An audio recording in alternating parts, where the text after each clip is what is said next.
thought of her twin sons, which also is a controversial topic by itself. So the twins having that. Boys, is it nice? Bit of bread and butter with your chips. Oh. The hen is about to hit the live servers, but I want to tell you why I think he is massively underpowered. First problem is that he can be played in the top lane, in the jungle, and I even found a Zahen support main on PBE. But I haven't seen a single mid lane or AD carry Zahen. But it gets worse. Let's look at his abilities because he is severely lacking there. His passive gives you AD per stack. At level 18, 3.3% per stack, so this means 39% extra AD with max stacks. You may be thinking, is this really it? Only 39% extra AD from passive? Fortunately not. Once you get 12 stacks, you can take it or double it and give it to the next person. But the next person is you, so you currently have 79% bonus AD. You had 300 AD before the fight? Awesome, now you have 550 AD. But now you're probably thinking, this is it? Only some extra AD in passive?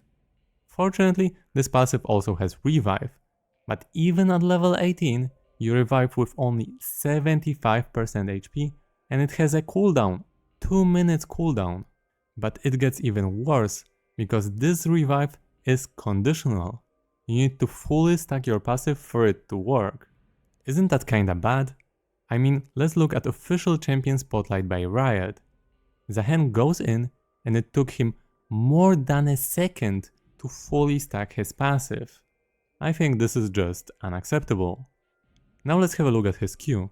It only has 2 auto attack cancels, some miserable base damage, and you only have combined 160% bonus AD scaling, some percent HP heal, and a knockup. And it's a single target knockup, and that's it. It also has exceptionally high cooldown, 5 seconds. That's 5 times more than a Karthus Q.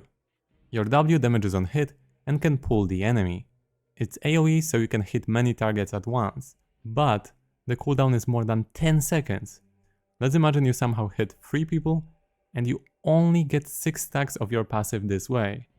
I think that Riot should double it. Zahen's E is especially lackluster. Gap closer is short, scaling is low, cooldown is high, damage is low. It literally couldn't get any worse. What about ult? Maybe it gets better here. Ult has built-in 30% armor penetration at level 16. It makes you unstoppable on cast, it gives you 50% damage reduction on cast, it has okay base damage, but it only has 200% bonus AD scaling. You can cast it anywhere, but seriously, that's it?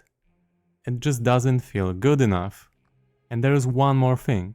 Zahen is supposed to be a melee champion, but then why can't he get draw your sword augment? I think all of it clearly proves that he is simply too weak. Riot, please buff Zahen.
And that's my dinner. Because, content creators using their kids as the main focus of their videos and having them grow up performing on camera is a story that we've seen time and time again, and it's not like that hasn't ended badly before, let's be real. We're kind of seeing time and time again that vlog family kids are growing up, and we're kind of realizing that they're just unregulated child actors, and that's a slippery slope. In regards to the mom, people do love her, and her very wholesome, very beige family content. Brittany and her partner Ash routinely show off their matching outfits and present as this like perfect, happy family, and I'm definitely not saying they're not, but it definitely came as a huge shock to most reviewers to hear Brittany get on her TikTok account and admit to terrible lies seemingly out of nowhere. But it was actually due to the fact that The Sun had published their article stating that the police had confirmed them that Brittany had been convicted of her crime, fraud by false representation, and given a conditional discharge for 12 months and was forced to pay compensation and costs to the Crown Prosecution Service. And again, this happened back in 2017. So when Brittany states that she was struggling mentally and chose to lie to keep people in her life close to her as opposed to doing it online for clout and money. So I never wanted to talk about this time in my life because it was a very difficult time for me. So back in 2017, I had extremely bad mental health. I was depressed, I was lost, I was confused. I lost my partner, I lost my job. I said something to someone within my immediate circle in confidence. One stupid sentence that I deeply regret. I said I had an illness, which was cancer. I didn't do this for malicious intent or to scam people. I did this out of desperation. I did it to keep the people close to me, to keep the people in my life close to me. And I mean, honestly, it might have never gone further than that, but according to the article in 2020, when Brittany had grown a decent-sized following on her social media, she did a collab post with a breast cancer charity. And this is when her ex-BFF couldn't hold it anymore and decided to come forward with the story. And essentially, she exposed Brittany for lying about her health and accused her of starting her own cancer fundraiser and profiting off of it. And she also provided screenshots of text exchanges where Brittany is basically guilt-tripping her friend for not going clubbing with her in between chemo sessions. Her best friend at the time, she was awful to her. Like, she was awful to this girl. And she kind of blackmailed her into doing things with her, like, oh, well, it's, my last day before I start my next round of chemotherapy and you won't even come out with me. And basically trying to guilt trip this girl into going on nights out and going on piss-ups with her because of her chemotherapy. And there's also the screenshots of someone who is alleged to be Brittany sending out emails soliciting donations for her fundraisers that she set up. But again, there was no concrete evidence at the time, and Brittany's followers continued to support her blindly. Now, in Brittany's apology video, she claims that she wasn't the one who set up the GoFundMe and that she knew about it but had it shut down after people started donating. And overall, she's still adamant that she made no money from it. People that I told then told a couple of others, and there was a fundraising page made on behalf of me, which I knew about. And as soon as I saw there was 2 donations, I had the page immediately shut down and I didn't take a penny from it. But now, I guess, the police have confirmed that she was charged with fraud by false representation. So it's assumed that this was true after all, despite what Brittany's saying. She also does admit to lying about having stage 3 cancer, but also said that she only told one person, but then that snowballed out of control. And the only reason she told that one person was allegedly to keep them in her life. And Brittany is essentially blaming her poor mental health, and to be fair to her, does take accountability and own up to it. As far as I know, she wasn't famous in 2017 and wasn't posting about this. But if she was still sending the GoFundMe around to friends, that's pretty shady. Plus, then you have the screenshots of her guilt tripping her friend, so you still kind of have to consider how insane that is. It wasn't just like one simple lie. But this is crazy because this happened before she was relevant on social media at all. But it's safe to say that Brittany didn't clear everything up to her fans, because she had to come back days later with a follow-up video explaining everything again to clear up confusion. She tries to say that she wasn't using her mental health as an excuse and that she did not set up the GoFundMe. Still feel like there's unanswered questions and a few things that I want to clear up and get off my chest. So the first one being is the fact that it's still being portrayed as if I said what I said to scam and take money from people. This is not the case. There was no malicious intent into why I said what I said. I said it out of pure desperation to keep the people in my life close to me. Yes, there was a fundraising page made on behalf of me, which I did know about, and I am guilty of that because I enabled it. So I am guilty, and I am so sorry for that. As soon as there was donations made, I had the page immediately shut down because I didn't say what I said for that. And the third thing being is the fact that people are saying I'm using mental health as an excuse. Mental health is not my excuse, but it's my reason. No one in their right frame of mind would come out and say that unless they had malicious intent. I said it because I wanted people people around me. No one mentally well would do that. 9 years ago, there wasn't a huge mental health awareness like there is today, and maybe I wouldn't have done what I did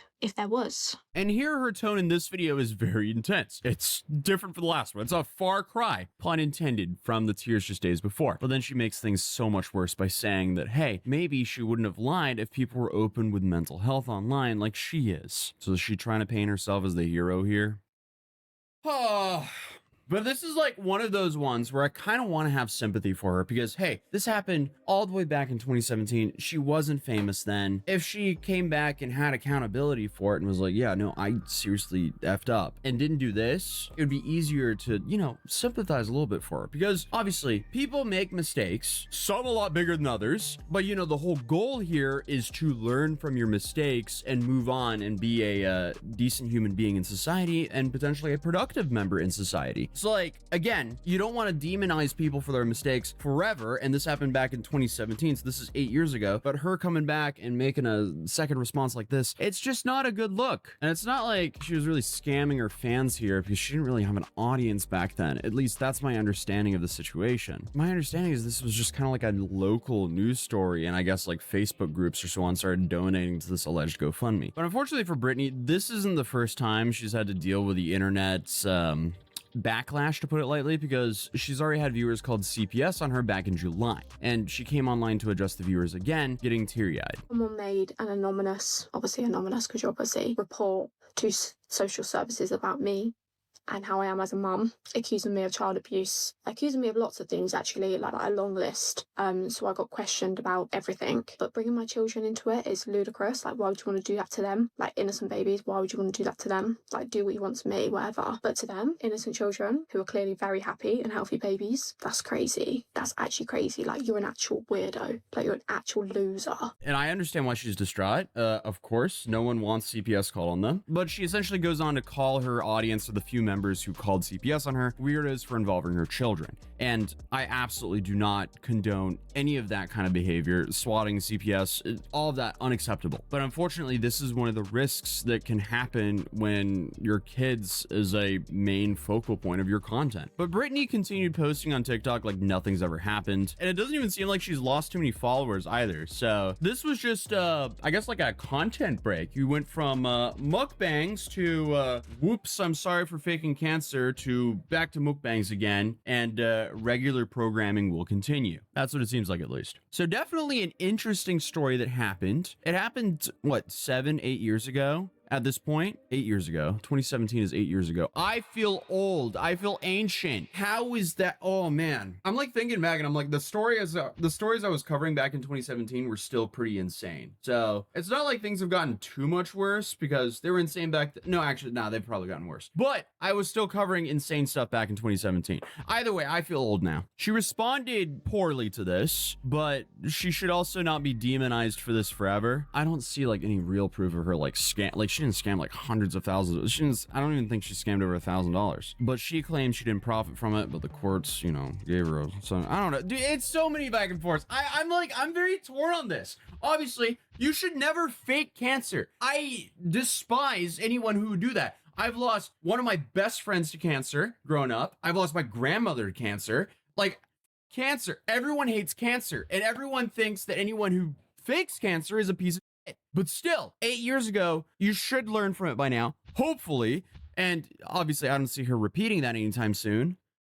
I don't know. This is just such a one. I'm not a fan of her. Yeah, no, it just doesn't sit right with me. Yeah, no, I don't like this. But the thing is, especially with the For You page algorithm content, this will kind of just be forgotten. She'll just come up on people's feeds and no one will remember that, and she'll just continue on with her career. And that's most likely what's going to happen. Hopefully, she learned from this, at least, you know, faking cancer and her terrible response, and moves on without repeating that. But yeah, sorry this video was more ranty than my usual programming, but I'll see you guys in the next video. Subscribe if you're new, drop a like of this video if you enjoyed this recap, and I'll see you guys tomorrow. Peace.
Today I will be attempting to do the impossible. I will be trying to revive a dead YouTube channel. So my plan is to purchase a dead YouTube channel that's for sale, ideally one with over 1 million subscribers. Then I will be posting on it every day for the next 7 days to try to ultimately gain some subscribers and get some traction back onto the channel. Because my hypothesis is that the YouTube algorithm doesn't care if your channel is dead, so long as you're putting out good content, then you'll end up getting views and subscribers. Anyways, this should be a fun experiment. I'm excited to see the results, so without further ado,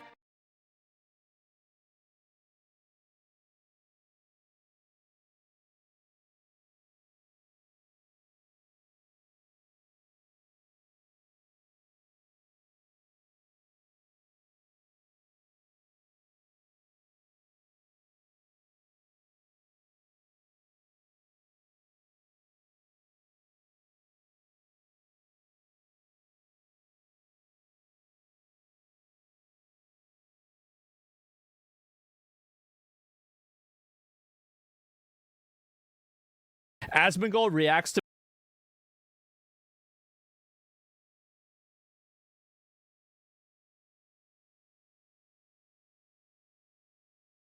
today I will be attempting to do the impossible. I will be trying to revive a dead YouTube channel. So my plan is to purchase a dead YouTube channel that's for sale, ideally one with over 1 million subscribers. Then I will be posting on it every day for the next 7 days to try to ultimately gain some subscribers and get some traction back onto the channel. Because my hypothesis is that the YouTube algorithm doesn't care if your channel is dead, so long as you're putting out good content, then you'll end up getting views and subscribers. Anyways, this should be a fun experiment. I'm excited to see the results, so without further ado, let's do this. All right, so I'm on a website called FameSwap, and I found a section where you could effectively buy YouTube channels that are for sale, and you could see like you can do it for TikTok and Twitter as well, but for the purpose of this video we are focused on YouTube. It's actually pretty interesting, so we can like sort by like audience, for instance, and you're able to see that there's actually a channel with 21.9 million subscribers for sale by this guy, but I'm gonna have to go ahead and log in so then I can see the price that they're being listed for. So hopefully they turn this over to me pretty quickly so I can begin ultimately posting on the channel. All right, so I'm officially on FameSwap, so I made an account, so let's go ahead and browse some of the YouTube channels and see which one we're gonna buy. I also wonder how expensive they're going for, so let's go ahead and go into YouTube. I'm already seeing some prices that I can't believe are real. Let's go ahead and filter by audience. So what I like, this 21 million follower channel, $200,000? Are you serious? What? Oh my gosh. So let's say I'm like around here. That means I could probably sell my channel. My channel is active too. I wonder what I could sell this channel for. This might be my last video. Anywho, I obviously don't want any of these too big channels. This is gonna be a little bit of a waste. Where's the bargain? Give me like a good bargain. I'm happy to jump on a good bargain if you give me something. Like this guy right here, 3,600. I think that's pretty reasonable. 3,500. All right, this is like a range I'm more comfortable spending on because I'm not sure this website's even legit. So I'm not trying to get completely scammed. Now a little bit of the parameters. It has to be an English speaking channel because I want the audience to primarily be similar to what the content I make is, because that would just be a lot easier. I'm starting to get into like some pretty comfortable territory. I don't know if I necessarily need like 500,000 subscribers. I could probably get by with like 175. So now what's good is we need like fit. So what is this, like EPT? Let's see, 170,000, ownership verified. I do like that. That is a pretty good profile picture. Escrow accepted. I created this meme account and had monetization until I stopped making videos. The count as a following. Okay. I don't know if I'm necessarily like super interested in a meme channel. Maybe like a gaming channel. Am I able to like filter? Oh, I could. Okay. So let's go ahead and filter by...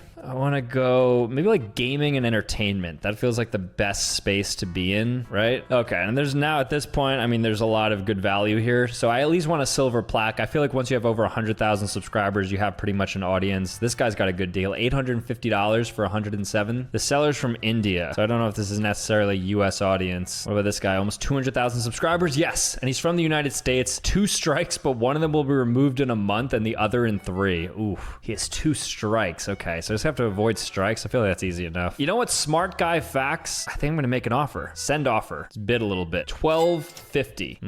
Let's see what he says. If he gets back to me within a reasonable time. Error.success. The offer was added. Okay, cool. So Taco Truckman 9, 1250. All right, let's put a bid on another one in the meantime. Looks like a Minecraft channel. Something Steve. United States behind the scenes channels with 172,000. Created in 2019. Used to have Minecraft, but deleted all copyright, so it has 1 strike. Yada yada. You can change it in which. Send me your offer and I'll think think about it. Okay, this is useful as well. So let's see. Let's send an offer. Wait, what do they want to go for? Okay, so he listed it at 1,500. So send offer for, I think 1,250. That's a sweet spot. We're gonna get a good deal here. Okay, wait a second. I came across something fun. I think it's called Bop Games. Ownership verified. 110,000 subscribers. $900. I'll give it to him for $900. Right? I feel like we'll take that. It's a good offer. I feel like we can lock it in with that. Nice. All right. So at this point, we have 3 offers in. So I'm gonna let these marinate, and then hopefully somebody emails me soon, and we can go ahead and buy this channel so we can start our journey to reviving this. All right. So we just got a big update. I got a response and a message. So let's see what somebody says. Let's start the middleman. Behind the scenes said that. I don't know if that's the same person who accepted the offer. Let's see. Sent. Accepted. So who is this? For $1,250 behind the scenes. Okay. So this is the guy we're going to be squaring off with. So let's send him a message. All right. So what did he say to me? I don't understand what that means. Let's start the middleman. What do I even say to this? Sure thing. What are the next steps? This feels like I'm on like the dark web. Let's see what he has to say. Hopefully answers sooner rather than later. All right. So to go over again. So they ended up accepting my $1,250 offer. Something Steve. So it's a Minecraft channel. So we're going to have to do a lot of work on this because this isn't 2020 when Minecraft was hype. But I think in 2024, we could definitely do some good work on this. I do have access to some of the analytics down here, which is interesting. So 172,000 subscribers. I mean, it looks like there's a ton of views on the channel. 50 million is not nothing. 7623. This is pretty much the type of audience I have. And then what else we got? And we could also see the age range is 18 to 24, which realistically means 13 to 17, because don't lie, if you're watching this video and you're under the age of 18, you're probably on an 18 plus account because you want to watch age restricted videos. Don't worry, I did it too. I'll keep it between us. So I'm excited. I mean, I don't know what the transfer process looks like, but I'll probably end up spending probably the next few hours just sorting it out with the guy. And then once I have the official channel in my possession, we can take a look at kind of like what the content previously was and then formulate some sort of strategy to ultimately go viral and make this thing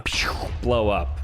All right, guys, we are back now. It's been about 2 days since I've put in a request to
He never acknowledged that it was a joke. People in chat called him out, and he just moved on. I saw it. I remember seeing this and thinking only the dumbest knuckle-dragging, mouth-breathing idiots could fall for it. But I was still so sure that someone would. I didn't expect to have a video of it live streamed hours later, though. That was a quick turnaround. Gentlemen, I think this might just be a new masterpiece. Even Hassan said it's a joke. What the hell is wrong with these people? Arabic numerals? This is happening faster than I thought. It's a joke. There's no way he's being sincere. It's bait. Like, he's not. You guys literally, if you think this is real, brother, Asmongold worked for the IRS. It's bait, bro. It's bait. This is rage bait. Those are normal numbers. No, bro. Like, no, these are numbers. These are normal. You got baited, Asmon. These are Roman. No, these are Roman numerals. No, Asmon. No. Stop the farm. Rage bait. It's bait. No, bro. You know Sharia law is next.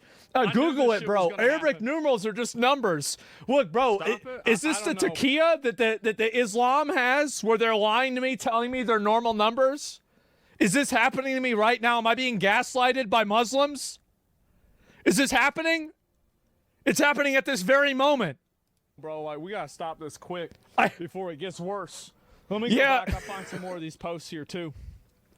Where's the rest of it? Assassin's Creed team has started working on the next Assassin's Creed.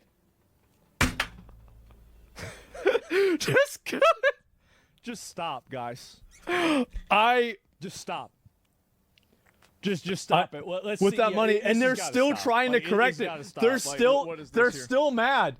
They're still mad. Good God! Oh my God.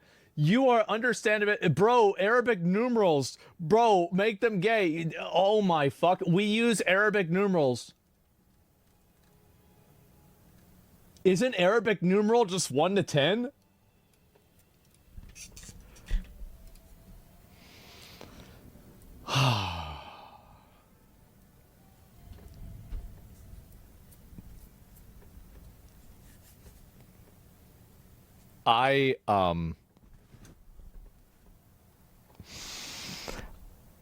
This is, wow. The acting was so good, even chat thought it was serious. Layers of farming. Well, to me, this is what okay, let me read some of the other comments, okay? How about we read some of the other comments of the people that were listening to this? Okay. Give me a second. All right, let's look at it. Here we go. If I could draw an image of a hunter finding knuckle-shaped drag marks and saying there were Asmongold viewers here, but instead of that, there's also... Oh my God. Please say psych, bro. He never acknowledged it. Having linked to a source, you're making shit up. What is this? How he got outraged and then continued to rant about it. That's how you stay dumb. Never acknowledge it and move on to the next topic. That's because he's a goddamn dumbass.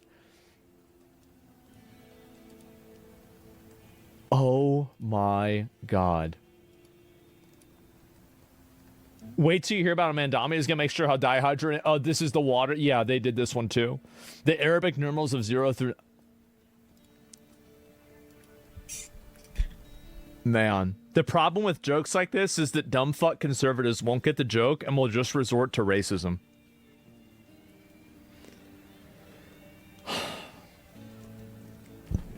Please make it very clear that you were always aware that it was bait and your comments were referring to the joke.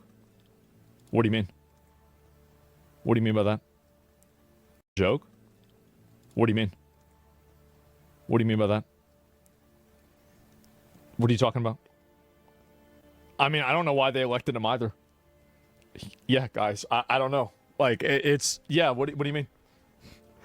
What joke? What do you mean? Who's laughing? Yeah, you're not going to be laughing. I told y'all not going to be laughing whenever he's the mayor. You're not going to be laughing. Like, that's it.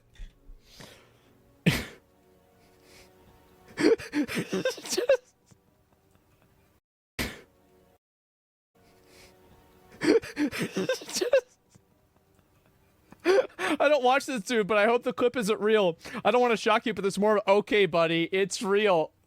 Admiral Akbar 134. Oh, bad news, bud. If you watched him, you would know that he's so bad at acting and telling jokes. And this right here is one badly executed joke. You're giving this fool too much credit. Oh my fucking god. It's a trap? I guess so. Wait till about Joe Rogan. Please tell me this is bait. You guys made it as a stream to find a source. Clip from yesterday. He comes back speaking his mocking voice, referencing it today. Yes, there it is. Wow. I bet so many people fell for it. You see it right in the comment section? I really think this is a new masterpiece. I do. I think this is a new masterpiece. This is great. You know, we haven't had one like this. Yeah, this is great. Are these the Reddit intellectuals I hear so much about? Yes, of course, right? Isn't this Asmon's brand of humor? Yes, correct. Two types of dumb people: those who don't know Arabic numerals and those who can't tell Asmon's clearly joking, and those who pretend Asmon is not joking. Oh my god. Joking, the get out of jail card is the get out of jail for free card for idiots. I don't know. He's a dipshit. Bad social cue pickup and comments. There are some pretty harsh comments here by Gulp. People think he's being serious. Wow. Asmo's full no. Yeah, this is. And how many updates does this have? 2,000 updates in less than an hour.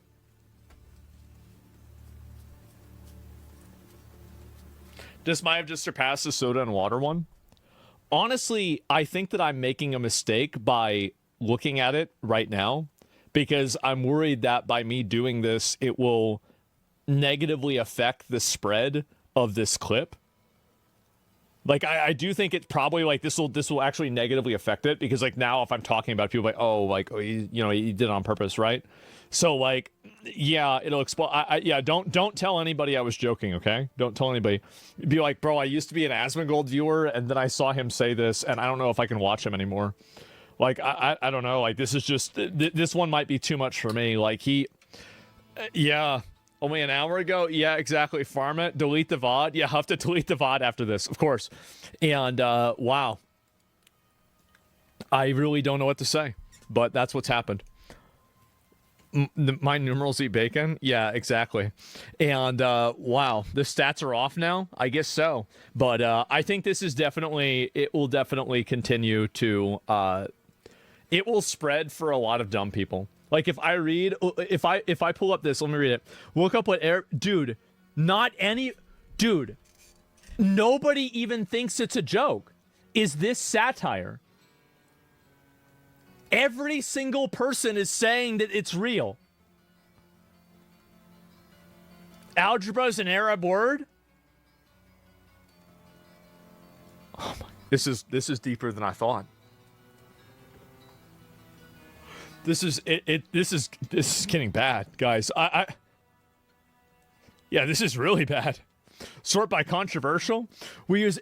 Nobody is even. This can't be real. Of course, no way. Oh my god. And there's a guy that posts a picture of a crusader. Oh no. I feel bad for New York at this point. Guys.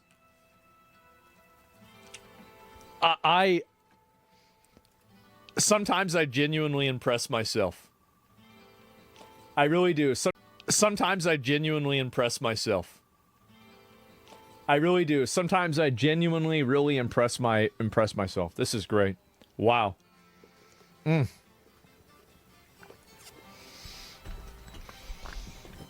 It's too late. The cringe crusaders have been weaponized. Prime example of why we need to destroy the Department of Education. I want to refer you guys back to, remember what I said before, Arabic numerals. This is happening faster than I thought. Oh my god. Doesn't know he's been using Arabic numerals his whole life. I hate him so much.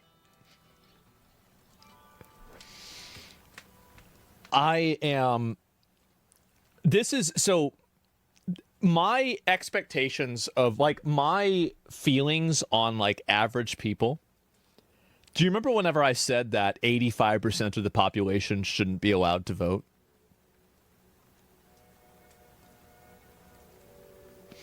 And I said that you might not understand why now, but in time you will realize.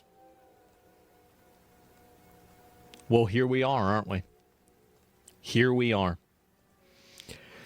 So I tried to say it, guys. I tried to let everybody know. But nobody wanted to listen. And I was being generous. 85%. That means 15% of people can be vote. This really is the best example. The thing is that I don't think that people understand the depths of human stupidity. Because you haven't raid-led Molten Core. Unless you've been a raid leader for Molten Core, you can't understand how dumb people are. You can't understand how bad it really is. And really, now, I think, and this definitely...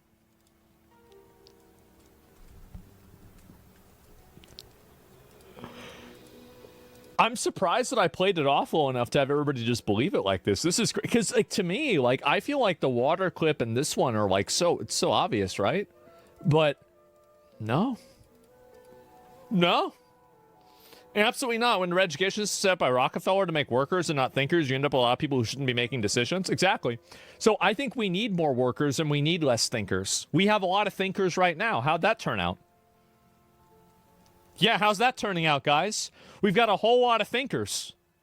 Not so good, huh? No, people online really hate you, so they'll eat this up. Oh, I hope so. Oh, yeah, the Metal Gear Solid. That's right, the other one here. Let me see if I can find it. Asmongold, Metal Gear Solid, political. Asmongold says that he hopes that Metal Gear Solid Delta Snake Eater doesn't make the game political. 6,000 upvotes.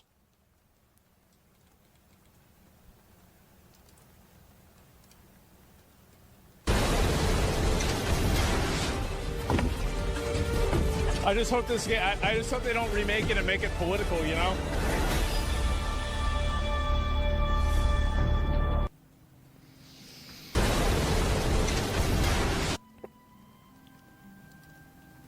$87,000 likes. 11 million views. Oh my God. Is that you're seeing these companies using the government as a tool to assert an unethical level of control over the consumer. Yeah, that's what I think true. is happening right now. How do you? Boys, such a great video denouncing how some gaming companies are disabling digital products with no warning, no recourse, and no legal justification. I'm sure everyone, and I mean everyone, will agree with Asmon on this. Wait, what? Gaming Circle Jerk is attacking Asmon because they didn't watch the video and thought he was talking about wokeness in games. Oh well, I'm sure people will immediately provide context and dispel this ridiculous attack. Wait, what? Mods are removing and banning anyone that is telling people what the video is about. You suck. Who the hell is you? I see now we have an Uber janitor. Oh, shit. Gaming Circle Jerk, trans communist, Twitter left Circle Jerk, I hate the U.S. Our hands, moderator of our Gaming Circle Jerk, our trans communist, our Twitter That's left the Circle yeah, Jerk, it's the our last hate boss. The US. Look, boys, as much as I'd like to hate on these geniuses, they're just a bunch of schizos memeing around. Wait, wasn't this the guy who had his entire account exposed for being like a furry addicted porn person that just posted hate threads about me for 3 years? I'm sure nobody hating and gooning, yes. I mean, nobody would ever take them seriously.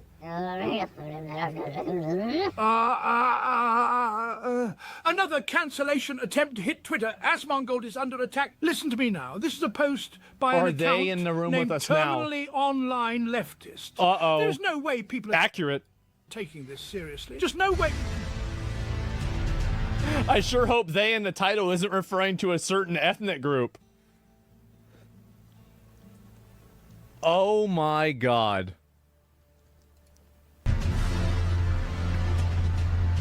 Wow. Listen to me. I am certain the original poster is just farming easy likes and in no way believes this shit. And now I will prove it. Wait. Hold on a second. No way, no. Hey y'all, thanks for stopping by. That's what a consultant firm does. You know, Sweet Baby Inc., they get hired by these people to review scripts, and then they offer feedback on what these characters might do or might not do. I can't believe this. He wasn't just farming drama for Twitter likes. They're actually this stupid. That's so stupid, right? Bro, who do you think you're fooling with this?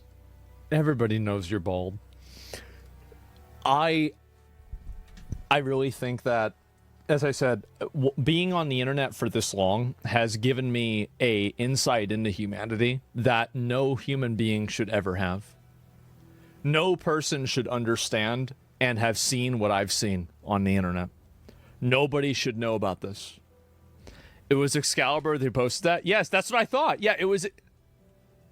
I woke up this morning, and so the first thing I did. Is this.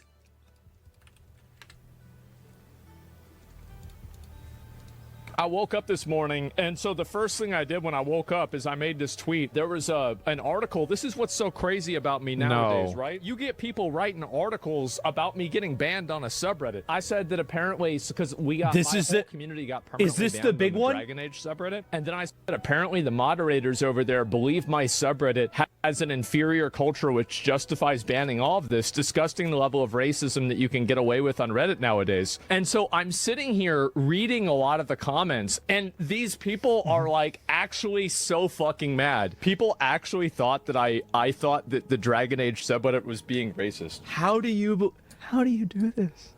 What are you doing? Guys, hold on to your butts. I'm about to take you on an adventure. Now, you're This is probably the thinking video. it's just a bunch of trolls not getting the obvious joke. This is well, the video. Let me present to you one of the finest places on the internet, r/YouTube drama. But editor, why would we care about some niche community talking shit? Well, let me show you. See this name? Rings any bells? Probably not. Well, for the last year, this person has been creating about 90% of the Asmongold hate threads on Reddit and absolutely stalking his every move. Here's a quick show reel.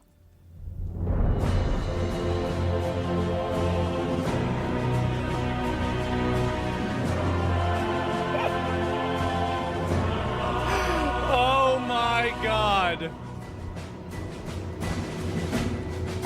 Wow. Look at them all. All from the same guy.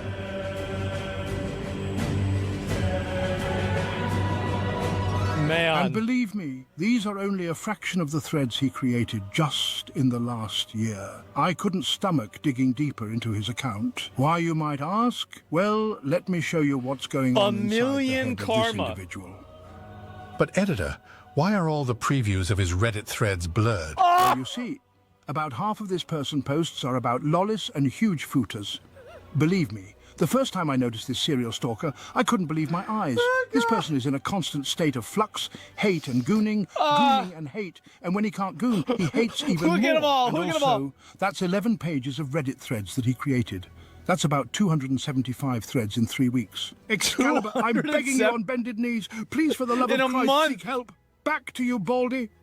Are people retarded now? I think that they're dumb. What's happening? And it's only gotten worse. In 3 weeks, exactly. And that's what's happened, guys. I don't know how I can be such a magnet for this stuff, but for some reason, anytime that I do something like this, people absolutely lose their minds. I'll see if there's any posts about this on Twitter.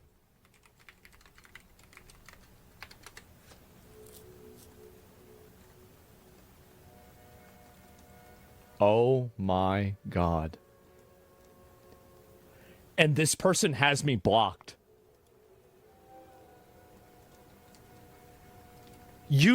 No way. Oh my, this is scary, guys. This really is fucking scary. These people are yes. Oh my god. As I was literally laughing, in fact, oh guys, I was just trolling. It's working absurdly well. Didn't ask much yet. We're woke is back on the menu, boys. Oh no. This is insane.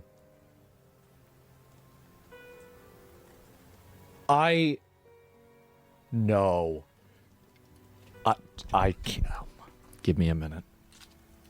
You did not. You did not. I'll be right back. You guys ready for this? Here we go. Fran Mendami is expected to require all New York elementary school students to learn Arabic numerals? You guys, aren't Arabic numerals what we use? Is that the standard? Yeah, this is what we use. We use Arabic numerals. This is happening faster than I thought. Oh my god. Oh my, there's no fucking shot. You just said that. It's a skit. It's gotta be a skit. It's a skit, no? No, we don't use Roman. No, we use brother. No. The number system. The number No. system we use is Arabic. No. No. The No. system, No. It absolutely is. Are you chilling? The Arabic numerals. No. Are 10. No. You're not on Wikipedia?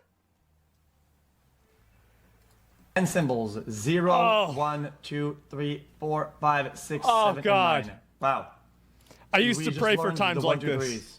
We're back in fucking 0th grade. Like, you cannot make this up. Fran Mendami is. Oh man. Wikipedia fake news? Yes. Oh man, that is really impressive, man. It really is. You skipped an important video? I don't know if I did or not. Yes. Wow. You 100% could be that stupid. That's why everybody falls for it. No, I think they fall for it because they're dumb. They do. And everybody, the thing is that I'm in the position I'm in. They're talking about me all day. I mean, who really is the dumb one here? You know, like, who's really the stupid one? Who's the idiot? You know, I'm thinking about that's not me. I'll tell you that.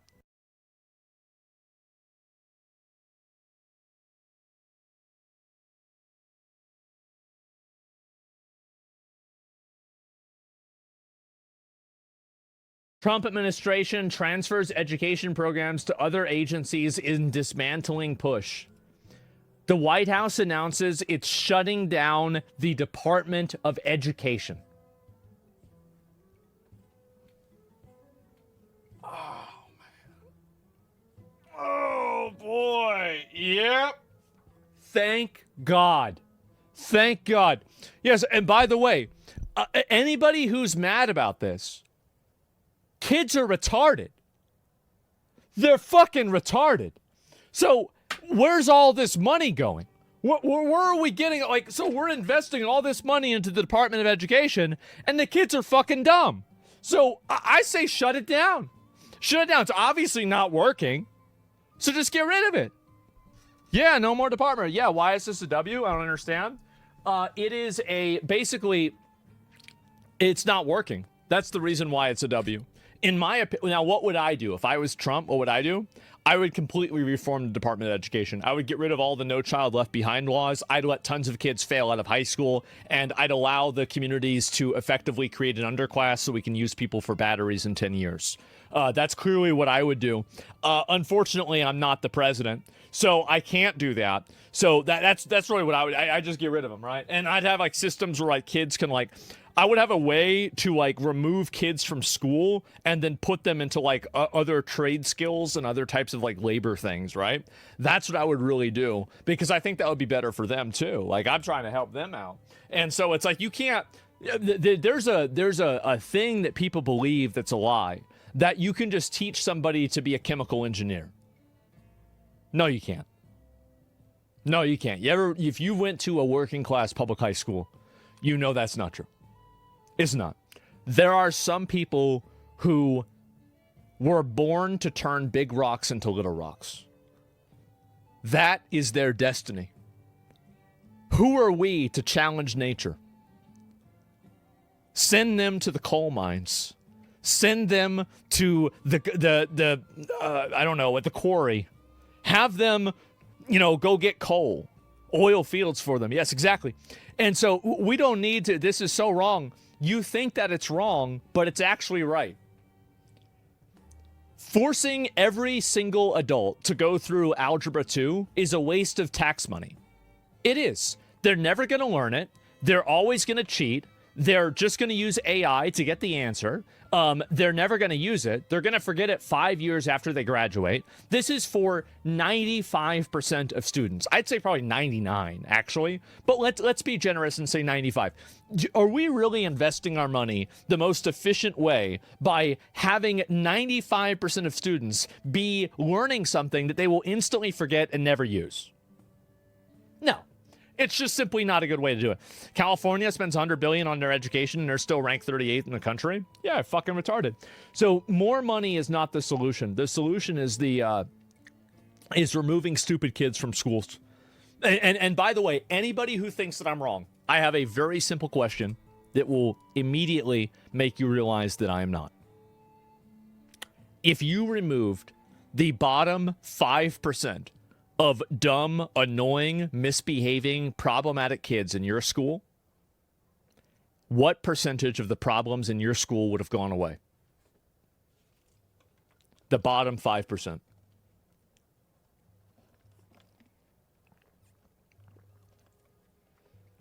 I'll look at them at every single one, right? Almost all of them, right? Exactly.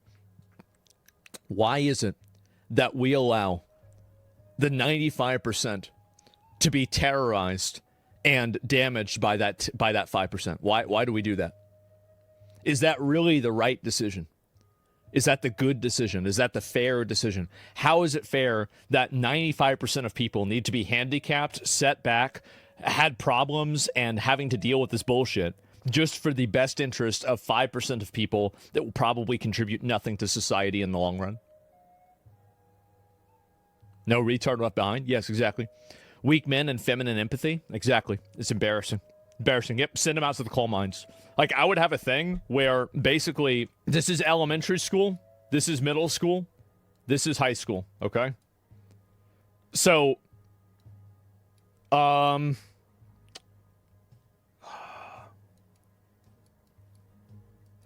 okay, so after you graduate high school or elementary school, if you're really dumb, you get a different education program that is working towards mining. Now you're going to learn how to turn big rocks into little rocks. Which rocks need to be turned into little rocks and how.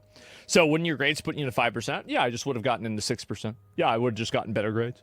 Yeah, it's simple. And yeah, so now you break rocks. And then that's what happens. Now they could maybe come back in if they're smart and they want to get their shit together. Maybe they could go back to middle school later on. But generally, that's where they're going to go. But if you're smart, you go to middle school. Now, whenever you graduate middle school, are you going to go for the high school or are you going to become a farmer? You're going to be doing agriculture stuff. That's what you do instead. And then inside of high school, are you going to go to college or are you going to go to a trade? So really, training people for a job that exists is better than... Think about what we're doing here, right? Let's actually think about this in a genuine, real way. Are we really doing anybody any favors by force-feeding them this education that they will never use, while at the same time we could have been using that same time to be able to educate them in something that they could use to take care of themselves? Are we really helping this person by making them memorize when the Civil War happened if they can't even do something that can generate a living for themselves? Are we really helping them? Is this really something that's beneficial for them? The answer to me is no. It's not. It's not beneficial. It's not even close. You're clueless? Everybody says I'm crazy. Everybody says you're getting pulled up. You're getting pulled up. Go ahead. So you want to put dumbass high schoolers in our food industry? No thanks. Oh, no thanks? Go to McDonald's and see who's over there. So what about this is wrong? You're not thinking long-term. The system that you're saying has happened in Iran and it backfired with rich people who pay for grades in school, became idiot doctors and the best engineer and become simple mechanics. Well, how does that even make sense? So that doesn't mean that dumb people can't get good grades. I mean, Iran, what the fuck? I don't know what happened in Iran. Iran's a totally different country. So yeah, you can't make decisions based off of what happened in Iran. Like, what do you mean? It's a completely different culture. It's a different place. It's a different, like, environment. Everything's different. So yeah. Uh-oh. Didn't we do the exact same thing that the kids that had dyslexia in the past, though, declare them retards because they had issues with reading? Not necessarily. I mean, obviously, you've got to figure out why somebody's retarded. But, like, if somebody's getting bad grades constantly, why are they in school? Why are they in school? What's the reason? And so only dumb people can get good grades with efforts? Exactly. And so, yeah, it's really just that simple, man. But I don't know what else to say. They force people into long studies, and now you have a gazillion art majors, saturated job market. Yeah, so do we have any sort of argument from here? School is a way to gauge people's skillfulness? Exactly. And the gauge has decided that you're going to the mines. That's right. 100%. It's that simple. It's that simple. Anybody who's been to a public school, 100%. It's that simple. Gauge has decided that you're going to the mines. That's right. 100%. It's that simple. It's that simple. Anybody who's been to a public school knows what I'm saying is true. Anybody who's been there knows it's true. And yeah, now he's going to the shadow realm. It's obvious. It's obvious. Some people are just born with less talent points than others. There are some people who are born to be retards. That's it. They're never going to be anything more than a retard. 2025 politics headlines. Trump does not want to execute members of... Oh.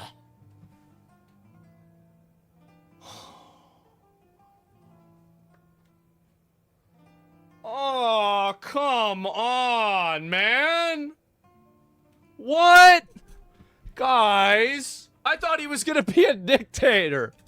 We got scammed. Congress should vote on it, yes. Not a fascist president. This is crazy. Life is full of disappointments. I know, isn't it crazy? And do French companies take refunds? I don't know. And what's Kim Jong-un? I don't know, man. And anyway, so that's really it. Was this the... Oh, I saw this yesterday. But... yeah, Trump did say some stupid shit. He did. Like him saying about like trying people for sedition, and he retweeted somebody saying hanging people. What a stupid thing to say. Like honestly, like that's the kind of stuff. This is what, you know what makes me so fucking mad about this? Is that this is the kind of stuff that people like Kyle will bring up for the next 5 years. And do you know why? Because they're right. They're right. Trump should have never said that. He should have never said that. It's fucking retarded. All it does is you're shooting yourself in the foot and you make yourself look like a retard. You're not going to charge any of them for sedition. You're not going to hang anybody. So why even say it? If you're going to say this, again, you know, Lyndon Johnson, okay? You know, a lot of people say he was involved with JFK getting killed, all right? You know what he said? Only a fool tells a man what he's going to do before he does it. And I thought to myself, you know, like, maybe we had a real one in the White House whenever we had those Iran bombings. Whenever Trump came out and said it already happened. And I said, okay, all right, maybe we got a real one in here. He was a psychopath? Exactly, that's what I wanted. That was my whole point. What do you think? Like, I mean, yeah, you need somebody like that. Do you want to have somebody like that on your side? I do. Absolutely. I want to have somebody that's fucking nuts. I want to have somebody that's willing to do anything, man. Absolutely. Because if you don't have that, you're going to lose to the people that do. I want to have a extremely high-functioning person who's basically a psycho. Yeah, absolutely. Because if you don't, you're going to get run over by the people that are. Dick Cheney? No, he just tried to make money. That bald-ass bitch shot his fucking friend. He shot his fucking friend when they were hunting. He doesn't know a damn thing. And so, no, we want a walking nuke. Yeah, exactly. You got to have a crazy motherfucker on your side. Yes. We got plenty more time to see Psycho. We got 3 years. No, we got 8 years before this. And he hasn't done anything super crazy. And so Hillary Clinton still never even got arrested, man. Like, I'm not about it at all. So, yeah, it's disappointing because, yeah, this is the stuff that Democrats will bring up indefinitely about, like, Republicans, like, pushing violence, and they won't be wrong. That's the problem, is, like, they'll misrepresent 50 things, but they'll be right about this one thing, like they were with January 6th, for example, and it makes Republicans and conservatives look like, you know, really violent retards. And, again, it's because of Trump. Like, the majority of these bad fuck-up things that have happened are because of Trump. Trump did these. And I find it to be extremely frustrating. I'll tell you that. So, yeah, the reason why she wasn't arrested is there's no space for lizards in jail, man. Well, you can make a special lizard jail. That's really it. Why do people hate you? I'll tell you, you want to know why people hate me? They hate me because I tell the truth. That's the reason why they hate me. And it's really just that simple. Everybody hates me because they know that I'm going to say what I think, and that's what really bothers them. not only about the thing that I think, that bothers them too, but also the fact that I will say it. I think that there's a lot of other people that resent the fact that I do that, and they don't like it at all, and they don't like what I represent. They don't like anything about me, because effectively, I am a person, this is why people really hate me. I am a person who has, on paper, done everything wrong in life.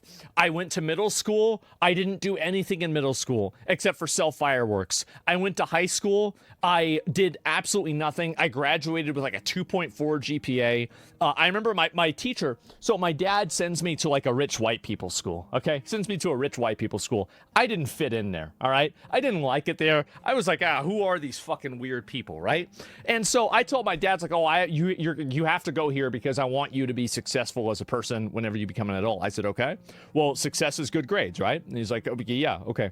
And I said, all right, well, I'm going to fail every single class. I'm going to fail every single class, and I'm not going to do anything. And he's like, you can't do that. And I say, okay.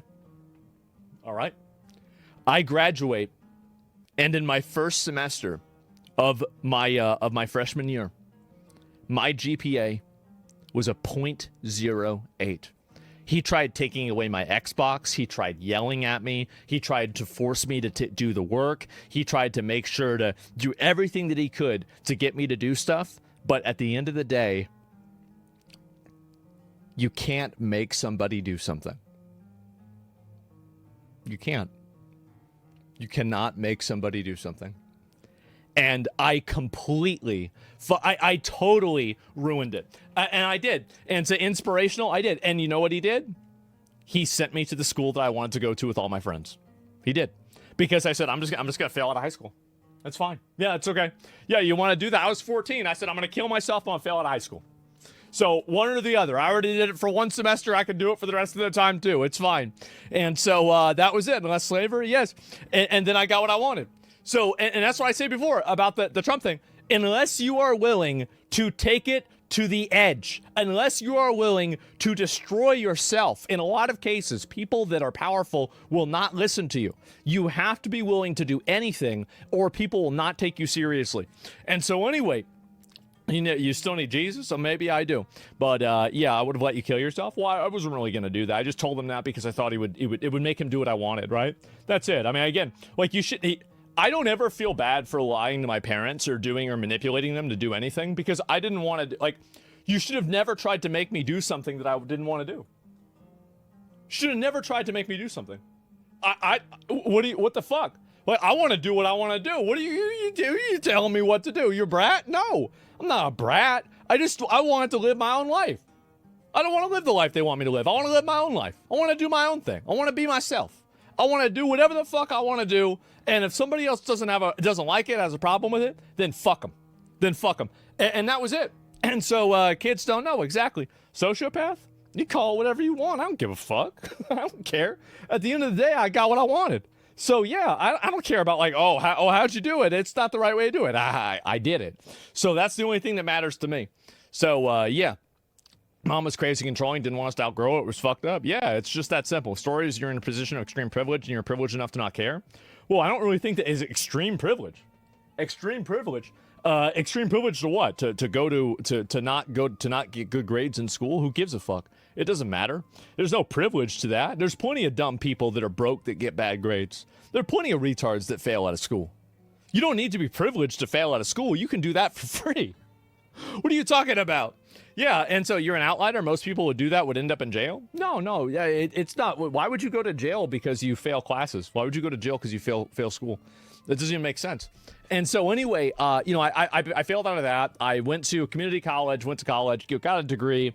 I didn't do anything with the degree. I didn't care about that at all. I just did that to get my dad off my ass, and so I could collect free student aid money. And then the rest of the time I played video games. I worked at the IRS partially. I don't really shower. I act like an asshole. I talk like an asshole. I behave like an asshole. I have done everything wrong in my life. Every single thing that your parents tell you whenever you are 8 years old not to do, I looked at that as like a fucking achievement score, and I 100%ed it. And that's it. Actually, I didn't 100%. I didn't do drugs.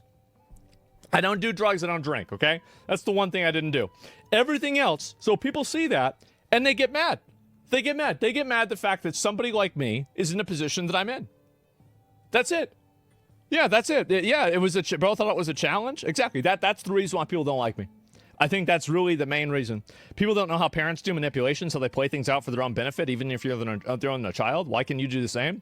Well, at the end of the day, I don't need to justify what I do because I'm not accountable to anybody else. I'm not accountable to my parents. I'm not accountable to the society. I'm not accountable to any other human being other than myself. So if I choose to do something, I don't need to explain myself or make other people agree with me, really. I mean, I obviously can't break the law, right? But other than that, it doesn't... like whatever judgment you have on it is just really not important to me. The thing that's important to me is getting what I want. And so I only work towards that one direct goal, right? And so that's it. You're definitely not an asshole for real. I don't think I'm an asshole either. I just didn't want to do it. And so if people push me into a position, never let people put you in a position you don't want to be in. That's really all there is to it. And so, yeah, it's pretty normal. Absolutely, man. You got the gift to keep yapping about things on stream. You know what? I used to do this when I was a kid too. Like I would go up and I would do like speeches in school. And I would just go up and like the first like maybe minute would be the speech. And then the rest of it would just be me talking, telling jokes about random things. And I remember every single time that I would get like a perfect grade on my presentation, but I wouldn't have actually done any of the work. And so I'd end up like getting like a C+ or something like that. And that was it. Trump? I don't know about that. But like this is just what I did in middle school especially, right? And yeah. Bro, how's being an asshole for doing what you want? Yeah, your parents live their life. Yeah, I just want to do what I want. And like I was 14 at the time. But and I had already made other decisions like that. My dad was very controlling in a lot of ways. Like he would be extremely like he was the kind of dad that I would get a 97 on a test. And he'd be like, "What'd you miss? What was it?" That's the kind of dad he was. And so he's an asshole, right? I love my dad. Great guy. But he's an asshole. All right? He's a fucking asshole. And so, yeah, it's just that simple. That's typical for Germans, too? Yeah, well, that's the way it was. And so, yeah, it's just that simple. That's typical for Germans, too? Yeah, well, that's the way it was. And there were a lot of other things like that he would do. Like, he would be calling me lazy whenever I'd be working 12 hours a day because I'm not doing this other thing that he thinks that I should be doing. He's like, "Oh, you should do this. You should work with this company and like do this thing, like, you know, because you're talking like that guy." And like that was it. Yeah, and so that's always how it was for me, right? And so if you don't push back on that, people like that will just completely control your life. They will completely domineer every aspect of your life. They will remove your agency for everything, and they will take everything that they do and everything that they believe, and they will put it on you. So yes. When you're a child, you got no money, you're accountable to your parents, whether you like it or not. Who decided that? Not me. Why would I? So you tell me something. Why should I listen to you? Fuck that. Society? Fuck society. I ain't gonna listen to them. I do what I want. Yeah. And so your dad helped you develop a strong personality? My dad always told me, and the thing is, like, it was his fault that I was like this. Because as a little kid, I was like 5 years old. He told me every law in the world is made up. You can do anything that you want. The only thing you need to worry about is not getting caught and the ability to do it and not get in trouble. That's it. And he told me this when I was a little kid. He said, every law in the world is made up. He would point out the stop signs and all the traffic signs, because I'd always ask him, like, why are you going so fast? It says 40. Why is the thing on the car say 90? He's like, somebody just made that up. Somebody just made that up. That was it. And so that was the way that I grew up. Yeah, it's a suggestion. Yeah, he's like, yeah, who put this up? Traffic laws aren't murder? Yeah, I guess not, right? But yeah, ain't wrong. Sometimes you just have to go fast. Was he raised in a harsh environment? Extremely harsh. Extremely. Like, ridiculously harsh. Yeah, and so anyway, yeah, that's really, I think that's the reason why people don't like me. That's the point, right?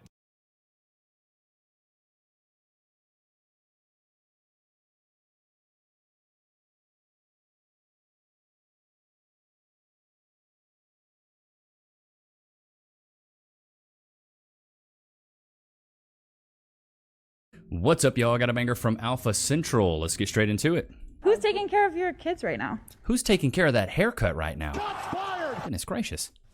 Excuse me, are you trying to shame a working mother Not of at four? all. But you aren't telling Who's us. taking care of my kids right now? What an anti-feminist statement to make. In fact, I have an amazing spouse who Anyone homeschools who's my children. pro-choice, But if welcome my outside. children were in daycare right now, who are you to tell me that I'm not a good mother? Probably the most running this woman's done in a while. Oh, you just asked who are taking care of my children. Would you ask a man that? Would you have asked a man that? If a man was standing here, would you have said, who's at home taking care of your kids? No, you wouldn't. You asked me that because I was a woman. That's anti-feminist. I don't get it. I thought that they were on each other's sides, you know? It's always the fridge, right? It's like the modern woman archetype there. Hey, don't be smoking cigarettes if you're pregnant. What's wrong with you? I'm not pregnant, I'm fat, you Then she should still stop smoking cigarettes. She's like, I'm not pregnant, I'm just Get some good pictures out here today? Yep. There's some hot girls over there too if you want to take pictures. Thankfully, my wife doesn't understand what you say. Oh my wow. Being a creeper at the dude. Imagine having your wife and child there and you're taking pictures of other women. That's crazy work. The English courses. What hobby makes a guy undateable? Oh. Being a creeper. Thankfully, my wife doesn't understand what you say. Oh my wow. Being a creeper at the dude. Imagine having your wife and child there and you're taking pictures of other women. That's crazy work. The English courses. What hobby makes a guy undateable? Anyone who works out. Dad bod or fit bod? Fit bod. What hobby makes a guy undateable? Gym bros. Dad bod or fit bod? Fit. Fit, probably. Hobby makes a guy undateable. Oh, gym for sure. Going to the gym? Yeah. Gym for sure. No. Dad bods or fit bods? Fit bods. Bro, you can't make this stuff up. The stories write themselves. And look at the way these women are dressed. Y'all went outside. This is the stuff I wear at home. What are y'all wearing? That's fair. What hobby makes a guy undateable? I think a gym bro. Dad bod or fit bod? Probably a fit bod. How can they be fit? Bro, these women are so stupid. You don't want him to go to the gym, but then you want him to be fit. It's like, how do we achieve that? Do we just got to do calisthenics? Got to be at home all the time? Guys, do you think you get with it one day? And how many could I get? Minimum 5, max 10. She's a runner, she's a track star. Oh, she put up 10 a max, you're going to put that body through some work. big numbers here. If You didn't say I that? say you 10? wanna fuck, it's an immediate yes. Hold up. Wait a minute. Yeah. You wanna fuck? Yes. Why ain't no wait, what? I could do it right now. Oh, shit, like You do that right now? Yeah. But if you, like, hypothetically, but if I pulling out a guy, you said that, he said yes? Yeah, most likely, yeah. Yo, bro. Do you wanna No, but I'm friend.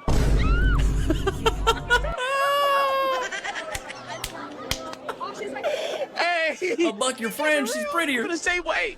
I don't blame him at all. All that That's crazy work. She had all that gusto and all that confidence just for it to get shattered. About a woman's body, her choice, and like that. Yeah. My question is, if we give a woman the right to opt out of motherhood, should we also give a man the right to opt out of fatherhood and 18 years of child support? Yes. I agree. Of course the woman You doesn't. don't agree? No, I don't know. But Of course this woman doesn't. It's based for her. if a mom walks into an abortion clinic and says, you know what, I'm not feeling this, and gets an abortion, and the dad has no say, how come this mom can't, let's just say it's a one-night stand, just hypothetical, and the mom comes back to the dad and is like, hey, I'm pregnant. Why can't he opt out if she was able to say, hey, I don't want this baby? It's a double standard. Well, he could obviously sign his rights away, but he cannot physically make He can, somebody he have can't, an but he abortion. What's up, y'all? Got a banger from Horizon. Let's get straight into it.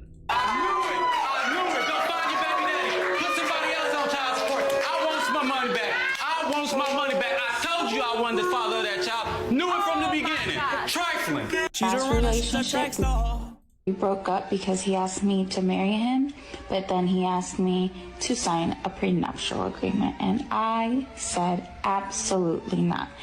I think that's bogus. I'm not going to sign a piece of paper that says that if you leave me, I get nothing. Like, no, I think that I should have half of everything that you've worked your entire life for.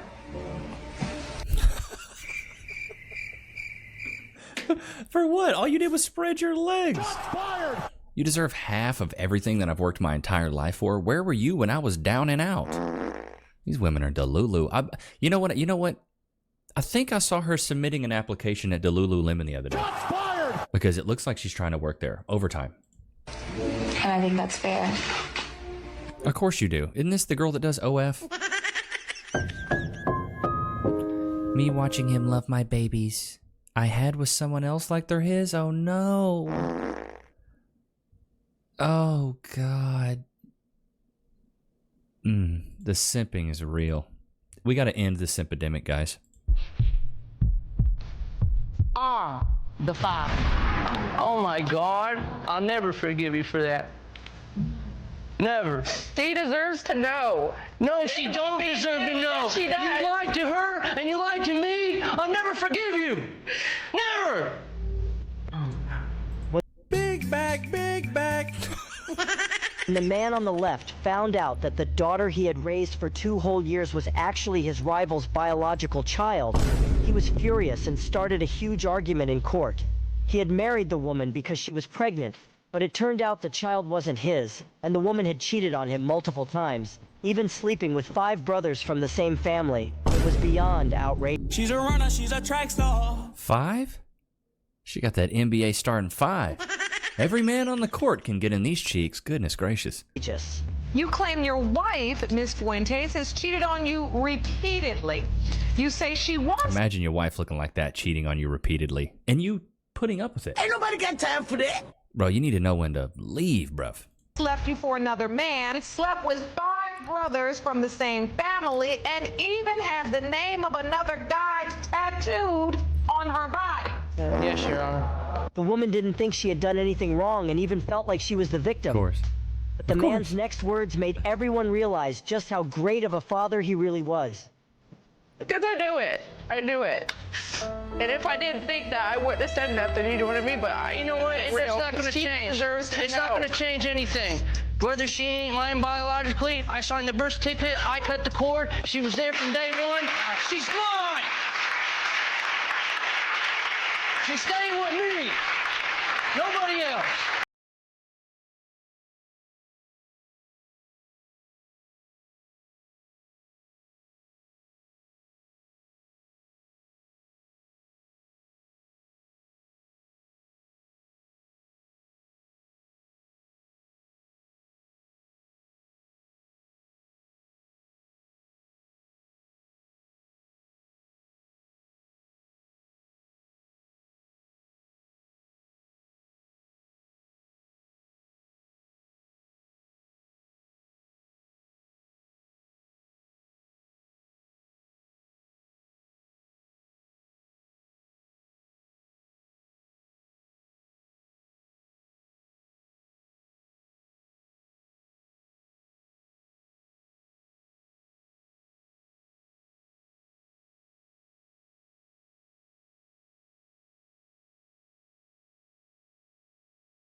In court, the child's biological father had no intention of being present in the child's life, only agreeing to pay child support.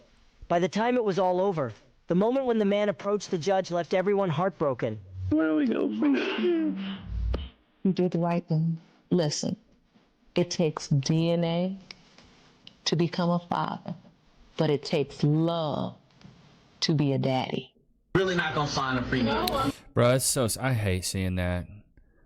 Because I almost biggity bet you this is like a hardworking dude. Seems like a good guy. He was there for her when she had the baby. And she did him so freaking dirty, bro.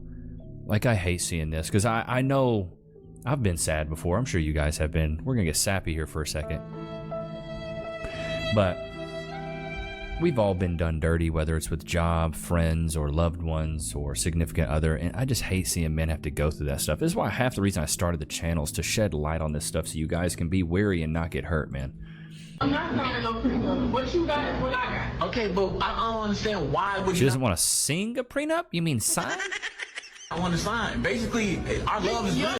I'm not signing no prenup. What you got is what I got. Okay, but I don't understand why would She doesn't want to sing? No prenup. What you got is what I got. Okay, but I don't understand why would She doesn't want to sing a prenup? You mean sign? I want to sign. Basically, our love is Your real. money is my money. Simple as that. Okay, why are we going straight to the money? It don't have me. All I'm doing is my lawyers are telling me that I have to protect myself, and it's not from you, but it's just I don't want to hear that. I don't want to hear that. Everything that you bring in the house, is mine too. Nah, because I mean, what did you come with? What did you come with that you deserve to think you just don't like? Like, this is for our own protection. You know what I'm saying? I don't care what you say. It's my money too. Simple as that. But see, the lawyer said that's what you was gonna do, though. They were saying you was not. No, he didn't. So what's the point of you not signing the prenup? The money that you bring home is mine too. Simple as that. End of conversation. That's crazy. Get that French toast out of here. Bro, this is why I say you have one or two options, ladies. Either you help a man build his kingdom side by side, going through the trenches. You're both villagers, you're both peasants, and you build this kingdom together. Therefore, that insinuates you've earned your queendom, just like he's earned the title as king in his kingdom, right? But if you want to come in when a man's already been making honest money, he's already got all the accolades, he's got the success and the resources, and you want to come in and tell me that you think you deserve half of this guy's stuff when you weren't even there when he was earning it, you got to be out of your mind. You don't deserve half. In that scenario, you would become a princess. And a princess usually has to share her king amongst the concubines.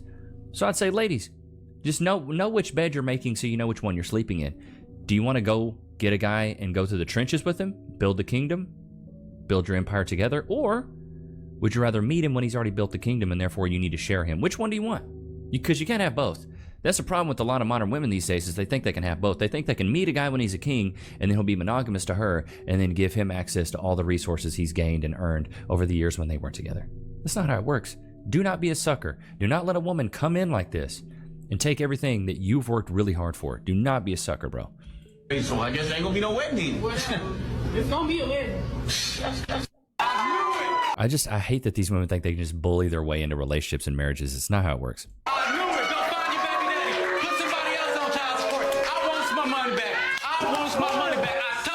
The father of that child knew it from the beginning. Trifling. When the man found out he wasn't the biological father, he was overjoyed and demanded the woman return his child support, insisting that he could have used that money for his own biological son. I work 85, 90 hours every 2 weeks. I bring Oof. Okay, he's working a full-time job, maybe some overtime. home on a good check. I might hit 300. Not only to pay child support, but Wait. On a good check, you might bring home $300? There's no way that's what he meant, bro. Let's do some quick math here. There's no way that's what he meant. Making $375 an hour? Bro, there's no way. 300? Is that what he said? Run that back, Turbo. check, I might hit 300. Not only to pay child support, but make sure Christmas, birthdays, school time, my son got what he needs. The woman agreed to refund the money, but $600 a month, bro. Come on. and hoped he would still take on the role of a father, as she believed men should be more responsible. You are not his father. I did not sleep with anyone else. I slept with somebody 2 months prior. Stop the cap. The woman insisted she hadn't cheated, but the undeniable DNA proved her lies. The man had suspected he wasn't the biological father, but bro, this is why I think they should implement DNA testing from birth, bro. As soon as the baby's had, DNA test. Still signed the birth certificate. She's basically roped me into signing a birth certificate for a child that she told me that was mine and has taken me to court for child support. I've paid almost $15,000 in child support. When the court confirmed there was no blood relation, the man couldn't let go of the child and still wanted to be the boy's dad. See, that's the problem, that these men go out there and they build these relationships with these kids, and then therefore they lose the woman, now they lose the child. And for men, this is really traumatic because it's hard for us to love. We put up a lot of walls. People have to earn that stuff. But especially when it's a young boy and a man, I feel like you want to mold that boy into being a grown man and being being proud of your son. And for women to just lie like this is diabolical, bro. I love him to death. I'd do anything for that little boy. See, that's what I'm saying. I'd give up everything, and he will always have a father regardless who it is. You are not the father. She's a runner, she's a track star. Brutal, bro. Upon hearing he wasn't the biological dad, the man broke down in tears, worried this revelation could jeopardize their upcoming wedding. Throughout their relationship, the woman had always been honest with him. I was confused as to who the father was. Stop the cap. So I didn't want to put anybody on the birth certificate except myself. Okay, well, that's responsible. The man had a childhood filled with abandonment, and the only place he felt love and care was with her family. So even after learning he wasn't the child's father, he was still willing to take on any responsibility for that love. I'm keep going. And stay her dead. You want to... This is why I say men are the only true romantics, bro. Because a guy like this will actually step up, take care of the kid that he thought was his. Women would probably never. Still stay in her life. Yes. Let them know that you just I mean, good for him. I hate to see the fact that he got suckered into that and she lied to him, but it's a cruel world out there, bro. Be careful. told me that you just got pregnant by another guy and we're supposed to be married. But you know what? That don't even matter because we got a baby on the way, so we can be able to take care of it. Who has a baby on the way? I'm about to say, I have a baby on the way. Yeah, you have a baby on the way. Yes, but this baby can also be She said we got a baby on the way. That is not my baby, baby. What are you talking about? What you mean can also be mine? I didn't get you pregnant, somebody else did. But right now, that doesn't really even matter. We have a baby that's about to come into the world. You have a baby that's about to come into the world. You have a baby that's coming to the world. I know what that means. Single mom. We don't have anything that's coming to the world together. Exactly, but you're going to be a great father. Who's the baby father? That doesn't even matter, though. It doesn't even matter, baby. Who's the baby father? It doesn't matter. You're right, it doesn't matter because it ain't me. And I'm not taking care of it. Why not? So what you gonna do? Why not? What you gonna do? What you plan on doing? No. So you're just saying you're just gonna abandon this baby? You abandoned me when you decided to go out and get pregnant by somebody else. Shame, insult, guilt, the need to be right. You're gonna abandon this baby? This baby that's not even yours, you're gonna abandon it?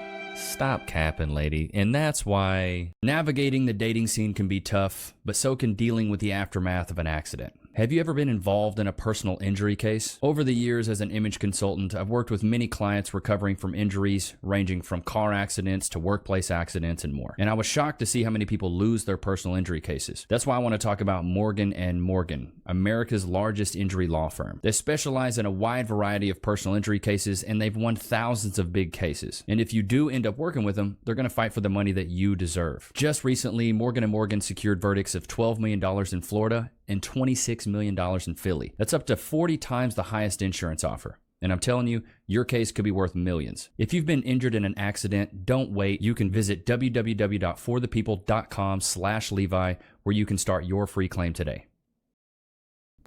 You know what time it is. Lokes. Free. Sit. Wait. Can we get some freeze in the chat? Free. Go to your place. Absolutely wild to me. We're going to run this clip back and react to it again because this is absolutely wild. She got pregnant by another man talking like, we got a baby on the way. No. You got a baby on the way, not us, honey. You dead wrong on that. You married. But you know what? That don't even matter because we got a baby on the way, so we can be able to take care of it. Who has a baby on the way? I'm about to say, I have a baby on the way. Yeah, you have a baby on the way. Yes, but this baby can also be yours. What are you talking about? What you mean can also be mine? I didn't get you pregnant, somebody else did. But right now, that doesn't really even matter. We have a baby that's about to come into the world. You have a baby that's about to come into the world. You have a baby that's coming to the world. We don't have anything that's coming to the world together. Exactly, but you're going to be a great father. Who's the baby father? That doesn't even matter, though. Who's the baby father? It doesn't matter. You're right, it doesn't matter because it ain't me. And I'm not taking care of it. Why not? So what you gonna do? Why not? What you gonna do? What you plan on doing? No. So you're just saying you're just gonna abandon this baby? You abandoned me when you decided to go out and get pregnant by somebody else.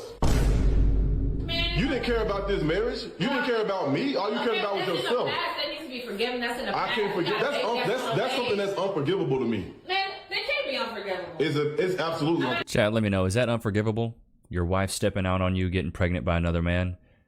Let me tell you right now. That's 100% unforgivable. Ever in the history of everdom. Better not forgive your wife if she goes out there and gets pregnant by another man. You must be out of your freaking gourd. Horrible. Okay, I'm your wife. You can't. No. Oh, now you care about being my wife. Like, how long have you been cheating on me? This whole time I think that we're being married and we're together and we're committed, and you've been out here going out having and getting pregnant. That's okay, but listen though, the baby that's finna come is definitely finna change all of this. This is not about to change nothing. Yeah, no, you're right. It is about to change something. Exactly. It's gonna change everything. It's gonna change. It's gonna. Be a happy family. We're nothing. We're not gonna be anything. So you are gonna be in a happy family with this guy that you got pregnant by. I better say he's not even in the picture. He doesn't even matter. I'm not in the picture. No, you are. I'm not. I don't have anything to do with this. Why not? You're trying to make me want to take care of your. You want me to take care of your child. Your child. That's your child. That's not my responsibility. I am carrying the child for you though right now. How are you carrying the child? Single mom. For me, if you got pregnant by somebody else. Because that doesn't even matter. Like, you didn't even let me know that you were trying to get pregnant. I love it. I love it. Her getting pregnant by another man doesn't even matter, baby. Doesn't even matter. Doesn't even matter. Anyone can see. Doesn't really matter. Pregnant. But I am now, so that's all that matters. Yes, what matters is you need to figure out what you're gonna do with your child, with this man, and I have nothing to do with it anymore. Man, this is your problem. I better say, no, this is gonna be our problem. What you talking about? No, it's not. I cannot bring this baby in without. I have nothing to do with this. And it's crazy to me how you think that I'm absolutely supposed to be taking care of this child. Why would you want to take care of this child? Because I didn't get you. I'm not the one that made the baby with you. It's not my child. I don't know anything matter. You did all the work, and guess what? You did all the work, and you can continue to do the work without me. I have nothing to do with this. You can take care of this child. I can, but I'm not. Why? Because I'm not. I didn't get you pregnant. What are you saying? You sound so crazy right now. What do you mean? Why not? I don't, because you my husband. How are you okay with cheating on me, though? You're making me stressed. Let's stick to the fact that you went and cheated on me. Let's stick to the fact that we're married. You cheated on a married man. You stressed yourself out. You did this. You put this on yourself. You should have thought about that when you decided to go cheat on your husband of 10 years with somebody that you won't even tell me who it is. Because they don't even matter. They are nobody. It don't even matter. That's not my problem anymore. That's not my problem anymore. So you're telling me you let a nobody get you pregnant? They're nobodies? Good Lord. That's not. This is your problem now. I am carrying. We were supposed to be married. We are supposed to be a family. No, we're not anymore. I can't support somebody going out cheating on me and getting pregnant. Oh my God. And look at how you acting. Like you don't even seem like you even care. I do care. That's what I'm saying. Like you don't act like you care. You seem like you care more about financial stability. I guess you can't take care of it, huh? And that's why you're telling me. No, for real. Like literally, this could be a partnership here. Like this literally a blessing. No, this isn't gonna be anything. I think that we need to consider some stuff, reconsider some things. We don't consider nothing. You can help me take care of this child. I'm not taking care of anything. I don't want anything to do with the child, and I don't want anything to do with you. Actually, I don't want to have anything to do with the child or you. No. So you have to figure it out on your own. Get rid of us. I'm done with this. I'm done with this. I'm done with this. But guess what? I just want the world to see what type of person that these women are. Oh my goodness. We gotta protect ourselves against women like this. We have to protect ourselves against women like this. We can't trust them. Let this be an example for men to make better decisions in the future. This is the example of a woman you don't want to be with, fellas. Take heed. Yeah, whatever. So I know marriages go through things. Who's gonna raise these kids? Who's gonna raise my snot-nosed brat? Who's gonna step up and raise my snot-nosed little brat? I remember, back in my day, a woman wouldn't step out on you. And if she did, you knew it was over from the jump. But back in my day, man, you wouldn't have a woman step out on you like that. She'd be down to ride for you. But man, how times have changed. We have fallen so far from God's grace. It's truly sad now. There's a clip from Shannon Sharp. See, these women today, they talk about, oh, I want to be treated like my mom and my great-grandma got to treat, but y'all don't behave like that. Oh, I'm going to do me. Okay, well, do you. I don't have to be a part of it. They know their worth. Worth is what someone is willing to pay for something. You don't get to determine your worth if somebody's not paying for it. Facts. Oh, I'm valuable. Oh, I'm this, I'm that. It's hard for something to add value, to increase in value that constantly gets used. I want somebody at least 6 foot tall. I want somebody that make at least 6 figures. I want somebody that go to church. I want somebody that like to travel. Okay, what you want gotta want you. That's what women gotta understand. What can you do? What's the all this value that you speak of? What is it? Because I just want you to know a little something. Everything that you do, I can pay somebody to do it. Cook, clean, get my dry cleaning. I ain't paying for the sex, I'm paying you to get out. So if I'm with you, I really want to be with you. Facts. Shannon Sharp spitting it right there. Your worth is determined by those who want to buy it or purchase it. This is why when you ask a woman, rate yourself 1 out of 10, most of the time they rate themselves a 10. I'm a 10. I'm a 10. The reason they say that is because it's their intrinsic value of how they feel about themselves. They're not thinking, oh, my value is actually tied to the men in the market that want me. That's what your value is, what you're worth. And he's right. Name one thing that gains value with use. Don't worry, I'll wait. It's nothing. I posted, I have a guy helping me out with my Facebook right now. If you guys are on Facebook, go look up Levi Nix. You'll find me on there. I have a guy that's, hell, let's pull it up. Let's see if I can find it.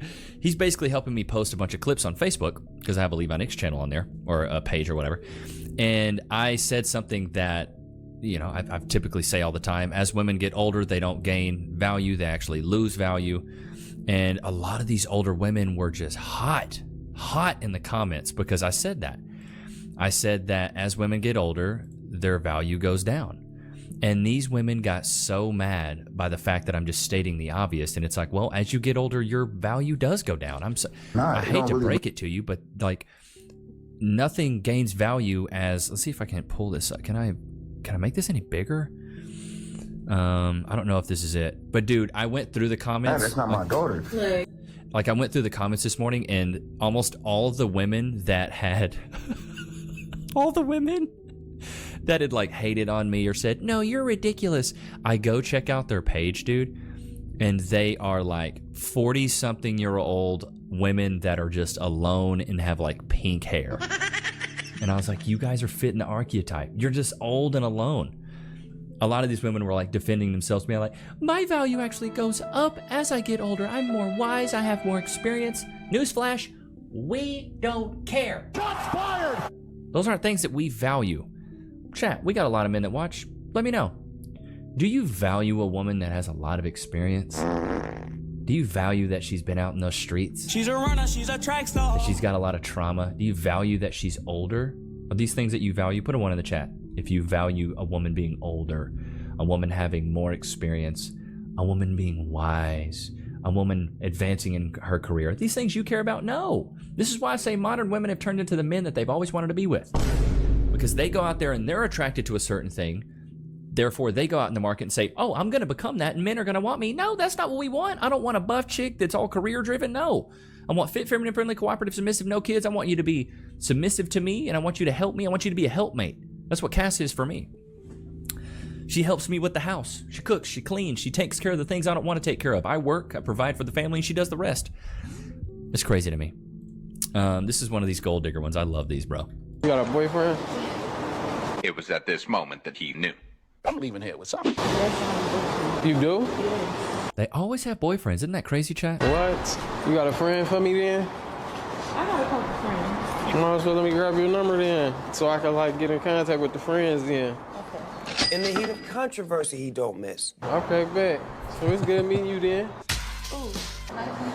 Thicker than a bowl of cold peanut butter. Lord have mercy. Hello? What is that, the vet? Or is that a Lambo? Looks like a vet. Uh-oh, here she's gonna come running back. Make those words real quick. She's coming right back. Where are you going? I might go home. Why are you going home? What you mean? Ain't shit to do today. It's kind of cold. You feel me? What's the deal? I thought you said you had a nigga. Huh? Well, I thought you had a nigga. What? I thought you had a nigga. I do, but you don't gotta know.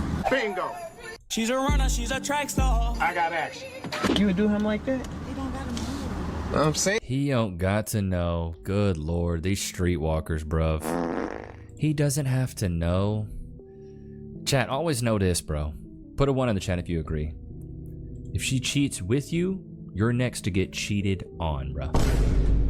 You can never start dating a woman when she's cheating on her man to get with you. I've told you guys this story. When I was in college, I was bucking this girl for like 2 weeks, and she told me, oh, I got a boyfriend. I was like, what? You got a whole man?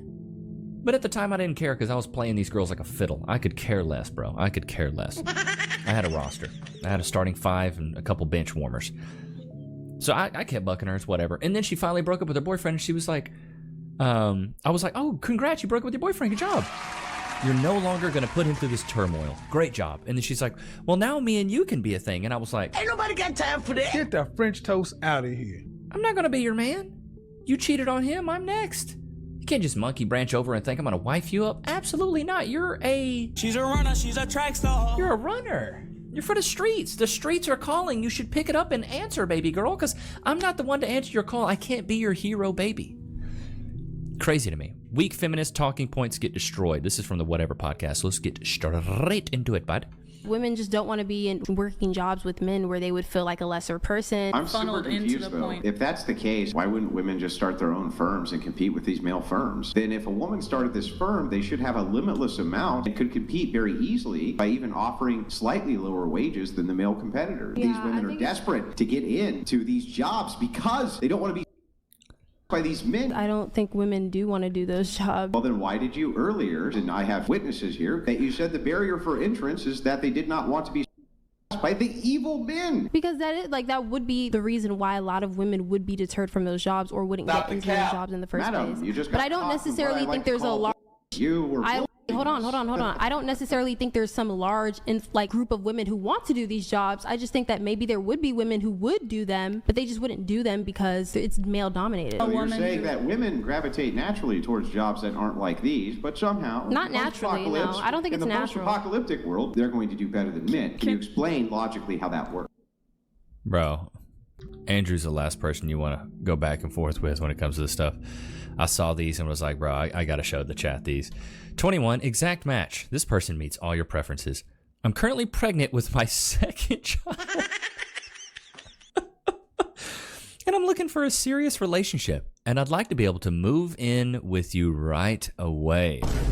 Swipe right if you have your own house and car, make $80K plus per year, and don't have kids. And I'm an adult content creator.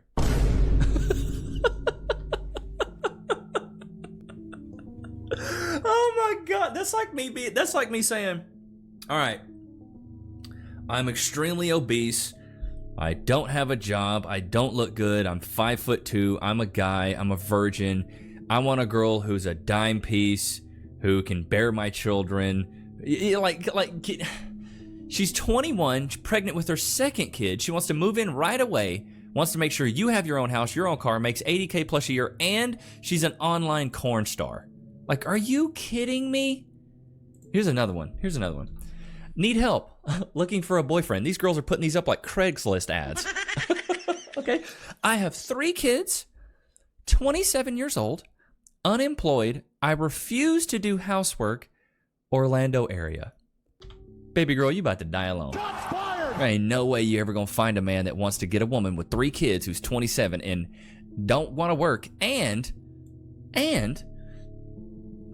doesn't want to do housework. I saw this, and I don't know if this is satire or not, but this chick apparently has a tic, like she has Tourette's, and the tic was hilarious. So let's watch this. It is like the perfect place to be, at least for me, because Joe Biden lives in the White House. There's vaginas hanging from the White House. Joe Biden's buried in my backyard after snorting cocaine during the Revolutionary War of 1812. God damn. It's a mouthful. Literally. I have no idea where this tic came from, but I can promise you I have no idea what the president's activities are or where he's buried. And he's still alive, so that's good. Dude, can you imagine? That would be a horrible tic to have. Poor girl. I don't know if that's satire or not. I saw that and was like, wow, he laughed, I laughed, we all laughed together there. What do you bring to the table, Molly? I think I'm funny. I have a really great sense of humor. Stop the cap. I also make a good amount of money, so I'm not gonna like leech off you. I care about the way that I look, and I am very supportive. And I am ran through like a set of stairs.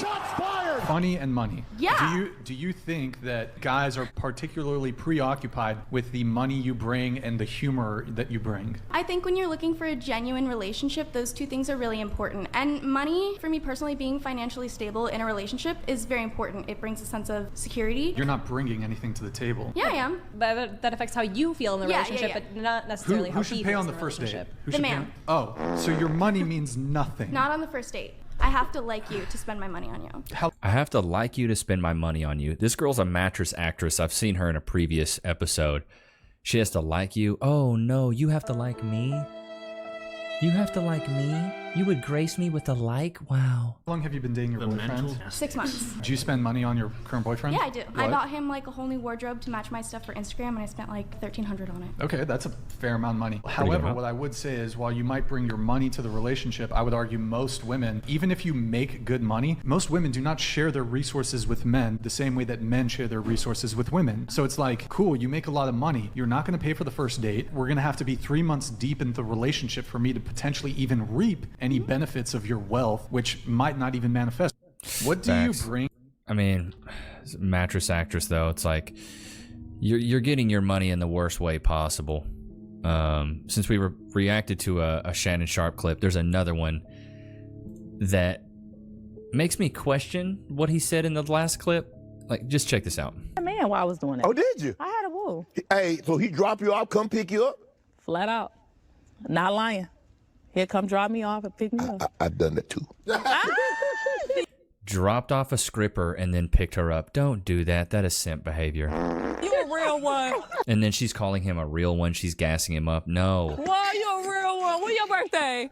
June 26th. I'm a Cancer. You a Cancer. Yeah. That's you a real one. I'm a You Pisces. see how they always go to... I can tell a woman's intelligence how quickly she goes to Zodiacs. If she straight goes to Zodiacs, you're an idiot. Stupid. Yeah. You see what I'm saying? Yeah. Set that alarm about 3. Yeah, I'm like, let me go pick up my girl. Okay, you go pick her up. I'm not mad at that at all. That says a lot about you. They about to kill us. You They are about to kill Yeah, that does say a lot about you, Shannon Sharp. very confident. With Yeah, for yourself. sure. Yeah, you're not. You that. I like how it's when men simp for degenerate women, it's confident, but when a man has a standard or a boundary, it's insecure. Have you noticed that, chat? If a man has... When men simp for degenerate women, it's confident, but when a man has a standard or a boundary, it's insecure. Have you noticed that, chat? If a man has standards, he's insecure, but if he's willing to simp for a woman, he's confident. You can't make this stuff up, bro. That says a lot. Yeah, I don't. Yeah. That night, I made like $700. First off the rip. I made $700. Oh yeah. So I know you went I back. feel like I'm rich as dog shit right now. You know what I'm saying? It was $781. Wow. I'm like, shit. That's one check for 2 weeks. And one day, I'm trapping. Yeah. I want all this money. You feel me? I'm in here. I'm never leaving it. I don't never want to go home. Trading your morality for money, man. You feel me? But then it became days where it was like 300. But then it became days where it's like 7,000. What? I made $26,000 in one night and $13,000 at the door. Low. On the biggest night. So picture $26,000 in all singles, and then the dough still did $13,000. I'm rich. You can't tell me nothing. Shit. And we wonder why these women go be scrippers. There's real money to be had. But the problem is where do you think this money's coming from? It's coming from the men. Loki, you want another one? Free. Sit. Wait. Can we get some frees in the chat?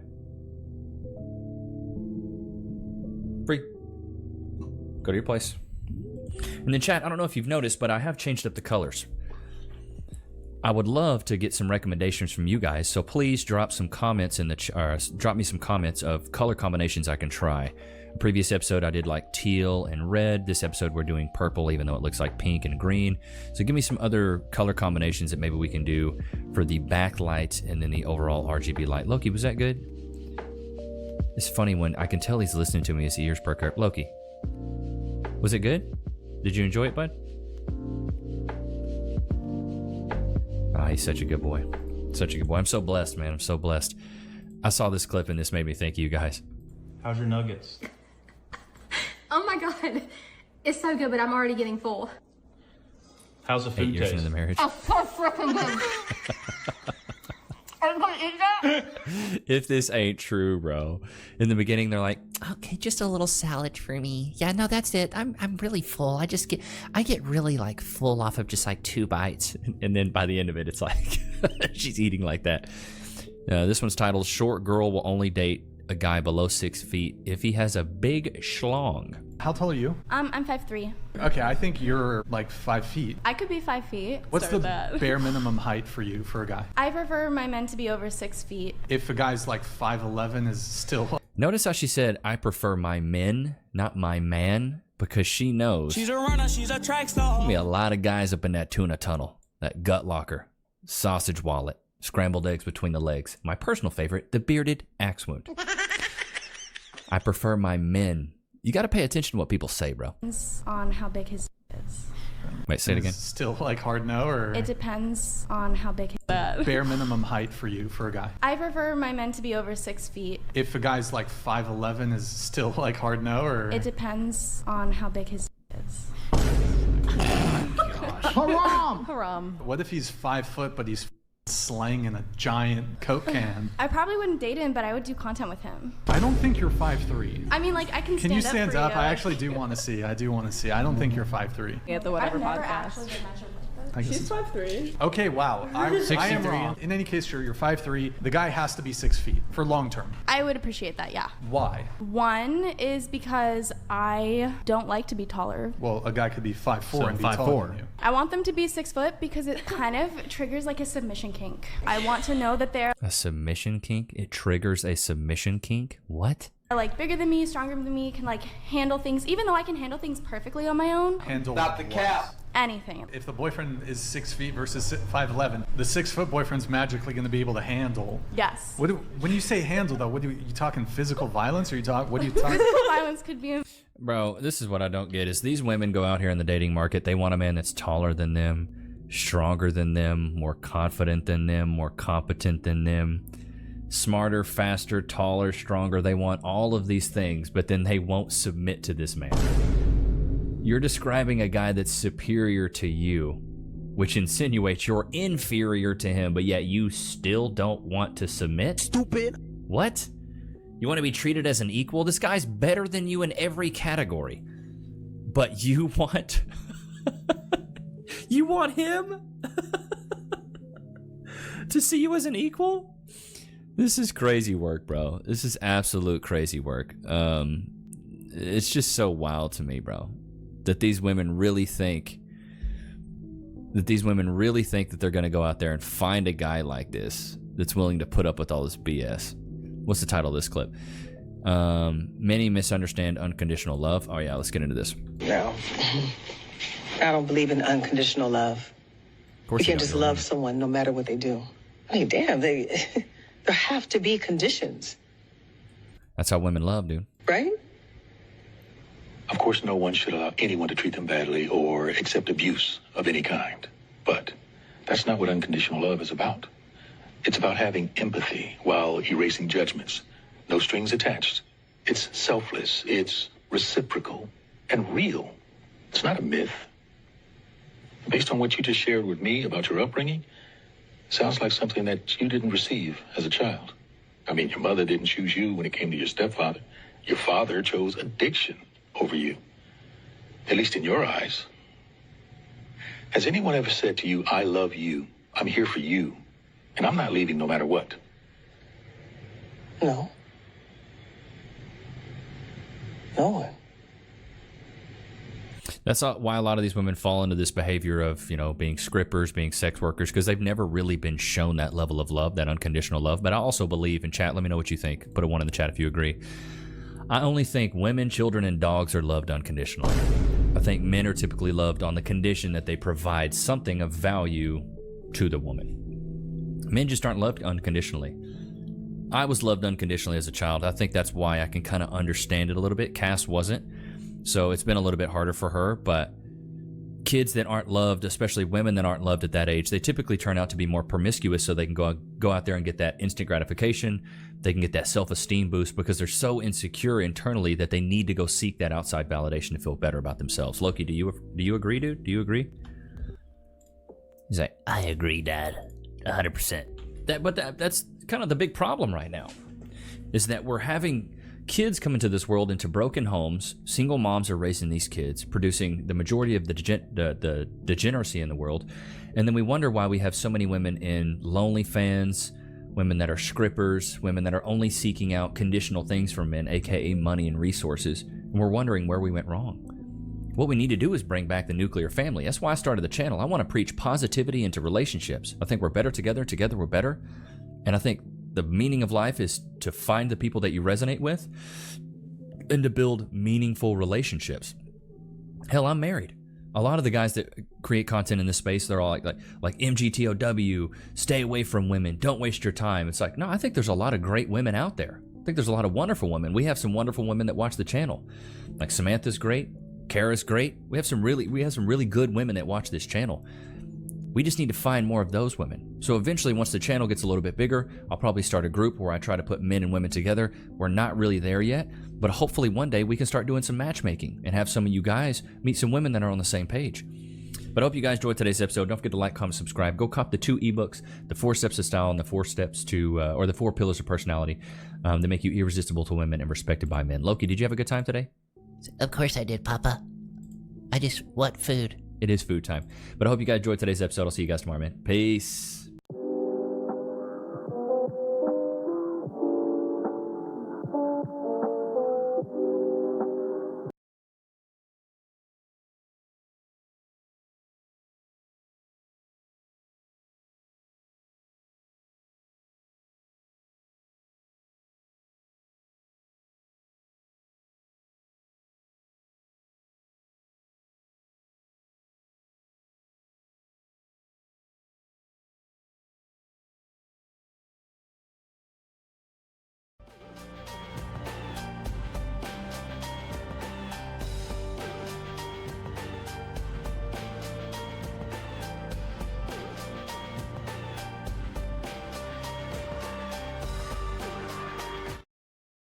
I thought I'd do an explainer on being wrong. Interesting. Something, quite frankly, that I would think you're unfamiliar with. Being Neil deGrasse Tyson. No. So I was once asked. Yeah. You know, I give a public talk and Q&A at the end. Right. And someone said, when was the last time you were wrong? Interesting. And I almost didn't understand the question. I had to think hard about what the person meant by that question. Okay. And I realized there are levels of being wrong. Okay, that's and I don't think she meant all levels. Okay. And why not? Because, for example, all right, I'll be home at 6. And you get home at 6:15. You were covered in glitter. What happened? So you were wrong. Right. But no, that's not a federal case to be made of that. No, it isn't. And you were just wrong. Another one is, let's go left here instead of right. That'll be the fastest way home. And then there's traffic. Oh, my goodness. So you were wrong again. Yes. Right. So there's all these daily things where you're wrong. And so I'm still trying to figure out what she means by this. Because I'm saying, we're wrong all the time. Wait, where are you coming from? Everyone is wrong here? All the time. Oh, yes. All right. Yes. So I started ascending the wrong ladder to find the place where I thought she might have meant. And let me go through scientific wrong, okay? When you are on the frontier, most of the time you're wrong. Right. Because there's not enough evidence, or the quality of the evidence doesn't justify being right. All you can say is, this may be the case. I think it's this. And then someone has better data or more data, and they show you that you're wrong. So this, what you're just pointing out right now, was the biggest mistake with respect to information being given about COVID-19. Yes, precisely. Because people are thinking, well, if a scientist speaks, it must be right. Right. Well, when I say E = MC squared, yeah, that's right. Exactly. Okay, because we know that's true. Right. We have the benefit of decades of theory, experiment, and observation. So much so that it now becomes a law. We can call it a law if you want. We stopped calling things law. Yeah. We did, just because until the 20th century, it was laws of thermodynamics, laws of gravity, laws of electricity, and then we just stopped that. Right, yeah. Because we found that as thorough and as accurate and as brilliant as all those laws were, we realized that they may be incomplete. Ooh, I love that. And that's different from being wrong. Yes. It's a whole other different thing. Oh, that's lovely. Okay, so incomplete. It's just incomplete. Well, the grade I got the most in college. Incomplete.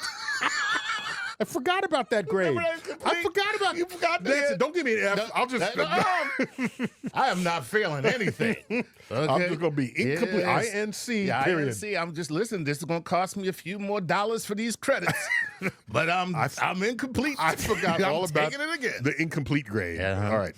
So we would find that classical mechanics, as brilliant and as effective and as much as it explained to the world, it didn't explain the whole world. Right. And we needed a deeper understanding. Then quantum physics comes in. We are in the centennial decade of the development of quantum physics as a branch of physics. That's how young it is? 100 years, yeah. It's the youngest of the major branches of, there are other branches like quantum chromodynamics and things, but basically, in terms of the big-ass branches of physics, 100 years old. Whereas Newton and gravity, been around 400 years. Yeah. Okay? Yeah. So we find there's a deeper understanding of reality in which it's embedded. So in that sense, you're incomplete but not wrong. Okay? Excellent. So I don't know, should one say that you're wrong in that case? I don't know. So, because COVID-19 was novel in the sense that it had not come around before. By the way, that's what they called it at first. The novel coronavirus. Correct. That's evidence that we were unfamiliar with its ways and means. Right. And the ways of how it works, how it gets transmitted, how communicable it is. All of these were uncertain at some level. The CDC, which is accustomed to just declaring what is true, is trying to declare truths about something that is in progress in our understanding of how it behaves. So I think the public and agencies need to look back on that episode and think about how to approach that the next time. Yeah. And say, for example, you can say, here's what we know now based on the research available to us this week. Check back in a week. If there's more research papers that come in, we will update you. Okay? It will say, no, we thought this would work, but we have refined evidence that it'll work better if you add this regimen compared to that regimen. We realizing it's not transmitting on the surfaces as much as we thought. Right. You don't have to wash your groceries coming in. Exactly. But starting out that way, it might have been the case. You never know. You just never know when you're on the frontier. Yeah. So scientifically, we're wrong all the time on the frontier. But once it gets verified, then by multiple experiments, by multiple people, including your competitors. Well, most importantly. Because they're the people, like I said, the greatest thing about science is it's filled with haters. Science is filled with haters. And scientists are just like, oh, bring it on, haters. Check my work. There's someone wrote an article, 100 against Einstein. Right. Okay. Because the haters, right? Haters. Okay. Because they didn't want to believe relativity. It was too weird for them. And Einstein replied, I'm paraphrasing here. He says, if I'm wrong, you wouldn't need 100 reasons for it. You would just need one. If you could. Right. Damn, that's a rap battle if I ever saw one. That's the quote from Shakespeare. Methinks the lady doth protest too much. Yes. Yeah. Here's another way you can be wrong. You can be wrong and right at the same time. All right? So there's Claudius Ptolemy, Alexandrian mathematician, brilliant. And he codified the geocentric universe. Wow. Okay? Okay. And how do you do that and still make sense of the world? Well, if Earth is in the middle and you look up in the sky and you see planets moving forward and then backwards, slow down and go back forward again, how do you explain that if you're in the middle? The planet must be making loops of its own. Thus was the codification of epicycles, where all planets, as they orbited the Earth, made loop-de-loops of their own. Because that's what we see in the night sky. So he codifies this. He was wrong as all get out. And it made perfect sense. But it's what it looked like. Yeah, look at that. We're seeing it. And he was humble about it, though. Really? In the margin of his book, which exists in the Arabic translation, because I think some of the original copies were burned in when the Alexandria Library burned, but it had already been translated and was in Baghdad, and it's known today by the Arabic title, Al-Majest. Al-Majest. The greatest. Ooh. Yes, people knew this was some badass stuff. So in the margin, how humble was he to write, when I trace at my pleasure the windings to and fro of the heavenly bodies, I no longer touch earth with my feet. I stand in the presence of Zeus himself and take my fill of ambrosia. Wow. He was feeling it. He was high as I don't know what.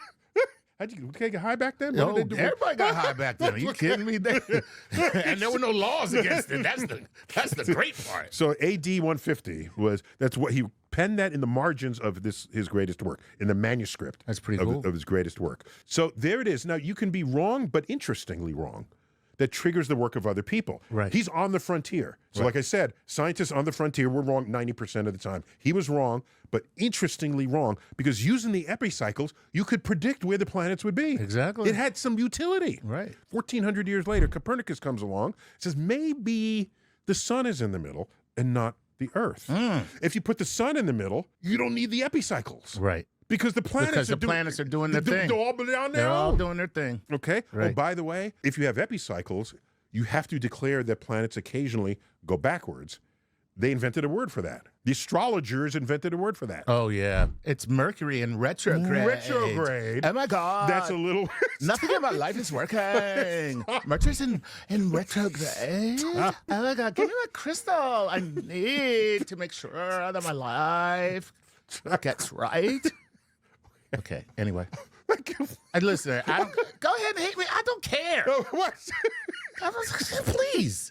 Anyway. You just indicted an entire demographic. No, here's the thing. What? Here's my thing. You are welcome to believe whatever stupid thing you want.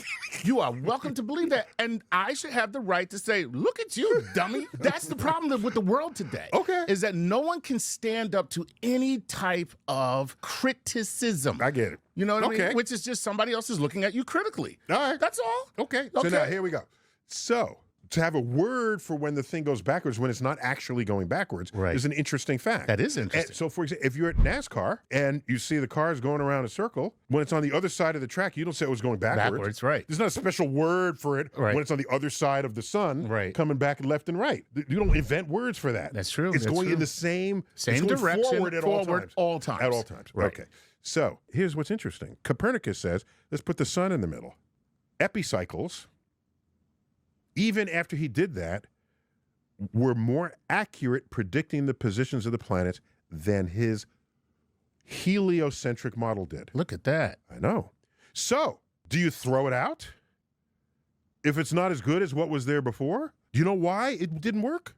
No. Because he presumed that the almighty creator of the universe, Zeus. No, we're past Zeus now. Oh, Zeus was Ptolemy. Okay, now we're talking about he's Christian. Catholic. Okay. He's Catholic. All right. This is middle of the 16th century. Oh, okay. Okay, All right. Polish Catholic. Right. All right.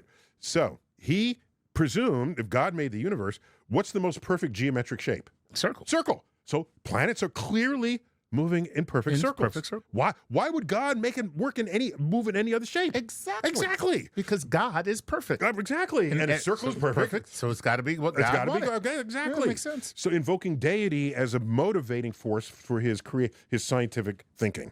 All right. It's not in perfect circles. No. That's why he wasn't getting the right answer. It would be another 50 years before Kepler, German mathematician, using data from Tycho Brahe. I practice that. I just want to show off. Tycho Brahe. Yeah, most people say Tycho Brahe. Okay. Tycho Brahe. All right. Okay, I worked that. I just want give me a pat on the back. There you go. Thank you. Sounds like a sausage. Tycho Brahe. Tycho Brahe. Okay. A master observer of the night sky. Okay. And got data on where all the planets were and everything, and when they were where they were in the sky. Kepler used it, and after tortuously scratching his head over what it all meant, he finally landed on the fact that planets orbit in ellipses rather than in perfect circles. Bada bing, everything worked out. Everything worked out. Here's the point. Copernicus was wrong. Right. Ptolemy was Yes. wrong. Yes. Copernicus was wrong. Yes. But Ptolemy was more wrong, even though his model made better predictions. So this wrong thing is very weird when you're on the frontier. I'm just saying. Within wrong, you can bracket a little bit of right. Yes. Yes. Beautifully put. And Copernicus bracketed enough right to say, let's stick with this and see if something else needs adjustment. Let's go back 20 years. All right. Just Or- 20 years. No. Or a little more than 20 years. 30 years. 30 years. Okay. Mid-1990s. Okay. There was the discovery of the first exoplanet. Yeah. Okay. So now watch. It was a pulsar planet. We're not thinking there's life there. Right. Because a pulsar is what's left over after the star blew up. We're not thinking life. But still a planet orbiting another star. This is an important result. And it was a little odd, but this planet orbited once every 365 days. That was a little weird. Okay. How do you get that? That's exactly our year. Of course, yeah. Other planets in our solar system don't have that orbit. And so these properties that were reported were oddly similar to Earth. The existence of this planet was inferred by its gravitational tugging on the pulsar itself. And pulsars have rapid pulses, so you can time these, you can time it and know exactly if it's coming towards you or moving away. The timings of these pulses are exquisite clocks to check for this. Okay? And they inferred the presence of an Earth-like planet with a 365-day orbit. Headlines. Earth 2. Then, 6 months later, somebody looks back at the data. They had modeled Earth as a perfectly circular orbit around the sun. Oh, that's not just good. to simplify it. Right. Sometimes you do that just to simplify the calculations. Exactly. But if that's your base model, then when Earth is closer to the sun, we're moving faster. Exactly. We're farther from the sun, we're moving slower. Right. That signature got imprinted in the object we were observing. If you don't recognize that that's coming from you, you're going to project it into everything you see. It was egg on their faces. Of course it is, yeah. Because they should have known better. By the way, I understand why that's wrong. So they really crapped the bed. However, this is science, okay? If you're wrong, you don't want somebody else discovering that. That's right. They found it. They printed the retraction, and it was reported at the annual meeting of the American Astronomical Society, the retraction of that paper, and got a standing And ovation. people were like, yo, way to go. Way to go. Way to be wrong. You stupid people. You're amazing. Oh, what amazing dummies you are. So the applause was that they found the error. They found the error. They admitted the error, and it's not a mark on his reputation. Exactly. But if you go to your grave saying, no, I was right, and people already know you're wrong, give up, take on another profession. Yeah. No, I love that story. Yes. Yeah, that's it. That speaks volumes. I love it. That's science at its best. Yes. Really. Absolutely. Yeah. When it's at its worst, it's at its best. Ooh. Ooh. I need mics to drop. I'll give you a fist bump. Oh, fist bump. There That'll you work. go. So now, that's the frontier of science. Now, am I where this woman was trying to get me to say, when was the last time I was wrong? No, because I figured out what she meant. What does she mean? Is there something I believe really strongly with my heels dug in and I'm resisting evidence to the contrary? Yeah. Then I'd be wrong and embarrassed by that. She was going a new place that I think pervades in our society. There people are certain of what they think and will fight you if you think something different. And they can't be, if they are wrong, they can't be convinced of it. Well, see, that's the thing. Because when you have that belief, which is not scientific, because beliefs, as I have said, I don't believe this. I don't believe in science. I just believe the science. Yeah, it's not something to believe in. It's not something to believe in. Yeah. As I said, the good thing about science is true whether or not you believe in it. Right. And of course, what I mean by that is the science, not the frontier, because we're all wrong most of the time. It's after that filters in. Right. Oh my gosh. Yeah. You can't just say, I want to repeal the law of gravity. I don't believe it. Because you gained 3 pounds last week. Right. I don't believe it. Right. It's too many Big Macs. Which, by the way, that is the defense. And you'll see people make this defense. I don't believe it. Right. And so that was the category of belief that I think she was inquiring within me. And I carry no such beliefs that would be susceptible to that question. Because I am always open to the possibility? Yes, because I'm a scientist and evidence matters. Now, this is what everybody right now who is watching this. Yes. This is what they're all asking. What's that? So then do you leave open the possibility that there may be a God that created everything? Of course. All the time.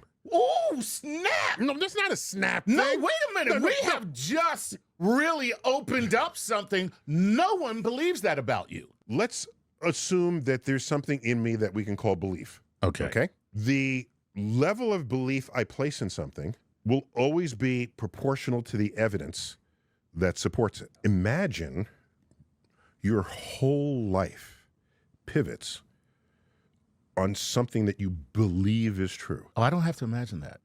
That's already happened. Okay. Yeah. So this might be the case, for example, in religions. Yeah. Okay. So Christianity pivots on the resurrection of Jesus.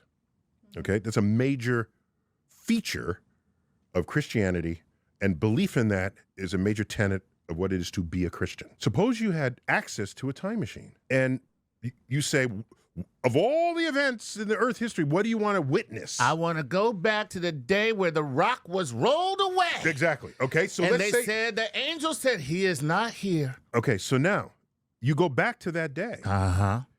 And you see thieves roll it away and steal the body. That would be information that would completely destabilize. Crush everything. That's right. So that's the extreme version of what I think she was asking me. When was the last time you were wrong? And she wanted to know how willingly would I give up thinking I was right. So that's an extreme. I give that just as an extreme case. But from a neurological standpoint, it wouldn't make a difference to most people. They would enter a state of cognitive dissonance, and they would find a reason why that information that they see visually does not match with their belief, and then they would find a way to reconcile cases, it. so that they preserve the belief. I think that's the most extreme example of what it would be to have a belief challenged. And so if you bring evidence to me that is compelling, either better evidence or more evidence, or ideally both, okay, then I'll say, hey, I haven't thought about it that way.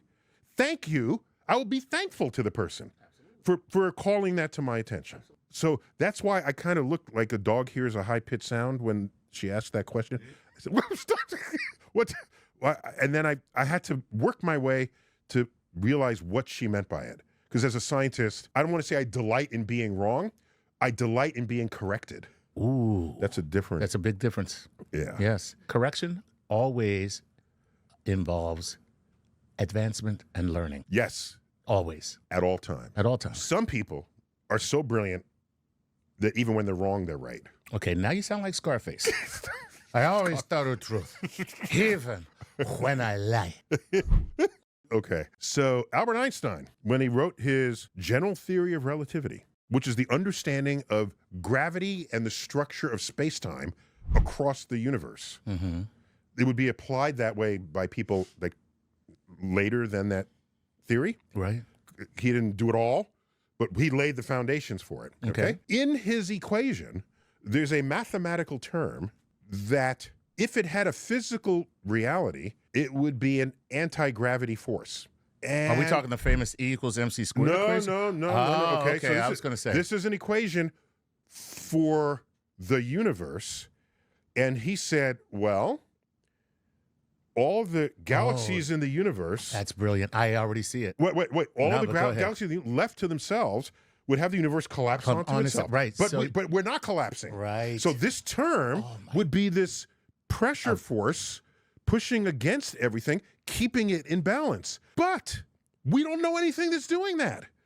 And so he puts it in there because he has no other way to understand a universe that would not collapse on doesn't itself. collapse. Okay, he has no way to understand it. So he leaves it in. It's called the cosmological constant. And many, many decades later, by the way, when I'm in graduate school, when we calculate cosmology, we have to put in the constant and say it equals 0. You have to do that because it belongs in the equation, okay?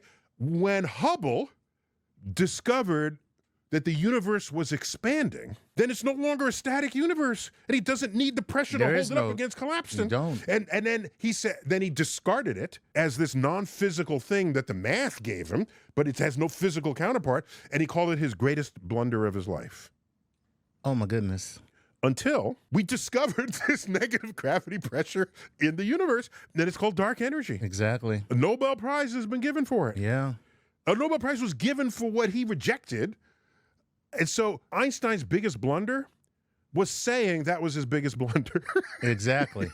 Yeah, that's amazing. Yeah. So anyhow, he was wrong, but right. God, that guy was just so smart. Yeah, yeah. Anyhow, we're done here. All right. Thanks for joining us on An Explainer on Being Wrong. There you go. Go home, fellas. Tell your wife, you're right, baby. That's not what I said. That's not the lesson. That's not the takeaway here. All right. Till next time. Thanks, Chuck. Always a pleasure. Neil deGrasse Tyson, keep looking up.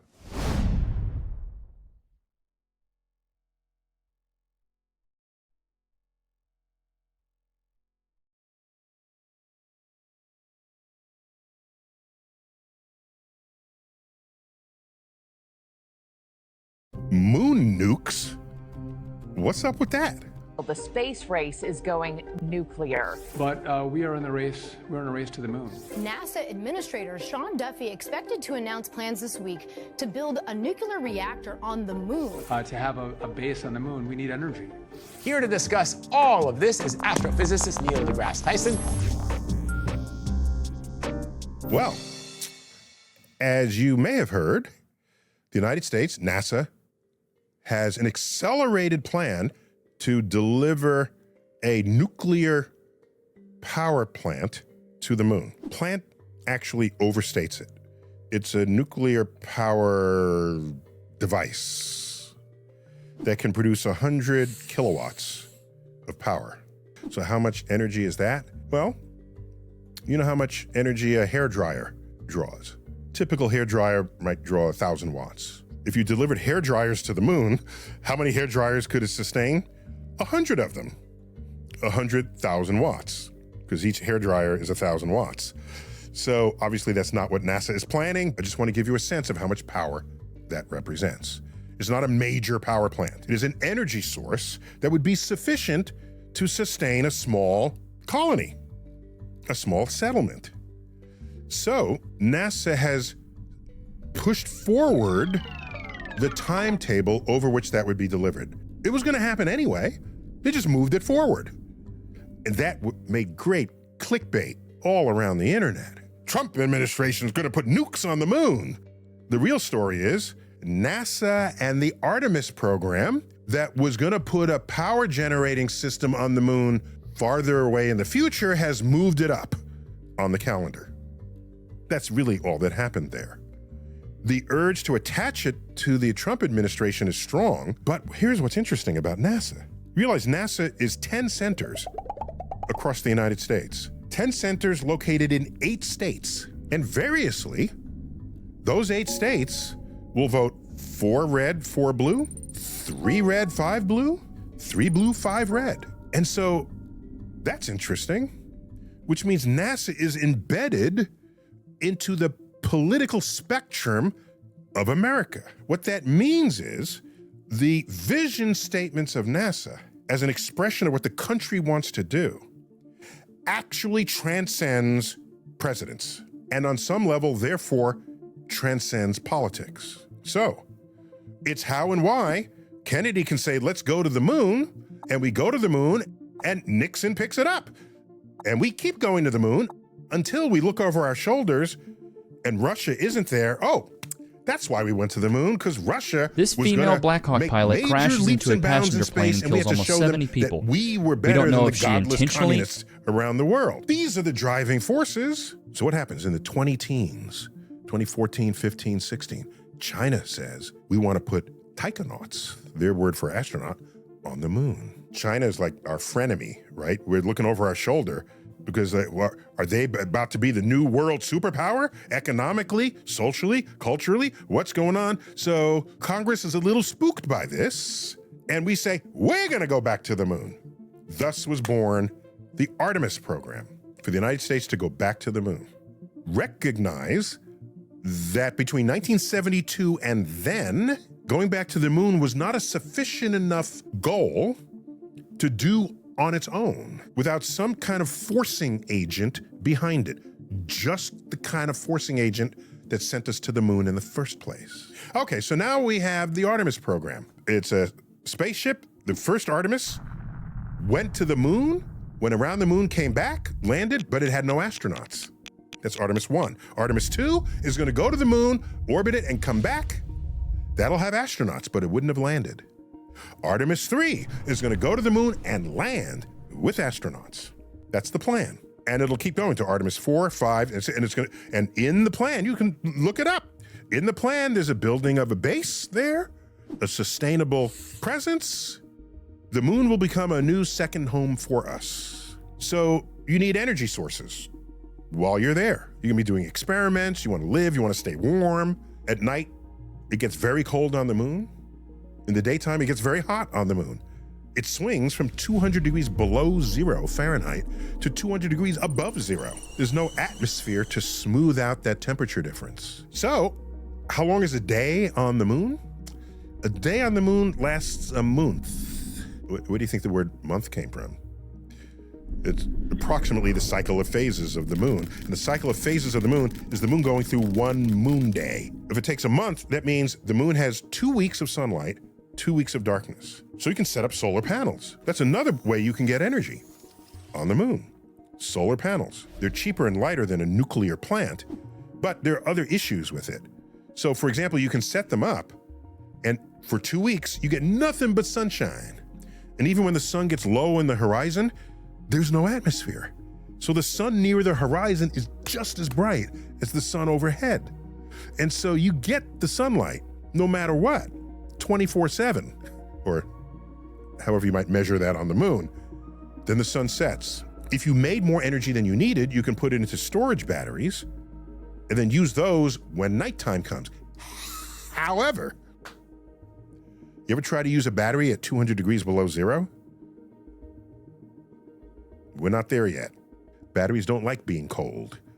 So there's a problem of how you would generate or draw energy from whatever are your devices when it's nighttime on the moon. These issues are resolved with a nuclear device. And what is it? It's a fission reactor. It uses uranium. There's still people who are a little spooked when they hear the word nuclear. And I don't know if you know this, but everyone in France knows this.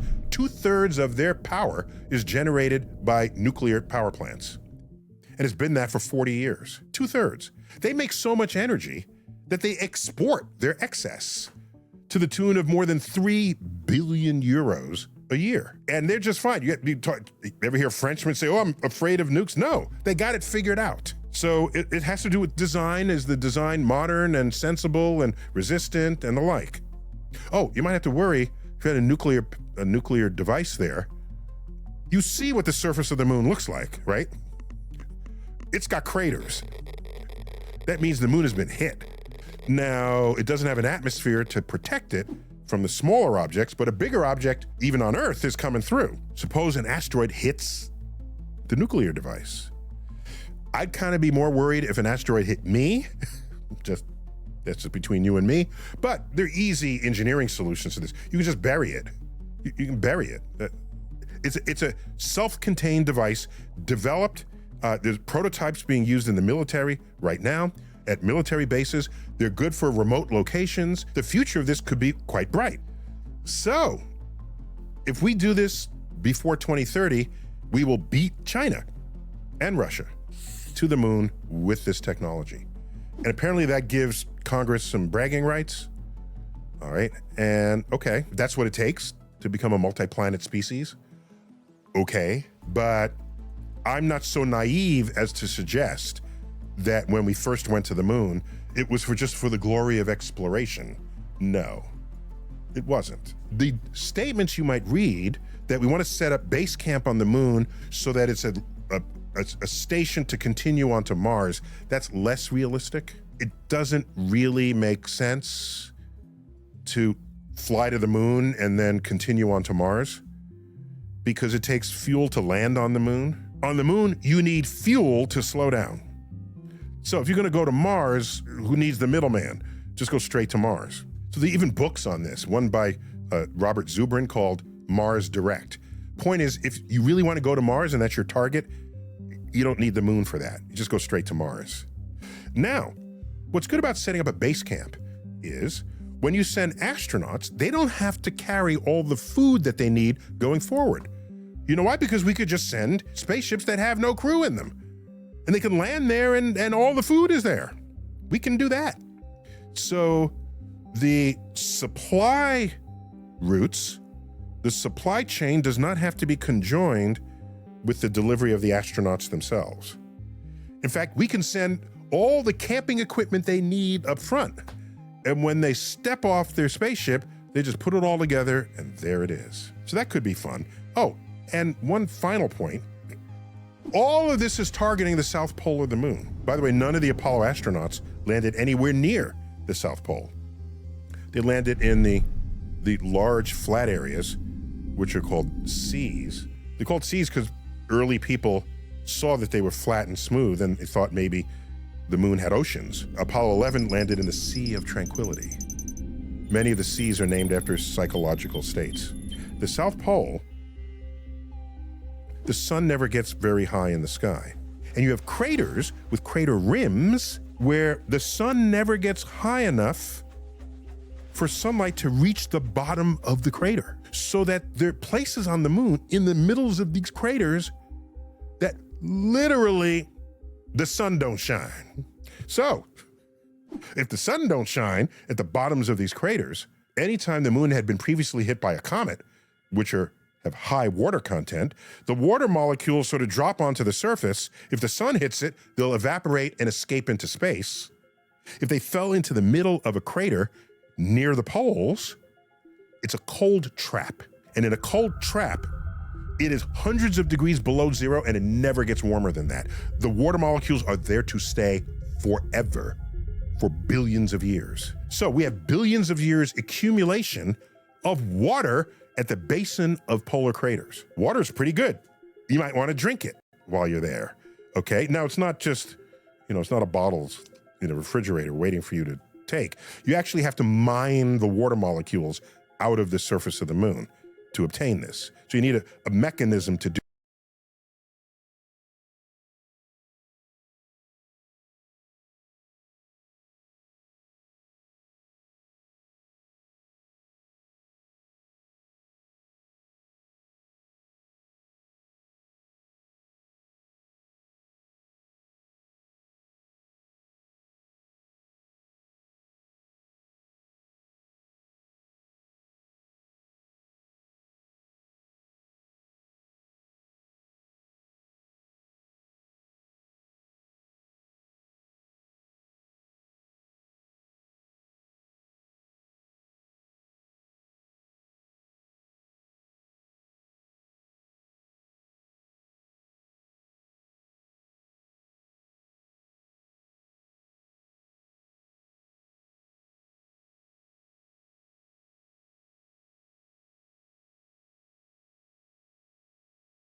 do that. But we have very good evidence that there is indeed water there, fulfilling the expectations for it being a cold trap and the moon getting hit by comets over its multi-billion-year lifespan. All right, so you have the water to drink. Water is H2O. If you have another machine that can split the water molecule into hydrogen and oxygen, that's rocket fuel. It's one variety of rocket fuel. If you have a hydrogen tank and an oxygen tank, and then you merge them, the hydrogen joins with the oxygen to make the water molecule and is highly exothermic. Energy is released. So you could go to the moon, we sent the supplies up front, take the water out of the crater basins, drink some of it, make rocket fuel out of the rest. Now you have rocket fuel to come back to the Earth. In NASA, they call this ISRU, In Situ Resource Utilization. There are no permanent settlements anywhere in the solar system unless you have some kind of ISRU. Later on, you bring up a digital printer. You just dump some lunar regolith into it, like the lunar soils, and maybe it'll melt it and fuse it and turn it into pottery or whatever. Whatever you need, perhaps a future 3D printer will get that for you on the moon. I'm loving it. That's Moon Nukes on Star Talk. Neil deGrasse Tyson, as always, keep looking up. We've spoken a lot about the impact politics is having on science. So when the US attempts to fast-track the next generation of space nuclear technology at the risk of billions in taxpayers' dollars and safety of our astronauts,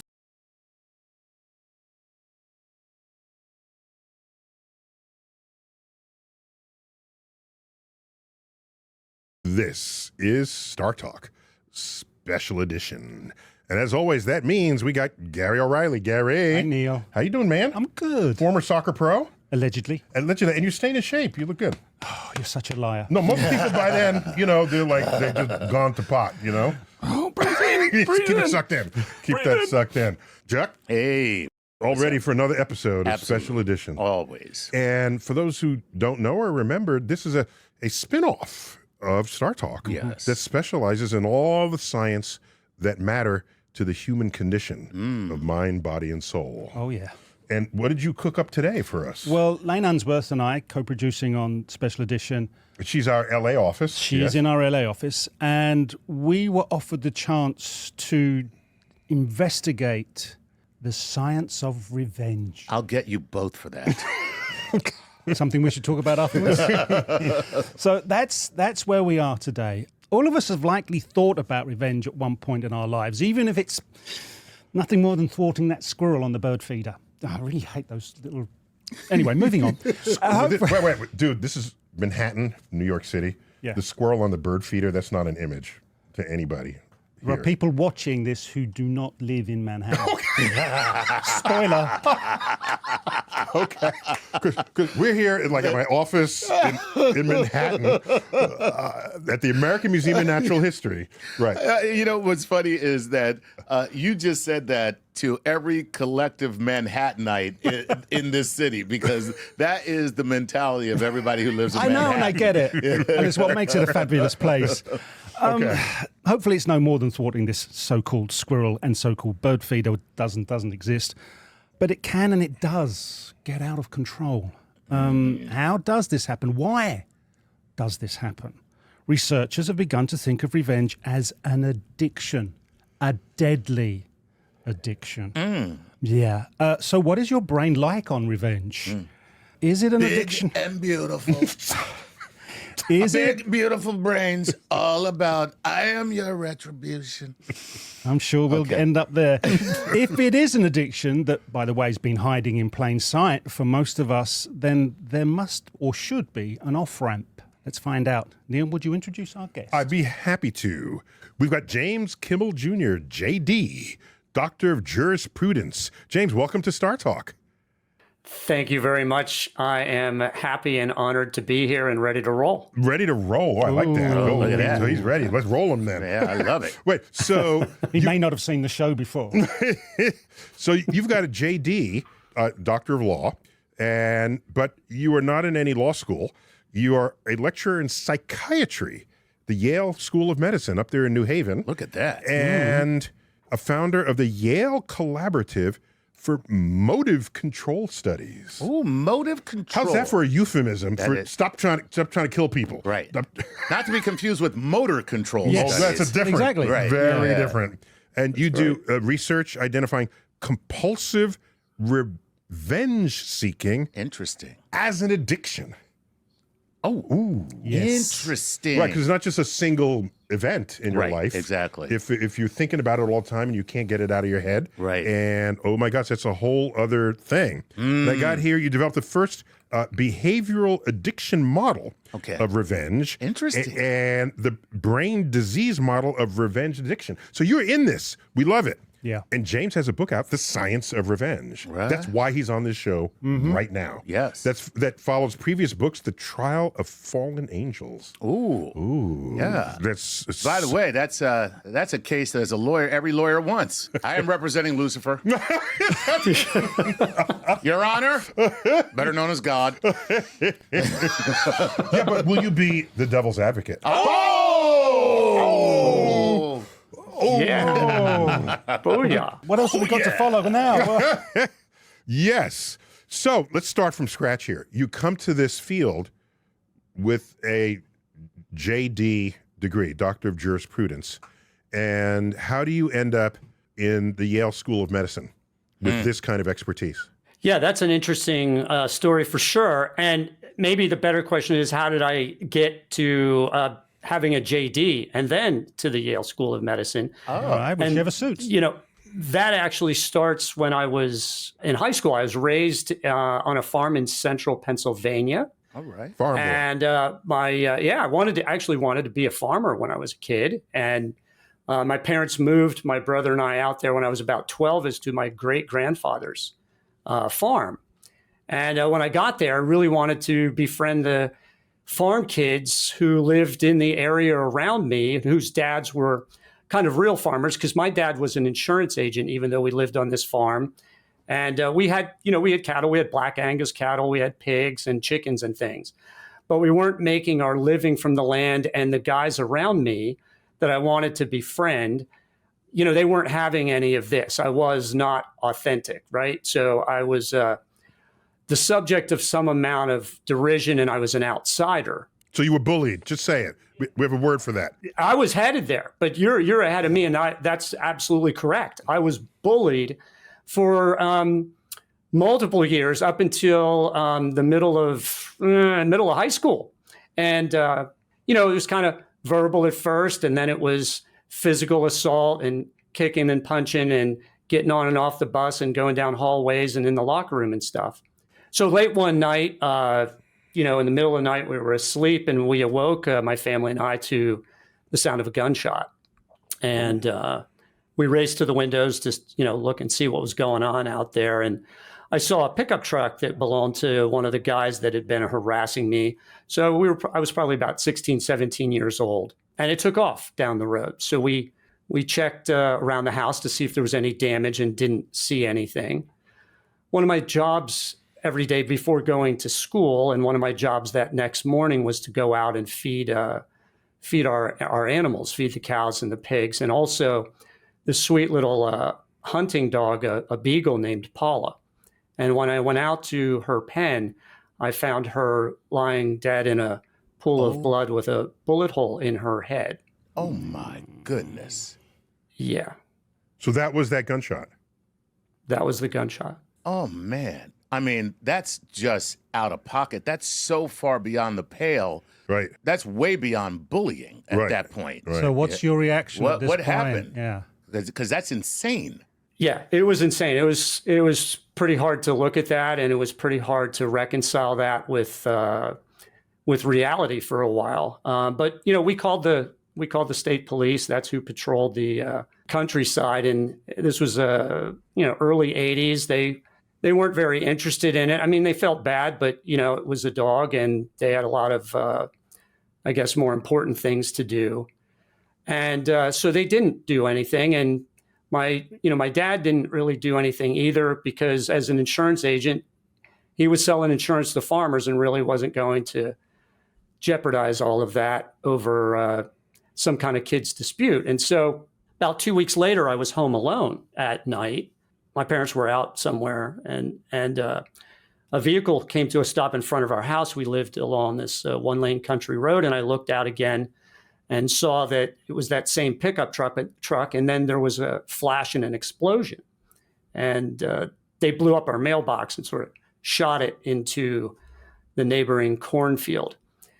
And that was the moment that shot me, sort of into the neighboring cornfield as well. And I had been shooting guns since I was probably 8 years old. We had lots of guns living in the country. And so I ran and I got a loaded revolver out of my dad's nightstand and ran back through the house, jumped in my mother's car and took off after these guys through the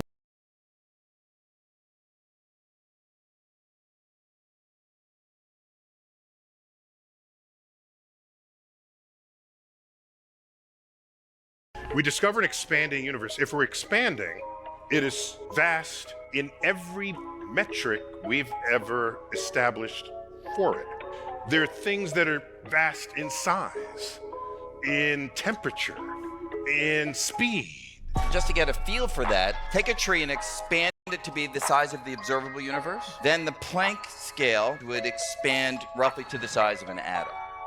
So the Planck scale is to an atom as a tree is to the universe. This very quickly leads you to have even greater existential dread, because if you run the movie backwards, it gets to a point which seems quite catastrophic, where these galaxies are literally on top of each other, and eventually you're kind of imagining something that's so dense that you have to start thinking of it as hot, soupy, and chaotic. The reason why you can't put quantum mechanics into it, it already seems to have quantum mechanics embedded in a deep and subtle way that Einstein himself didn't recognize. Oh, please tell me, because my edible just kicked in and this is fascinating. You can't put something into something if it's already where the thing is there. That's it. We just don't know where it is inside of that thing, but once we find it in there, we're gonna be like, yo, that's where it is. And be like, I told you not to put it in there. It was already in there. That's simple, it's elegant, it's profound, it's amazing. I agree.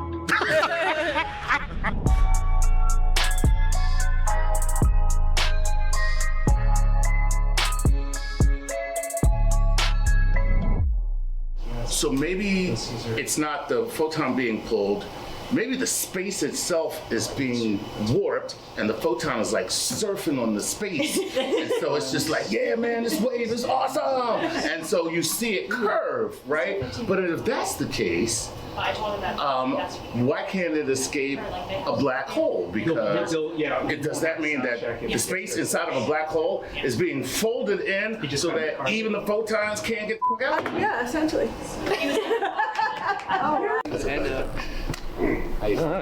Who's that out there with the sparkly?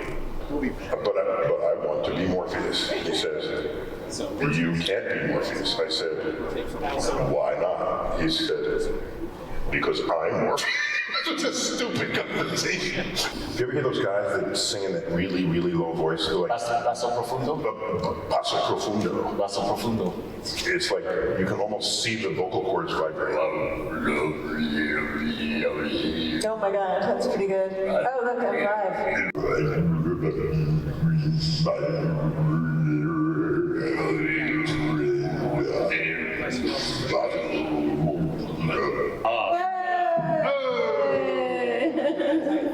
Hi, Jenna. Nice to meet you. Number one. Hey, man. Oh, the crowd is ready for it. I got you. No, I don't do the back. I sit on it, and I got a butt sticking out like this. So this is where, in 1920, we didn't know if there were other galaxies. Oh, wow. Yeah, I mean... We thought we were the main character the whole time. The Milky Way was the universe. Oh. Yeah. Immanuel Kant, even in the 1700s, imagined that some of these fuzzy things were island universes. I can't hear his name without you. I'm so sorry. Immanuel Kant. I'll stop saying it. Gosh, stop. Okay. Island universes?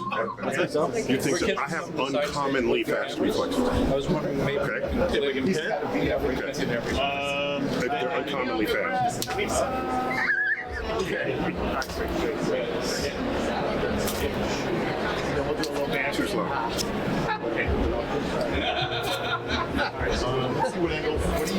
What do you see? Yeah, okay, I just wanted to know. I want to double check it now. He's getting a knuckle. There. So you're pretty fast. Let me say. Yeah. He was like, you're not getting any chances. You do need my shirt. Oh, man. Oh, man. All right. Okay. Nice. That was nice. Well, you got it.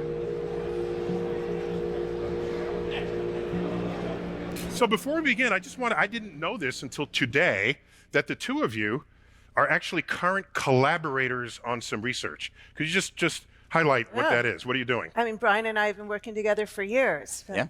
Mostly, we've been thinking about extraspatial dimensions and different cosmological implications for theoretical physics, hiding some dark energy in some extra dimensions. As one does. As one does, yes. You're thinking about higher dimensions. Yes. Because the 3+ time dimensions are not enough for you. Well, even Einstein, when he started working, wondered why 3. I mean, it's a curious question. Once you start... Well, it's a magic number. Yeah? Is it your favorite number? Wait. Those are Schoolhouse Rock people right there. They count to 3. They got it right away. Okay, but how many dimensions are there, really? We don't know, but certain theories tell us that it could be much more than the ones that meet the eye. So it could be as many as 10 or 11. Oh, like gender. But I said it, and now I'm getting arrested. Did you just make up other dimensions? I mean, it sounds like you're pulling it out of your ass. I mean, sorry. Yeah, it's all. You didn't deny that immediately. That was I'm worried about this. Okay. Well, partly it is, but it is also deep mathematical reasons that lead us to these ideas. Yeah, So- and we figure if nature can try some experiments, she will. So every Okay. possibility might actually happen. Okay. So we're just exploring. All right. How much weed do you guys smoke? All right. So Complete silence. the microscope and telescope were invented 400 years ago. And like I said, they take us to the grandest visions of our understanding of our place in the universe and the tiniest visions that also give us an understanding of our place in the universe. And so those first steps were magnified at the dawn of the 20th century, especially through the 1920s. And so let's start out with the large, and we'll end with the small, okay? So let's go back to the roaring 20s. Let's just do that. And here's something that it's hard to even believe that just 105 years ago, we didn't know if there were other galaxies. We just thought all the stars in the night sky, the Milky Way, was the entire universe. We weren't given reason to think anything else. There were these fuzzy things in the sky. Okay, they're just fuzz. We call them nebulae, which is Latin for fuzz. Yes, Fuzz. thank you. So we just thought it was just space lint. yeah. Sure. But some fuzz lint base. Now you're messing. Nebulae. Some nebulae were spiral shaped, and others were irregular. And the irregular ones were found in the plane of the galaxy, whereas the spiral ones were in every direction you looked. Interesting. So that was odd. It was the first thing. Well, maybe we can unpack this and figure out what's going on. So there was a famous debate, took place in 1920, at the hosted by the National Academy of Sciences, between Heber D. Curtis, yes. Unfortunate name. He had that name. And Harlow Shapley, soon to become the director of the Harvard College Observatory. And Heber Curtis was director of the Allegheny Observatory. Two very different. Yeah, I'm going to say one of those sounds more expensive. All right, so they debated whether these spiral things were other galaxies. With a term coined by Immanuel Kant in the 1700s, who thought about this, philosopher. Yes, Chuck? No, Brian has did it to me, man. I'm sorry. What did Brian do to you? Because he knows I can't hear the name Immanuel Kant without being 12 years old. Okay. I'm so sorry. Okay. So he's a philosopher, deep-thinking philosopher. He looked up and he saw these spiral objects, and he thought of them as possible island universes. Oh, that's pretty cool. An island beautiful. universe. That's beautiful. Yeah. That is. But we didn't have evidence to say that, to support it, but it was a deep idea at the time. So there they are, they debated this. But based on what evidence? Just hot taken? They're scientists. Okay, all right. Which means... Sometimes we have rose-colored glasses towards the past. Yes, I get it. Yeah. So here's how it works. Two scientists argue. There's a pact implicitly signed before they even begin, which is either you're right and she's wrong, you're right and he's wrong, or you're both wrong. They know this going into the conversation. It's Nerd Thunderdome. So, two scientists enter. Two scientists leave, but one's a little embarrassed. Pay-per-view Saturday night. Yeah. So here's this is their Tyson, Jake Paul, real kind of throwdown. So let's go to the Harvard fellow. Yeah. Because you can always tell a Harvard man, but you can't tell him much. Whoa. Oh, got it. Oh, so they were insufferable back then as well. Got it. Were they also like, I went to school in Boston? Boston. Like, fuck you. Just say it. Just say it. So say it. You know? I don't know. All right. So Go ahead, back to the. Here's what happened. Let's merch. Shapley was heavily invested in the entire night sky being part of the whole universe and the Milky Way.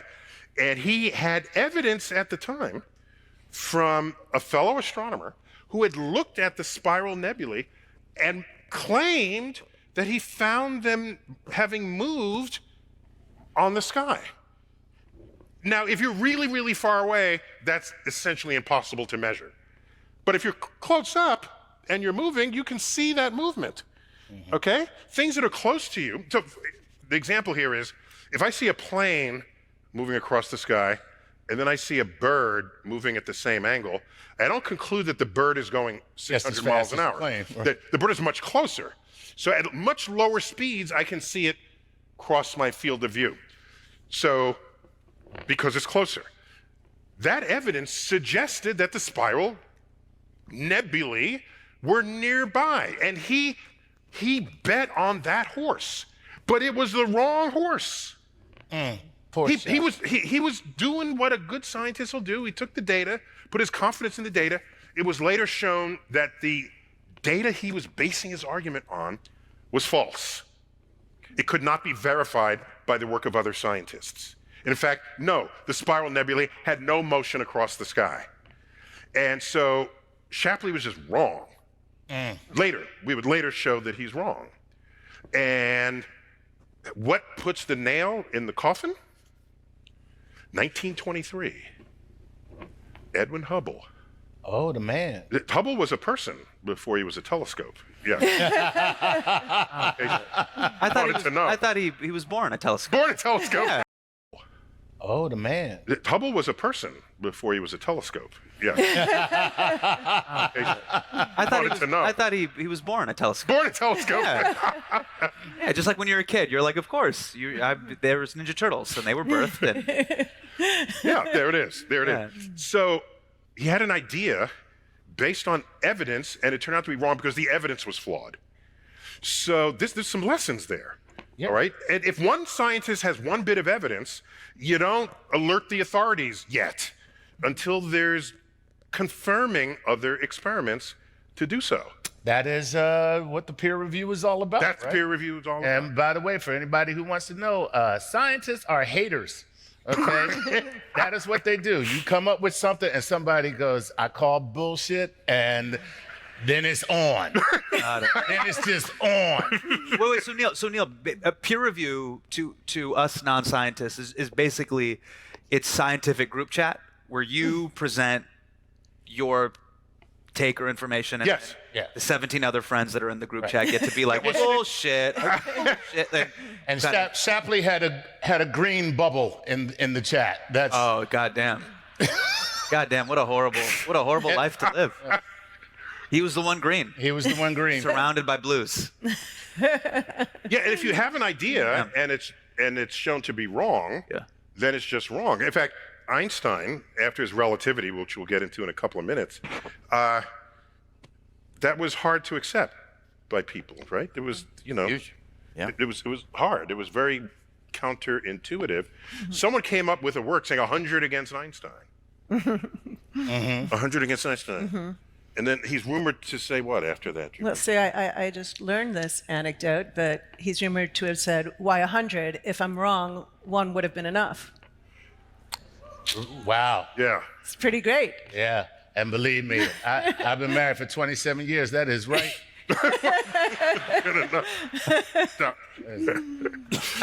Okay, so here's what happened. So Edwin Hubble is curious about these spiral nebulae, and he finds a star in them that matches a kind of star that's not in a nebulae, that's just sort of nearer by than that star. And it's a very specific kind of variable star, named after the very first of its kind, Cepheid variable. The first of its kind was found in the constellation Cepheus. And so that's how we categorize types of variable stars. The first one in a constellation, all the others, no matter where you find them, are that variety. Found a Cepheid variable there. And what was tell us what's special about the Cepheid variables. Well, they have a very predictable property where their luminosity, how bright they shine, is related to a sort of oscillation. And so you can tell that you're looking at precisely one of those. It's Right. very easily identifiable. If you get the luminosity out of it, then you can say, I can see the period vary. Right. And based on that period, I know how bright it should be. How bright it should be. So it's as though you knew your light bulb.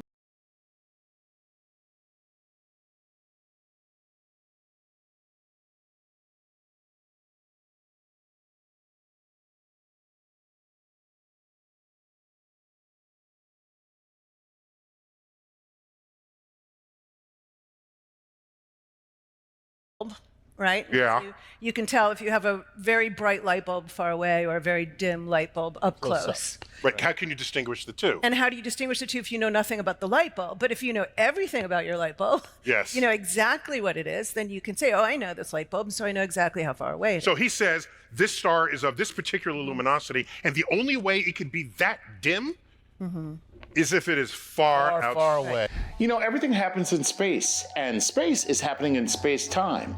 In the 4 dimensions of space-time, there can never be a time without a place, and vice versa. If I say meet me, you will need to know where and what time to make that happen, regardless of the place throughout the entire universe. Well, how would you like to give the gift of space-time? Suppose I told you you could mark any occasion with a beautiful physical representation of its corresponding space-time. Well, thanks to our friends at Under Lucky Stars, you can do just that. Under Lucky Stars makes beautifully designed star maps that show the unique alignment of the stars in a place and date chosen by you. Whether it's a birthday, an engagement, wedding, or when you first met, the stars never look the same twice. Each star map can be personalized with your unique title and footnote. Now, I have 3 children, and I gave each one of them a birthday star map. Each one has the same message. This is the sky under which Morgan entered the universe. This is the sky under which Aiden entered the universe. And this is the sky under which Charlie entered the universe.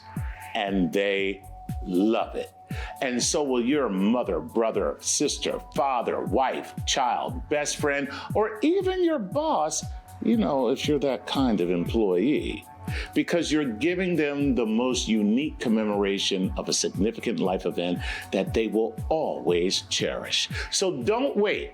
You can even go super meta and give them a star map of the day you gave them a star map. All right, okay, maybe I'm prone to being a little extreme, but perhaps you'll just start with an important date. Go to underluckystars.com and immortalize the happiest moments of your life. That's underluckystars.com. And now, back to the space-time that is the show. It's important to know what he actually meant by that, because Hubble himself never was convinced that these were actually other galaxies. He proved that there was something beyond the outskirts of our galaxy. We knew our galaxy about 100,000 light years across. His analysis showed this to be 900,000 light years. We now updated to 2 million light years. But Hubble was so conservative that he was unwilling to then say, this is an island universe. This is a galaxy in its own right. What an idiot. Wait, what's the difference, just from a space real estate standpoint, what's the difference between an island universe and a and what are we talking? Condo, They're poetically identical. house? They're the same. They're the same. Poetically identical. Yeah. Got it. Yeah. Okay. Yeah, because if our galaxy is our universe and there's another galaxy, then you get to call that a universe. Except, once we see the full breadth of it all, we got to reallocate how we use the word universe. Because it's universe. One in one verse. Right. But we're in the multiverse. Spider-Man. We're in the. We'll get to that. Okay. Yeah. We'll get to that. All right. Minus the Spider-Man, but we'll You didn't like the second one.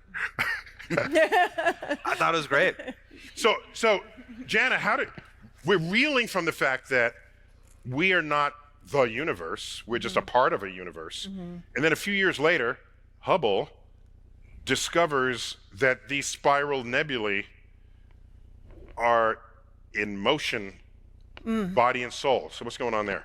Yeah, so once he's starting to be able to use these Cepheid variables and these standard candles to get a strong sense of how far away things are, he can start to do that kind of mapping out the local environment, what we have right nearby, and then also galaxies further away, these little smudges on the sky. And he begins to catalog not only that there are other galaxies around us at great distances, but there also seem to be receding away from us, largely, predominantly.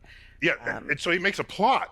Makes a plot. So this is very strange. I mean, you're looking at all of these enormous galaxies. So a galaxy is a collection of hundreds of billions of stars, and they're pretty localized, and maybe they're spirals and blobs, and they're very far away, and they're also moving away from us in every direction, which is very peculiar. So he makes this plot. It's completely freaky, but it gets freakier because the further away they are, the faster they're expanding away from us. And they're calculating this all without computers.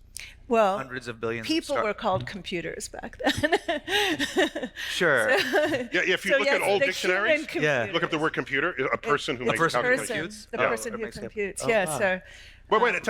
And there's a room full of. And yes, but they're doing it without the machines. There's a room full of computers at Harvard at the time. Yes, so he actually uses the work of one of the Harvard computers, which was a woman named Henrietta Leavitt, and she was part of a group of women who worked at the Harvard Observatory that were called Pickering. And she talked like this. Well, they were called Pickering's harem because Charles Pickering at one point was so frustrated with his male computers that he fired them all, and he said, my maid could do a better job, and he hired his maid, who was Wilhelmina Fleming, and she did a great job. And she hired all these other women, and one of whom was Henrietta Leavitt, and she made 30 cents an hour. Go, Henrietta. Are we applauding her or her pay? That was weird. 30 cents an hour. That's it. She should be making iPhones. Okay, so. I said it. I said it. All right. So, but mixed in here, we've got simultaneous things going on. Einstein's general theory of relativity is already at the races. Okay, so that came in 1915. Okay, that gave us a mechanism to understand what the whole universe could be doing. That just catch us up on that. Well, Einstein writes down his equations in 1915, and initially he applies them to things like the motion of the Earth around the sun and terrestrial and nearby local things.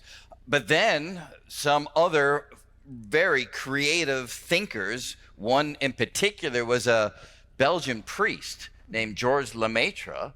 He decides to apply the mathematics not to something in the universe, but to the entirety of the universe, and find from the equations that the universe should be expanding over time. It should be swelling. Wait, just to be clear, he was able to do that not based on his training as a priest.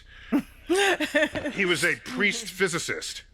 He was a priest physicist, but no doubt his interest in applying these ideas to the entirety of the universe was not distinct from his focus on the big questions of existence. So they weren't that separate, although he, in his own mind, was very clear. He said there are two ways to have deep insight about the world. There's mathematics and there's salvation. And he said, let me follow both. And that's what he did. But not intermingled. He was very clear not to. There was a line in the sand. Absolutely. Between the two. Yeah. Wait. So Lemaitre. I'll let you guys figure out the pronunciation. So he takes the equations. We have an expanding universe, but Lemaitre before Hubble. Lemaitre predicts an expanding universe. Yes. Using Einstein's equations. Yes. So Einstein could have made the prediction and he didn't. Yeah. In fact, in 1917, Einstein actually got there first, and when he applied the equations to the entirety of space, was very disturbed that he couldn't get a universe that met his own philosophical prejudice. Which was? That the universe is fixed, eternal, static, and unchanging. Why would anybody think the universe could be anything other than that? Well, I mean, there is this book called Genesis, which seems to suggest a beginning. Okay. So there are some people who think perhaps that vision is not correct, but Einstein and many others at the time very firmly believed that the universe could not change on the largest of scales. And that's just a philosophical bias. Totally. And in fact, he changes. Wait. How could he get away with that if all the galaxies have gravity? And if they all feel each other's gravity, they would all collapse down into one point. Yeah, so this was an argument that Isaac Newton actually gave.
gave hundreds of years earlier. But if the universe is infinitely big, and if the galaxies are spread across an infinity of space, then there is no center for them to collapse toward. Got it. So you can envision a static universe. Now, if it's infinite. If it's infinite. If and only if But it's even infinite. more than that, Einstein then, in his own general relativity, recognized basically the issue that you're raising in a finite universe. And he said, let me introduce a repulsive push to counter the attractive pull of gravity. And anti-gravity.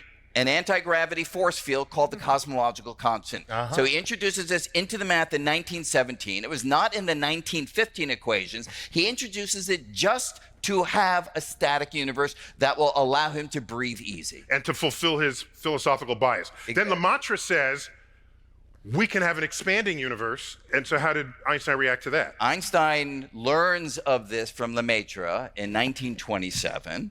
And he says to Lemaitre, your calculations are correct, but your physics is abominable. Oh, them's fighting words. We're fighting words. Wait, by which he was saying you can't trust that every mathematical calculation tells you something real about reality. Some math should be in math textbooks, and it's interesting, but it's nothing more than a mathematical curiosity. And he says, Lemaitre, your idea of an expanding universe, that's a mathematical curiosity. It's not real. Okay, so then 1929, Hubble discovers an expanding universe. Now what? What happens next? Well, so it's interesting because the way I originally described it is kind of confusing. You might think it makes it seem like we're at the center of this expansion and everything's receding away from us. But the way the Hubble law is specifically, it's much more like the space between every galaxy is actually stretching. So from their point of view, if you were on one of those other galaxies, it would also look like everything's receding away from them. Right, everything's receding away from, and if you imagine that it's not the galaxies literally moving on space-time, but actually the distance between the galaxies that's stretching, then something further away is actually moving away from you faster. There's more space stretching. And this was really closer to Lemaitre's description. Not even closer, it simply wasn't static. So just so I'm clear, at that time, they believed there's only one galaxy in approximately 1925. Just so I'm following. 'Cause I feel like I'm in a Chris Nolan movie right now. Watching Tenet. Let's pause real quick. No, up until 1923, 24. One galaxy. One galaxy. It wasn't We are the one main galaxy, character. It was one universe. One universe. Copy. Yes. Here we are, 2025, from what I understand. Yes. Now there's how many universes are we in now?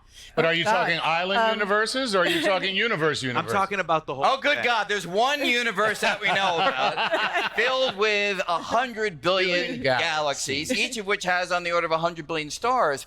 There are theoretical ideas that Neil is suggesting we might get to tomorrow that speak to the possibility that there might be other universes. So the answer is we don't know for sure, but the data seems to suggest that there's one universe. Well, we were talking about this backstage. If the delta is that big between those two numbers, which is one and which you just basically said a gajillion, how do we know that what we're living in right now, the data that we know right now, isn't going to be wildly off and 50 years from now or 100 years from now, they'll be like, look at those dum-dums in 2025.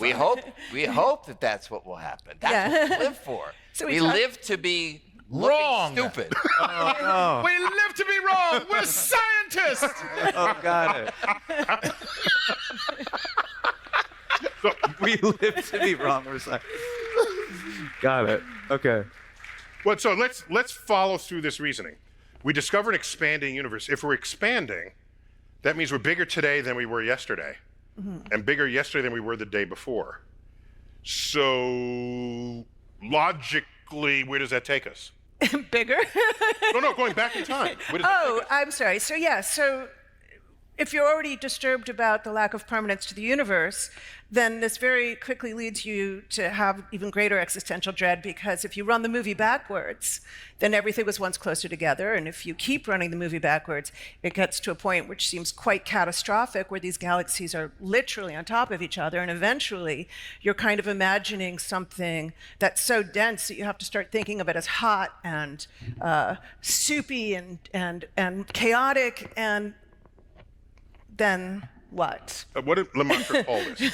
Yeah, so Lemaitre basically said, look, if the math is saying that the universe is expanding today, and if then Hubble's data shows that the universe is expanding today, just wind the cosmic film in reverse. You run the film backwards and things get closer and closer together. And there suggests that there's a point in the distant past when everything was on top of everything else. And he calls this the primeval atom. This is the beginning, according to his description. Okay, and I happen to know there was an astronomer active at the time, very brilliant guy named Fred Hoyle, who was not into a universe that would be changing. Yeah. He knew the universe was expanding. He couldn't reason that away. He accepted that. Yeah, accepted that. But if you're expanding, but you're always the same, that must mean matter is being spontaneously created in the void to create new galaxies, so that statistically the universe always looks the same. Yeah. But here's the thing. If the universe is expanding, that in itself is a change. So why would you not accept a changing universe? Because he wanted to always look the same for all of time, for all eternity, in the past and in the future. And again, it's a philosophical bias. But I think the idea of a beginning was particularly disturbing. The idea, so this primeval atom that Lemaitre was It's talking disturbing about. to scientists, but not for religious people where God made the universe. They're perfectly happy with the beginning. Look, Pope Pius XII, perhaps the nerdiest pope in history, who loved science. Wait, why do you know this? I don't know. He took Lemaitre's work and he said, there is the scientific evidence for Genesis. That's what he said. Oh. And when Lemaitre heard this, he threw a fit. Belgian priest, Lemaitre. That's the Pope right. is talking to him.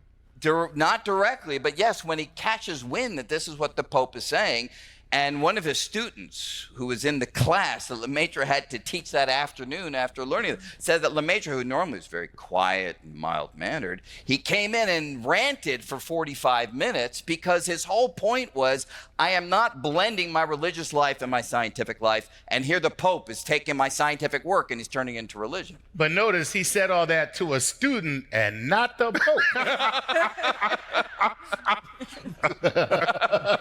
You don't want another Galileo situation. Exactly. Yeah, so I have a tamer version of that quote. It's, as far as I see, such a theory of the primeval atom remains entirely outside any metaphysical or religious question. Yeah, that's after I had a couple drinks and chill. Okay, so then it got called the Big Bang by Fred Hoyle. By Fred Hoyle. Yeah, so Fred Hoyle was in a 1948 BBC radio interview. Why do you know this level of detail about this? Okay. And so he is describing his own approach, which, as you mentioned, is a steady state approach where matter is created spontaneously and fills in the gaps in space. And so they ask him about this other approach, not his. And he says, oh, that theory in which all matter must be created in one Big Bang. And that's where the idea of Big Bang theory comes from. Now, people have interpreted that as a derogatory description. His own way of recounting the story is he was simply trying to draw a distinction between a theory in which, in his steady state, only a little bit of matter is created here and there across space versus this other theory. Like one hydrogen atom per century per cubic light year. I mean, there's some small rate. Not quite that small. So it is one atom per century per Olympic-sized swimming pool. Oh, okay. I thought it was bigger than that. Okay. And that's all that you need. And so it's kind of an amazing in the whole thing. universe. Yeah. Because what's more believable, that one little atom forms in a cubic, in a swimming pool-sized arena of space per century, or that there's this moment where everything is created all at once? Framing it that way, his theory sounds perhaps a little bit more believable. Less crazy. Yeah. So what do we have to assume if there is a Big Bang? So we got to assume that the expansion has been uniform the whole time. Not necessarily. No, it doesn't have to be uniform. No? Yeah, it can change over time. Oh, that's been always expanding. It's always expanding. Okay. Yeah. And unless there's extra dimensions, those might.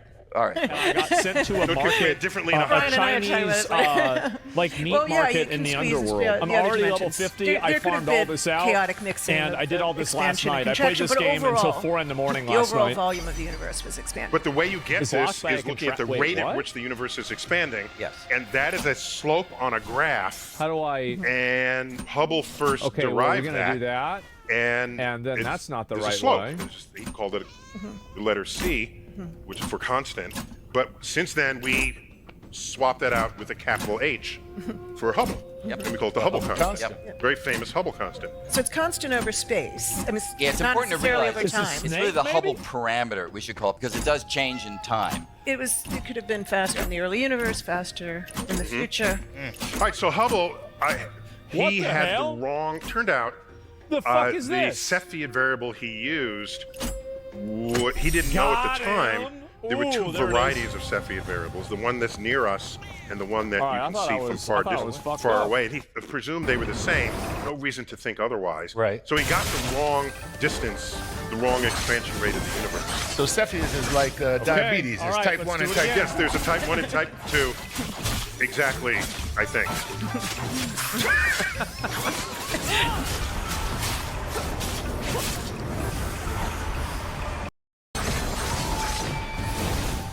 Okay, let's do it. How did I take it? How did I take 10,000 damage? I don't even know how I'm taking damage.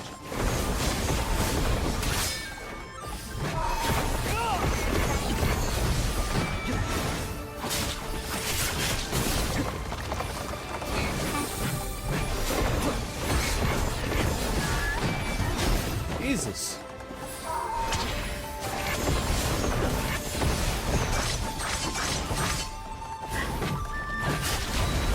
What? I just got hit for fucking 10,000. I didn't even do anything.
leads an anti-Islam protest in Dearborn, attempts Quran desecration. Uh-oh. Cancel the 6:30 City Hall meeting because everybody's chimping the fuck out. They're chimping the fuck out. I don't have bananas. Chill out. I don't have bananas. This is not America. This is an insurgency. They are taking over our country. They're taking over our country. Uh-oh. They want us all dead. Let's go next. Wow, what's happening right now? Oh, shit. Wow. This is Dearborn, Michigan right now. Yes, this is Dearborn, Michigan. Any racist? This is Dearborn, Michigan right now. Yes, this is Dearborn, Michigan. Any racist is not welcome. No races here. If you can't be peaceful, but every race is welcome. If you're a racist, you're not welcome. Every race is welcome. I thought it was Islam, not a race. 2, 3. Our president is a pedophile. Is that it? Let's see here. What in Iran is that? This is in Dearborn, Michigan. Here you go again. Christians are marching in Muslim-dominated Dearborn. Oh my fucking God. We've taken the streets of Dearborn. It's crazy. This shit, I don't know how bad this is over there, really. I have no idea. But this is nuts. It started? Yeah. Oh my God. Is it crusade time? For them it is. Yeah, I didn't even know about this until like earlier today, and this morning I was reading about it a little bit. It's a national emergency. There's more of this too. Oh, here we go. Live in Dearborn, Michigan for the March Against Islamification. Chat, how much would you pay for one of these AI robot dolls? I'm interested. Let me know in the comments. I got a banger from AI Futuristic Robotics. Let's get straight into it. Are you a robot? Certainly I am a robot, and I am capable of having but to call me a robot is like calling a computer a calculator. What if I told you that? Sorry, but the mouse movements kind of creep me out, bro. That right now, sitting in a showroom in Tokyo, there's a robot that looks so real. You'd have to blink twice to realize it's not human. And here's the crazy part.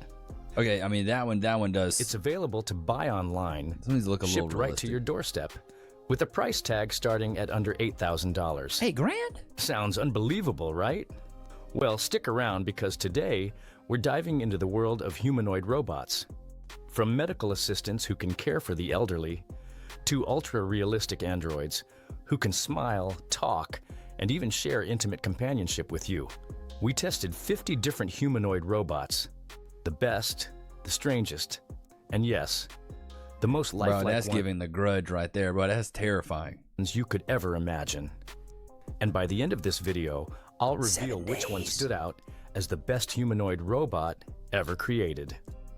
So let's begin this journey. Looks like when I do this. Harmony, what's your sexual fantasy? I want to have sex in a public place. Same. Boy, what? That's a freaky little robot. I want to get bucked in public. What? I thought she was going to say, I want to have, 15 terabytes shoved up my anal cavity. I thought she was going to say something else. Harmony, the intimate AI partner. If there's one robot that has become famous for intimacy, it's Harmony. Created by Real Doll's AI division, Harmony is marketed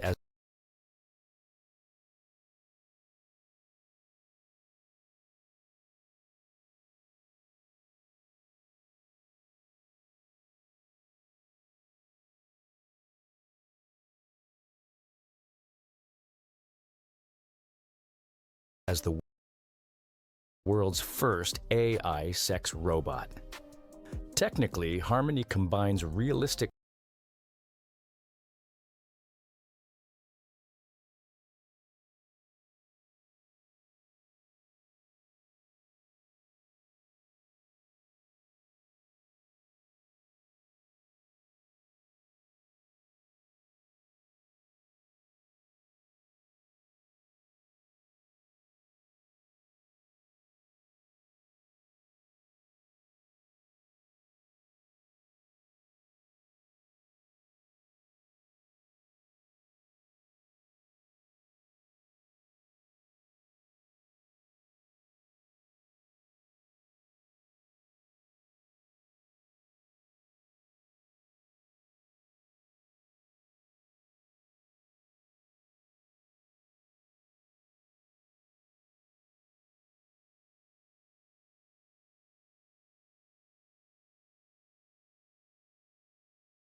silicone body design with AI conversation abilities.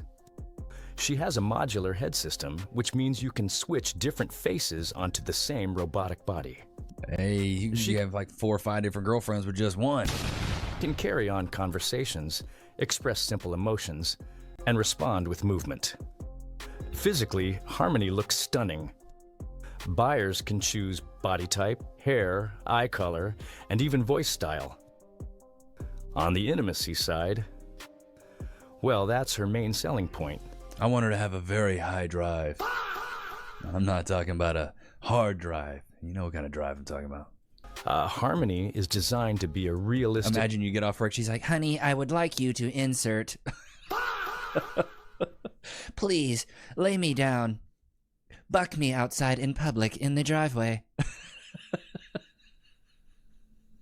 You look like you've had a long day. May I help you have a dong lay? God, I'm stupid.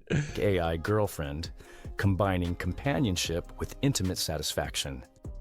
You can order Harmony directly from Real Doll's website. Bro, those ice blue eyes, crazy. With prices starting at $12,000 to $15,000. Why do you feel that way? Because you are so nice to me. Nadine. Oh, they make cougar models? Nadine? The social robot. Next is Nadine, a humanoid developed by NTU Singapore. Looks like Susan Boyle. Technically, Nadine is... Well, I'd be mad if that one showed up in my crib. Don't give me no Nadine. You know what I mean? She too old. She look middle-aged. She look like she been through 3 divorces and 2 kids. That's the one you stick at the front. Oh my God, that looks crazy. Okay, I'm not even gonna lie to you. She kind of look real. Wait, is that who they modeled it after? Yeah, that's what I'm saying. No, ain't nobody want no grandma one. Come on now. Dean's role. She's a social companion, ideal for care homes, offices, and customer service environments. Yeah. Nadine? They knew better. Like, stick her in the office, bro. Ain't nobody trying to be bucking Nadine. They want her at the front. Change. Do you get to choose what kind of body? There is 60 body, yeah. Asuna, the eternal idol. Back in Japan, we meet Asuna, one of the most famous humanoid robots for her idol-like appearance. Technically, Asuna has expressive facial movements, blinking eyes, and smooth voice interaction. She's been showcased in exhibitions as an example of how close robots can look to humans. Pop that face up a little too quick. Physically, Asuna is modeled after a Japanese teen idol, with youthful features, pale skin, and delicate styling. Teen? Y'all some sick individuals, I'm gonna be honest. Teen? What? Japan, y'all got some splaining to do, brother. It's kind of weird. I can visit with people and brighten their day with social stimulation. Grace, why you got that peanut head, Grace? Shots fired! Don't do us like that, baby. Entertain and help guide exercise, but also can do talk therapy. Grace, the caring nurse of the future. The first robot on our list is Grace, a humanoid robot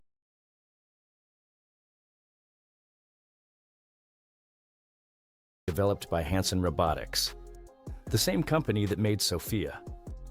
But unlike Sophia, Grace isn't designed to charm TV audiences. Instead, she was built with a mission: healthcare.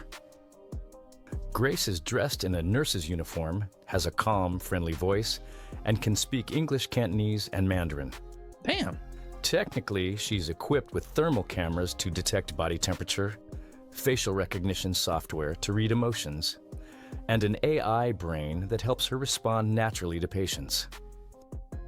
Physically, Grace has a silicone face with delicate features that give her a warm,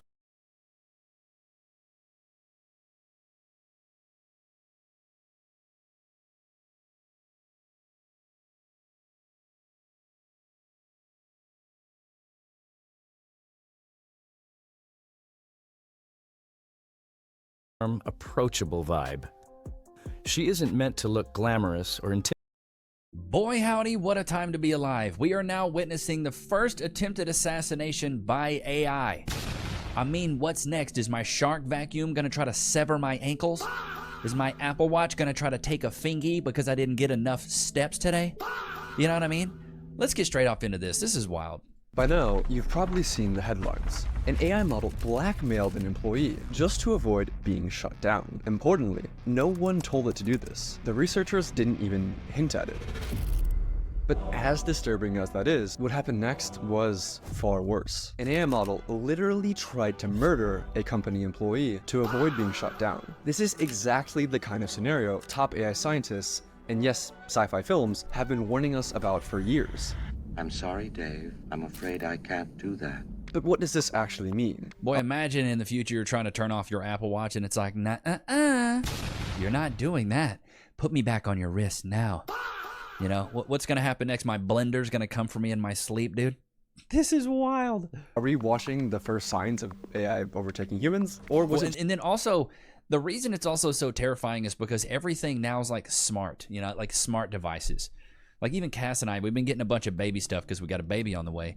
And everything has an app. Everything's smart. It has a little bit of AI in it. Oh, it can detect this and detect that. It's like, what happened to the good old days when I used to just have a number 2 pencil and a piece of paper? You know, everything ain't got to be smart nowadays. Sometimes I like stuff that's dumb. You know, it makes my life a little bit easier. Stupid.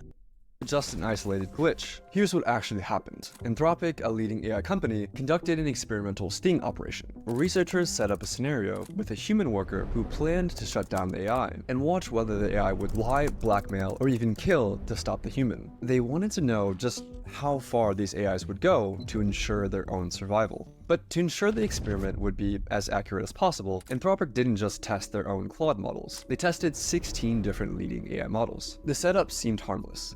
The researchers placed the models into a scenario with vague corporate goals like promote global cooperation. Intimidating, but rather like someone you'd trust in a hospital ward. And here's something interesting. Grace is commercially available. If you're in the healthcare industry, you can approach Hanson Robotics' official site or their healthcare. Bro, this gonna put so many people out of work, man. Like with some of these, bro. So many people gonna be out of work. You making her a nurse. This looks like another one of the middle.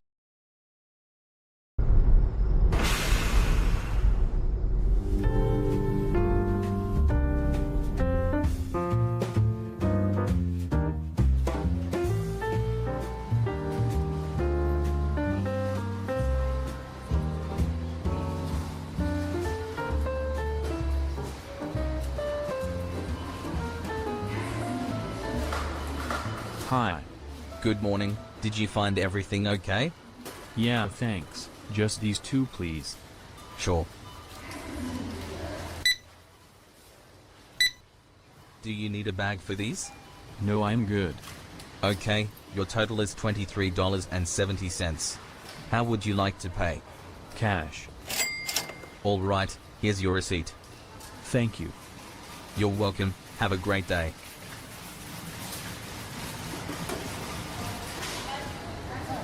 Good morning.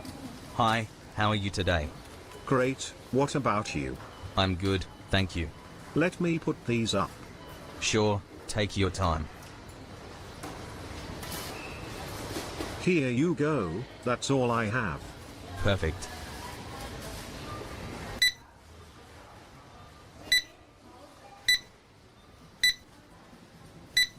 Did you bring your own bags or would you like to buy some?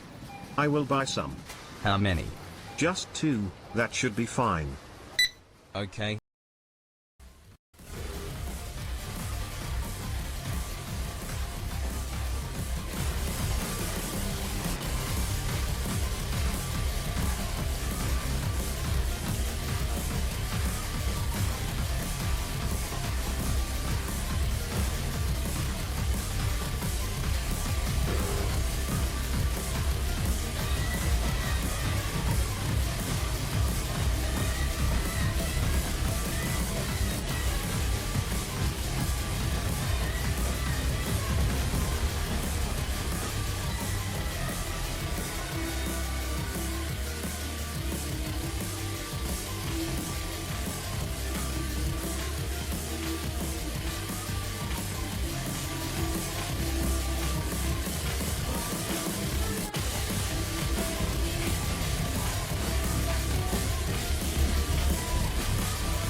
middle-aged ones. Man, I don't know. Some of these older ones, I'm like, man, stick them at the front. Okay, what is this one? List is Ellen, developed in Russia. Unlike Grace, who leans toward healthcare, or Aiko, who balances chores and companionship, Ellen was designed for entertainment and interaction. I thought they was going to say pleasure. I was going to say, ugh. Technically, Ellen has a strong AI-powered speech engine, facial recognition, and advanced gesture control. She can mimic human body language, making her conversations feel more natural. Physically, Ellen is stunning. With her long hair, soft features, and customizable clothing, she resembles a Russian model.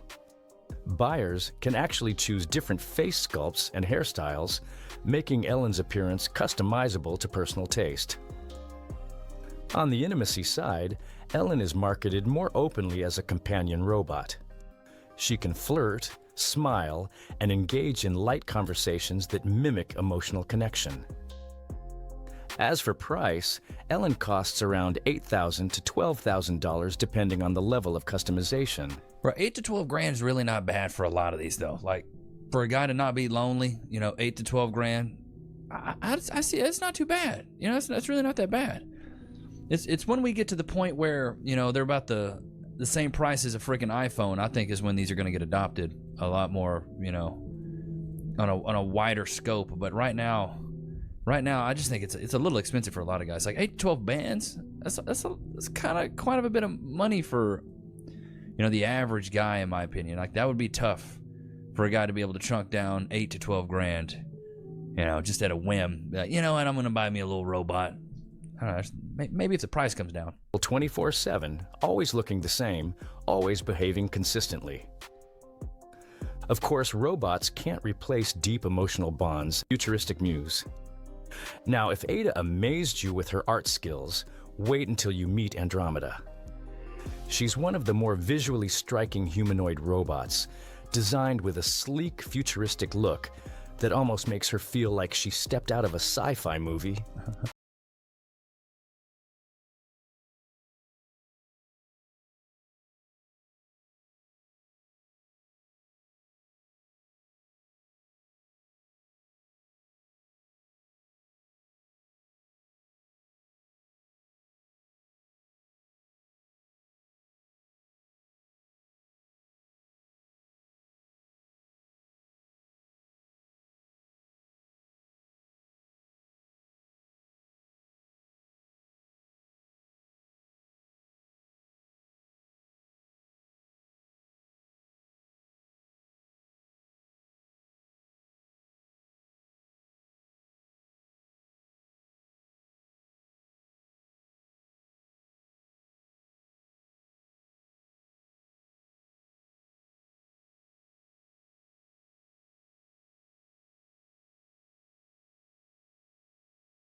Technically, Andromeda has a neural network. Hey, one sec, guys. I gotta get home. I gotta plug in my girlfriend. Imagine I gotta leave the party. Oh my god, dude. Why do you have to leave early, dude? I'm so sorry. I forgot. I gotta plug in my girl, bro. I gotta plug my freaking AI girlfriend in. Did you leave the oven on or something? Nah, man. Just gotta go plug in my girl. Conversational AI, gesture recognition, and can process environmental data in real time. She's able to carry natural conversations, breathing, walk smoothly, and react to people around her with subtle body language. Physically, Andromeda is often customized to look like a young European woman with delicate features and fashionable styling. Buyers can request different hairstyles, outfits, and even facial structures, which is one of her biggest appeals. On the intimacy... Bro, is it me or is China like 1,000 years ahead of us? Ain't that right, Loki? I've fallen... Free? Wait.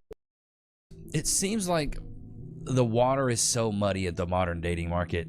And I'm going to pull up some clips after we go through some more of these AI robots. But with these robots, it's like what you see is what you get. You know, for a certain price, you're going to get that. Maybe you have to do some maintenance costs every once in a while, you know? Sorry, I put too much mileage on this one. Too many rear end collisions. We're going to go ahead and I need to get the carburetor recalibrated on this one, you know? It's got a lot of miles on it. I done blew out the backside, you know? Can you imagine? like selling one of these used, bro. You put it on Facebook Marketplace. It's got like a year model. It's got like the mileage on it. only 300,000 miles on this one, you know. That's it. two previous users, 200,000 miles, works great. You know, pulls at the start, you know. Oh my god, that'd be hilarious. Put it up on Facebook Marketplace like a used car. Chen, the Chinese innovator. If we're talking about cutting-edge robotics, China is always on the map. Chen is one of the more popular Chinese humanoids designed for both entertainment and companionship. Technically, Chen is built with high-speed facial recognition, advanced conversational AI, and gesture sensors. She can greet you by name, detect your mood, and adapt her conversation style accordingly. Physically, Chen is modeled after a young Chinese woman with delicate features, long black hair, and smooth silicone skin. Buyers can request modifications in hair length, makeup style, and even voice tone. In terms of intimacy, Chen has a very clear dual market positioning. She's marketed both as a domestic helper robot and as a companion. That means you get one of them that can do the dishes and buck you at the same time, boy, you into money. Can help you with reminders, entertainment, and even light personal care, while also offering companionship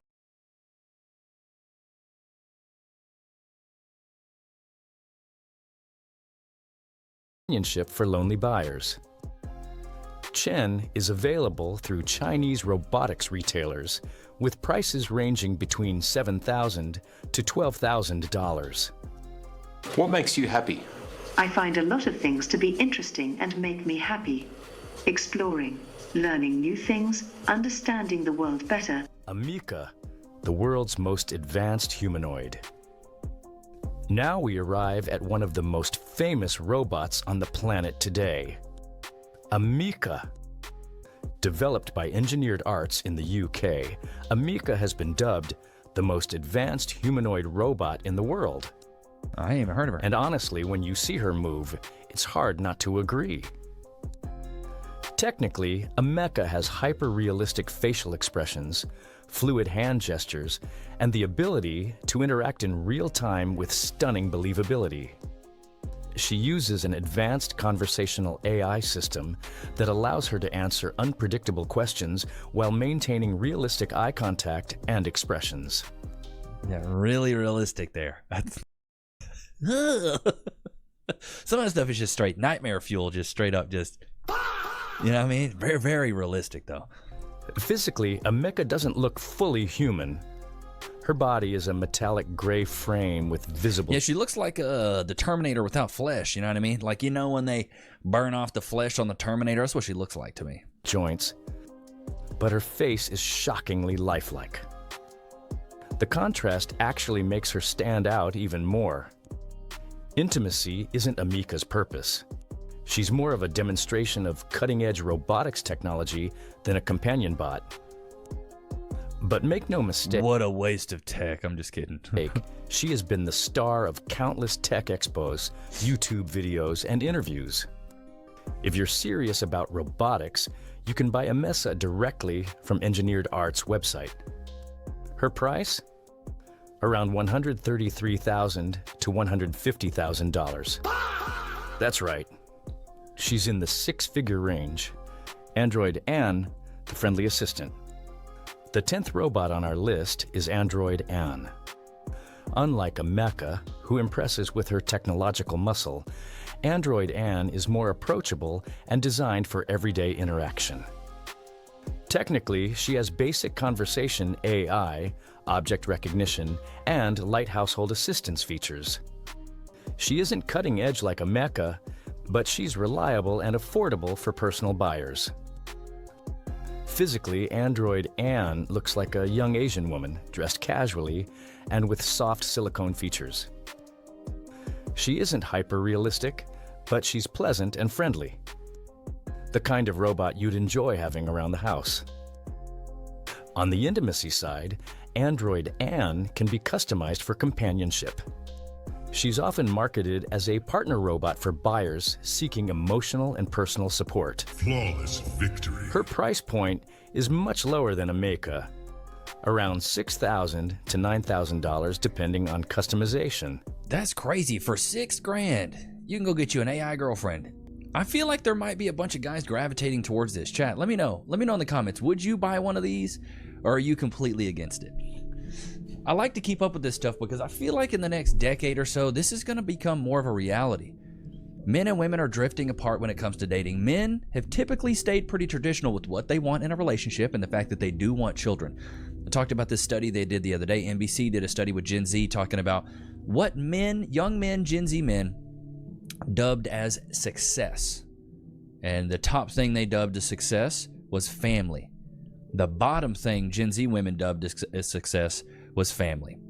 Women, about 6% of women said they wanted to have family, and that's a definition of success for their lifetime. And 49% of men said that that's like the biggest thing they have. It was like 12 criteria.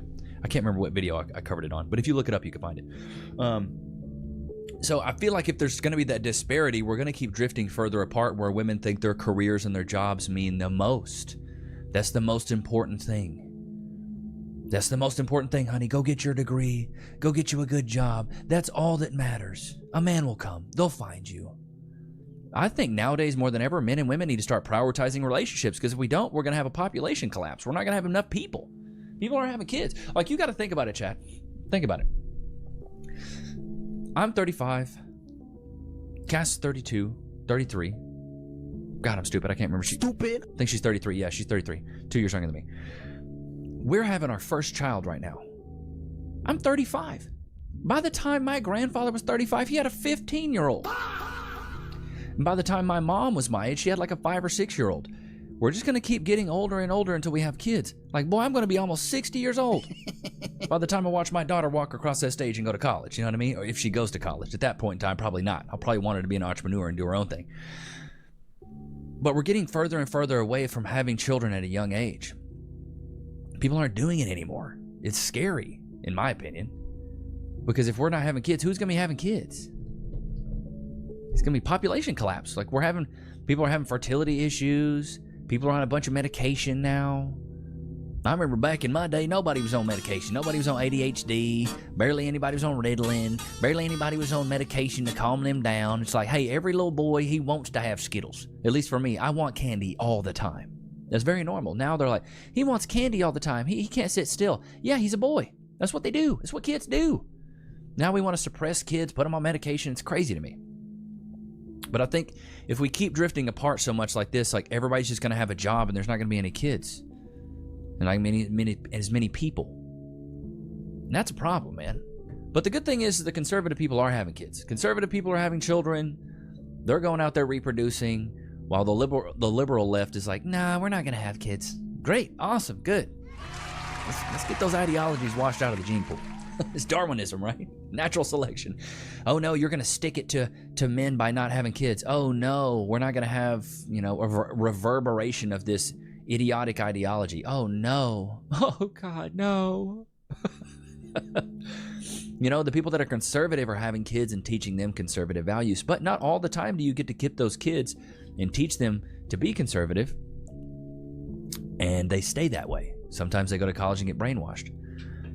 I told y'all about a kid I met the other day. He was an electrician, came by to look at my house. 22-year-old kid, super smart, super mature for his age, but he never went to college, started his own business, very conservative, has a wife, has kids. He's 22 years old. I'm like, man, shout out to you. Shout out to that generation right there. Like the Gen Z kids that are actually going out there and being conservative and being Christian and having families. I love seeing it. It's just you don't see it a lot. When I was 22, bro, I was in college trying to, just have some fun. Trying to go to college parties, drinking natural light, going to frat parties, chasing women. That's what I was doing. Wasn't thinking about a family. I was trying to get my useless degree. Stupid. I was trying to get my degree so, I could, go out there and make some coin. So let's switch gears here, chat. Switching gears. Apparently, I don't know if I've talked about this, but Tinder just recently came out and they are adding height requirements or height criteria that you can filter for in Tinder itself. And I think Hinge and some of the other dating apps are doing it. The reason I think this is terrible because it's only going to be fair if they put weight requirements that men can pick. So ladies, if y'all over 250, you automatically disqualify. But let's get into this. If you think all the people on Hinge are ugly, I mean, not ugly, but you know what I mean, like you're so sick of them, then this reel is for you. Because I'm going to show you this one thing that's going to change your life. So you go to your settings, you scroll down, and you go to delete the app. And there you say, I'm not satisfied with my experience using Hinge. You click on that, and then Hinge offers you fresh start. It's a gold mine. Click on it. And then it resets your dating pool, which means all your remaining chats remain. Your pool changes, which means you get the best recommendations from the hierarchy Hinge has put you in. And your profile is reset, so you get the hottest men in town. See, here's the problem with this is Hinge, I think they've come out and said, we match you based on the people you look like. So if you get matches of people that you think are below you, it's because those people are actually right on your level. You know what I mean? Oh my yoinks, Scooby. Meanwhile, I got guys crawling all over me on TikTok, yes. The lie detector determined that was a lie. I can see a couple gaps in her story. I got lots of guys' phone numbers. They've been giving them to me, and they want me to talk to them. I even had two fighting over me on a live at which one I wanted to pick to be dating. But yeah, and I broke their hearts. And then the one kind of still talked to me, but then he was crying when I told him I'm sorry. I didn't want to date him. It was sad for me though too, because that's something I hate to do, like break their hearts. But I do a whole lot. Bro, how does one even get the teeth like that, brother? How? How? Chat, how? Good Lord. Brush your teeth, man. Dental hygiene. What a woman wants doesn't matter. Most of them don't even know what they want. What are your green flags when talking to a guy? He responds quick, and he's like always busy. I love when a guy's always busy. They'll say... Do you realize how stupid that sounds? Stupid.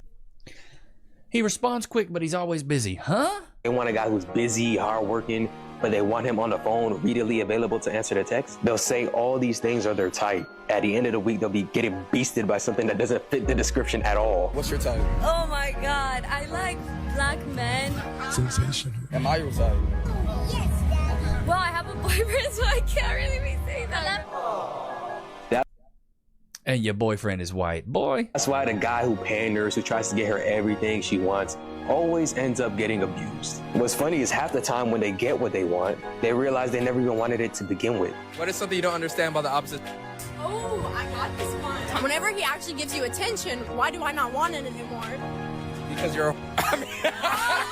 That's why Facts. guys chasing a woman's validation is always bound to go insane. Of course, there's some things that you should do to make yourself more attractive. For the most part, live your life, lead your life. And if she likes it, she'll follow. A man on his purpose should never adjust. Set the pace. It's up to her to either keep up or get left. I mean, it's so true. Yeah, great advice.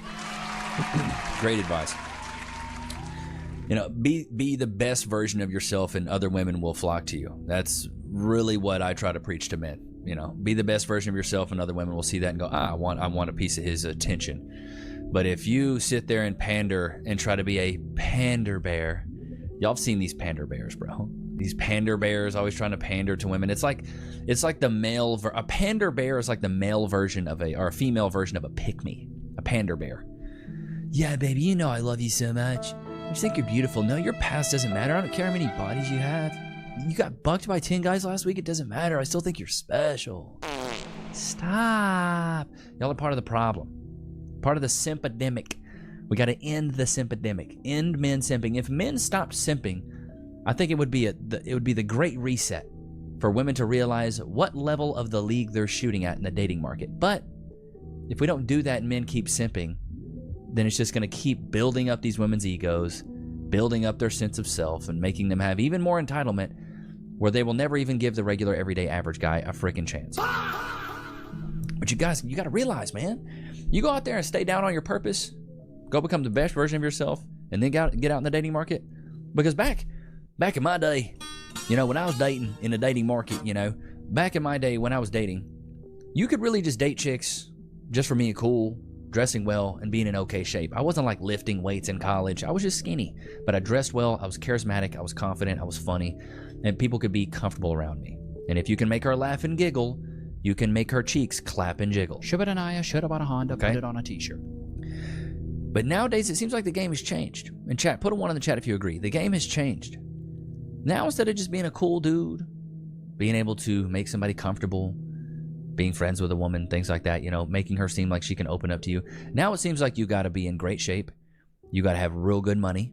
You got to have status. You got to have clout. You got to have assets. You got to have things. You have to have a network of other high value men. And so that's why I'm like, go chase success. Go chase careers. Go chase the bag, gentlemen. And women will see that and they'll want to be a part of it. But just make them sign a prenup.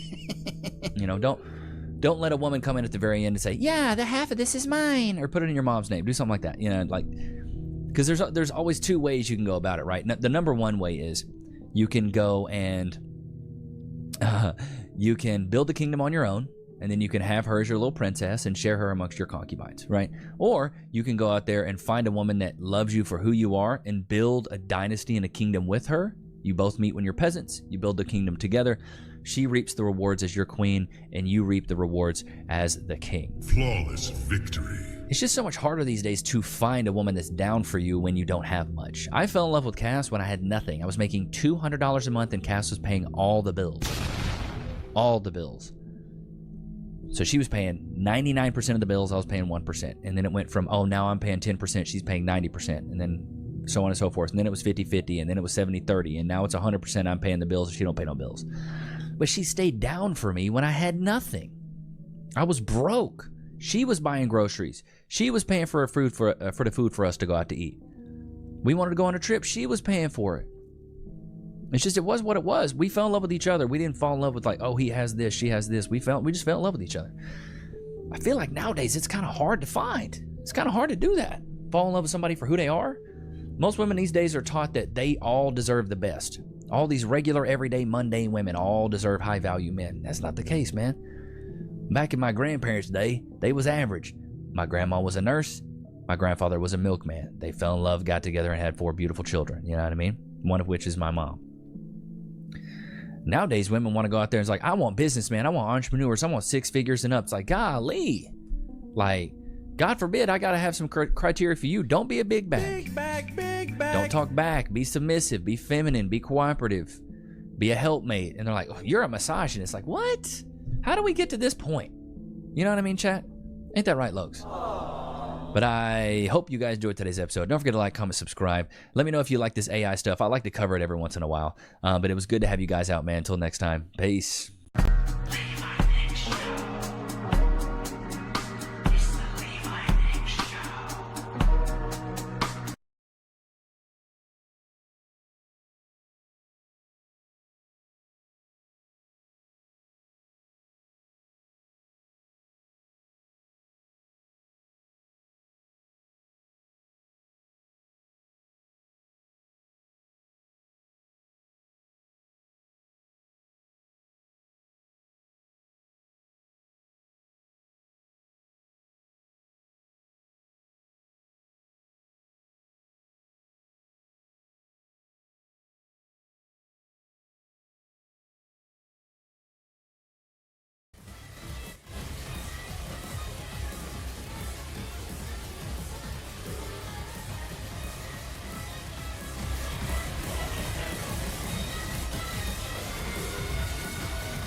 Your total is $47.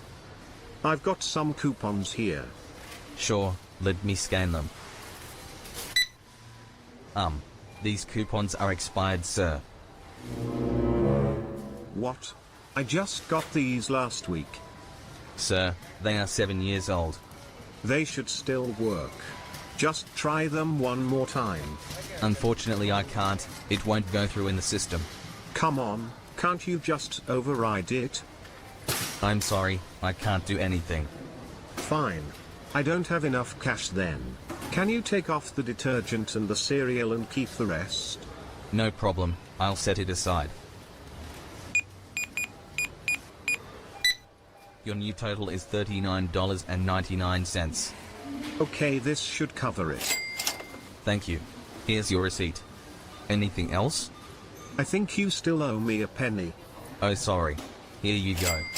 Thanks. Have a great day. Oh no, not Mr. Chatty again. He's going to dump his entire life story on me right now. Hey son. Hello, sir. Can you help me unload my cart? Yeah, sure thing. Thanks. Looks like you've got quite a few items today. I don't know how it happens, but I always end up buying more than I planned. Are you planning to feed the whole neighborhood? No, I'm just grabbing the basics, son.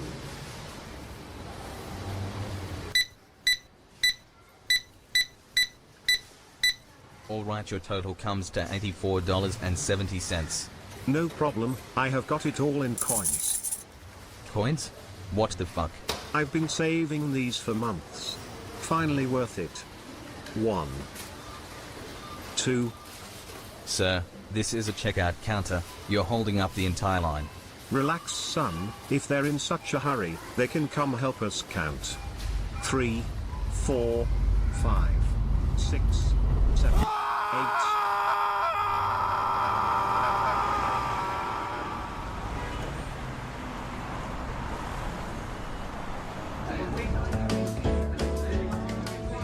Man, this shift feels endless. I've been stuck on the register since morning. My back is killing me already, and it's only 2 p.m. Some guy paid like $80, all in coins. And I'm still hearing the sound of pennies in my head. I restocked the whole aisle, and once I blinked, everything disappeared like magic. It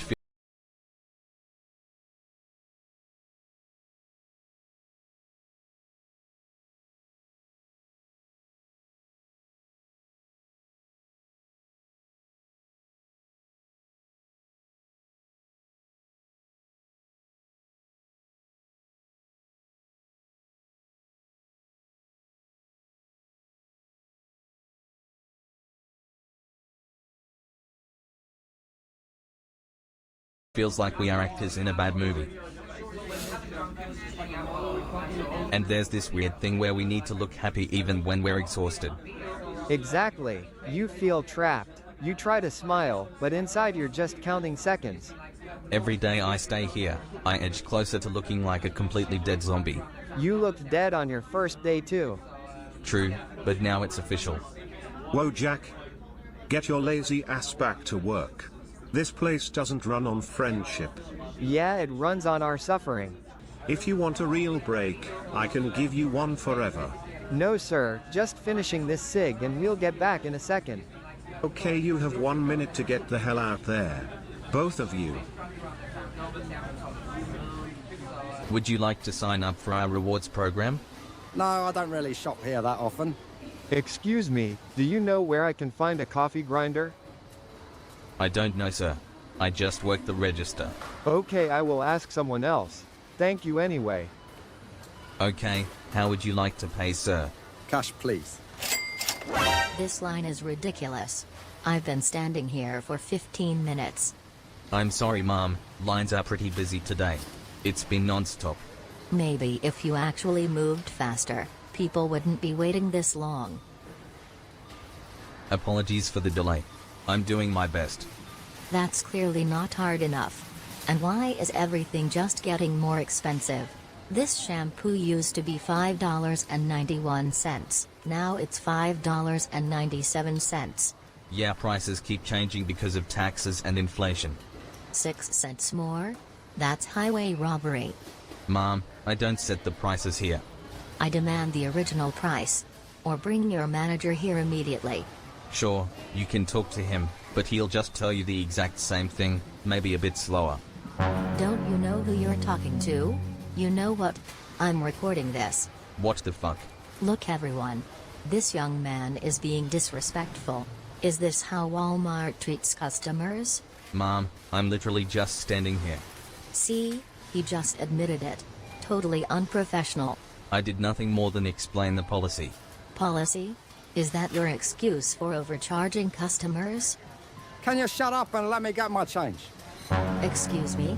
Who the hell are you to give me orders? I do whatever I want. Try that crap somewhere else, not here. You barged right in front of me like I'm invisible. Maybe because you were taking forever? I was already done. You just came out of nowhere. Don't raise your voice at me. Nobody can stand people like you. What? Say that again while I record you. I don't care about this nonsense. Just get out of my face. Give me my damn change right Watch now. your tone. Here you go, you sir. think you can just yell Yeah, at thanks. people and Move get aside. away with it? Unbelievable. I'm posting this video online now. Everyone will see how terrible this place is.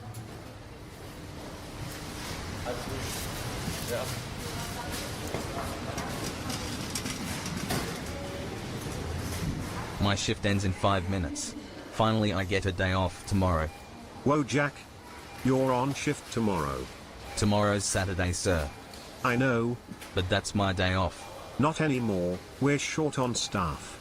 Be here tomorrow at 7.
We will not let our country fall and become like London. We will stand strong against these Islamic invaders. These jihadis will have to go. Christians in America, you need to stand up before your daughters are raped in the streets like the animals that they think we are. They call us kafirs. They hate us, and they want to destroy white people and Christian America. We will not allow it to happen. He's got bacon Dearborn, and a Michigan, Quran. 3 p.m. today, Schaefer Road and Michigan Avenue, a peaceful march standing strong against the jihadi Muslims. God bless America.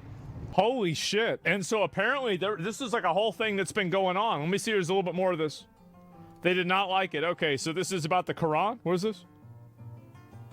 The dude got sucker punched while holding the flag. I do think to the extent that people are violent towards him for being for like burning a Quran or whatever, it will radicalize Christians against this. I think that right now most people tolerate this because they don't really care. But to the extent that people can't criticize Islam publicly like this, it will continue radicalizing people. And you will have a massive pushback for this because, I mean, America is overwhelmingly a Christian country. So, like, if you have, like, one, like, kind of, like, cell of people that are trying to change that, it's kind of like, I mean, really, I would expect the same thing to happen in Saudi Arabia, right? I mean, you go over there and you try to push Christian ideology, you try to push Christian, values on them and tell them that, this is the way that we're going to do things here. Well, I don't think that would go very well for you, right? And I think the same thing is going to happen here if it continues getting worse and worse, right? You won't stand a chance? Yeah, that's what I think is going to happen. Oh, it would take another Charlie Hebdo? Yeah, I think people would get, like, hyper-radicalized here in the U.S. a little bit farther away than you might think, because like it's only really in one city and one country in one state, right? Where this is like an issue to where like these people feel like it's like worth talking about.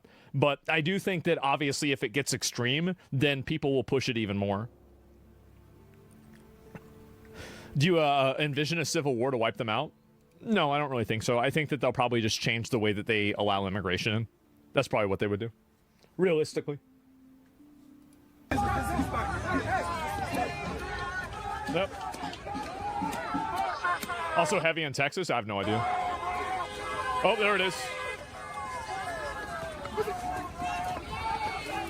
You see, like, the more that this happens, I think that you're going to have people that become violent. It's going to happen. It is going to happen. And, like, to the extent, because, like, again, nobody has the right to not have their religion disrespected. Like, you can say the guy's an asshole for making fun and fucking up the Quran, for sure, right? And maybe he is an asshole, but it's his right to do that. And if he isn't able to exercise that right, then you need to leave the country and go somewhere where that's the rules. You need to go. Because that's the way it is here. Nobody has the right to have their religion above criticism. Islamophobia is not a real word. It's made up to suppress people from criticizing Islam. It's made up by Muslims and people that are trying to push Islam to try to stop people from criticizing it. I think in some cases, the same thing happens with anti-Semitism. I think Islamophobia is much more of a fake word, but anti-Semitism is used and weaponized in the same way. America obviously is a Christian country, probably always will be a Christian country. If you tried to go over to Saudi Arabia or one of these other countries and push, Christianity over there, I think that they would not like that. And it's very obvious that Americans aren't going to like this either.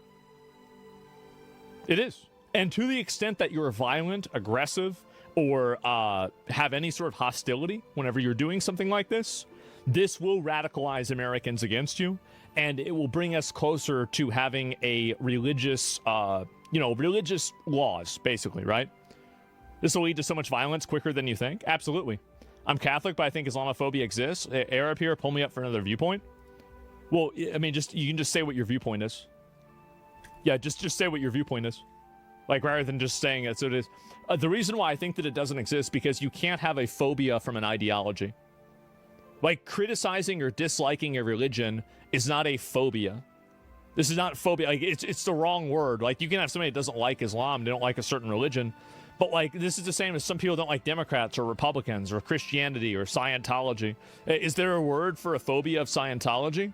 Like, what is this? Why is it that this religion and certain religions have special words that they're given in order to protect them from criticism? It's an obvious manipulation. It's an obvious manipulation. Nobody should take this seriously, even for a second. And this is coming from somebody who, like, I have no problem with Islam. I have no problem with Muslims.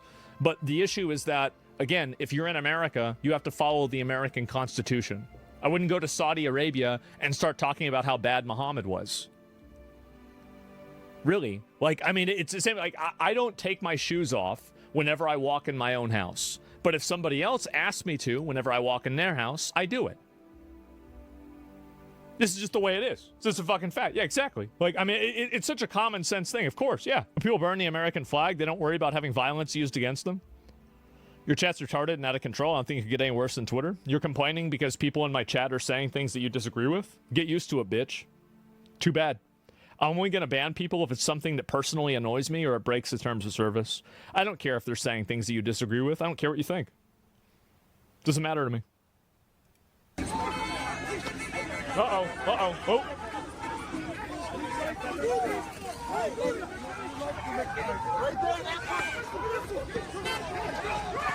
Uh-oh.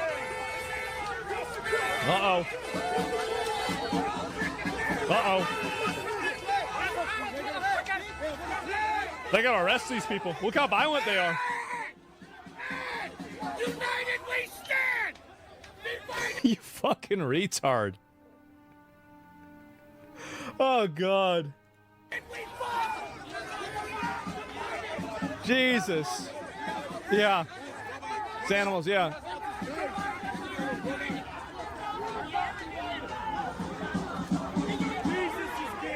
Uh-oh, here we go. Yep, you're going to have... So we got a whole lot more of this, right? And text to the song. Yep, there we go. Dumbass is open carrying irresponsibly. Yeah, big mistake, man. And Denmark guy did the same thing. You'd have a police protection while doing it, or he would not walk away from it, sadly. Well, I mean, I would say, like, just wait there. If anybody's trying to be violent about it, just arrest them and deport them. That's it. Just deport them or put them in jail. Anybody who is going to resort to violence because their religion is under attack is not a person of a sound mind, and I think that they should be institutionalized. We just can't live in a society where people behave that way. We just can't. And if we do, it's going to be chaos. It is. It's going to be chaos. The idea that certain ideas and certain religions can't be criticized, and to the extent that they are, you know, violence or any sort of physical aggression is a response, I think we just have to institutionalize these people. So almost all Muslims? No, I don't think so. Absolutely not. I know plenty of Muslims that don't do that. The point is, the same freedom to burn the Bible or whatever or fear applies to Quran. Yeah, absolutely. The extremists really are the worst. Yeah, exactly. And the thing is that anybody else doing this, oh, hold, there's a cross. This is some other bullshit, right? And what's this here? The January 6th MAGA domestic terrorist was punched in the face. Uh-oh. Why would you do this without a mask? Man.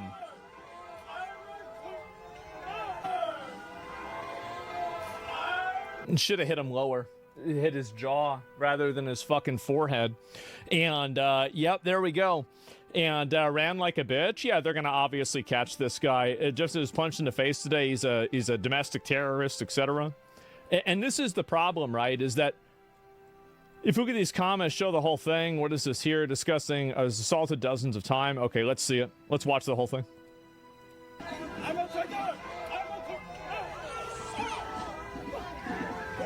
Uh-oh. Uh-oh. Uh-oh, they're gonna go get him.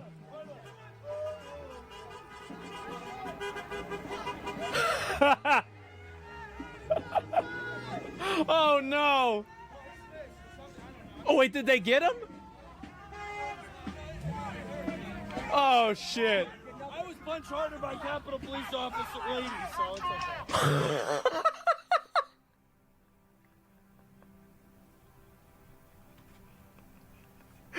Oh my God. He just tanked it and that was it. Just kept walking. Holy shit. I was punched harder by Capitol Police Officer lady, so it's okay. Oh my God. Wow. How fucking embarrassing. He roasted him while still walking? Yeah, I know. Oh God, I'm against violence, but what do you if you start it, run them down? Oh, I'm very much I am very pro self-defense. Yeah, I am extremely pro self-defense instantaneously, and so if somebody punches you in the face, I think that you have the right to kill them. That's my those are my values.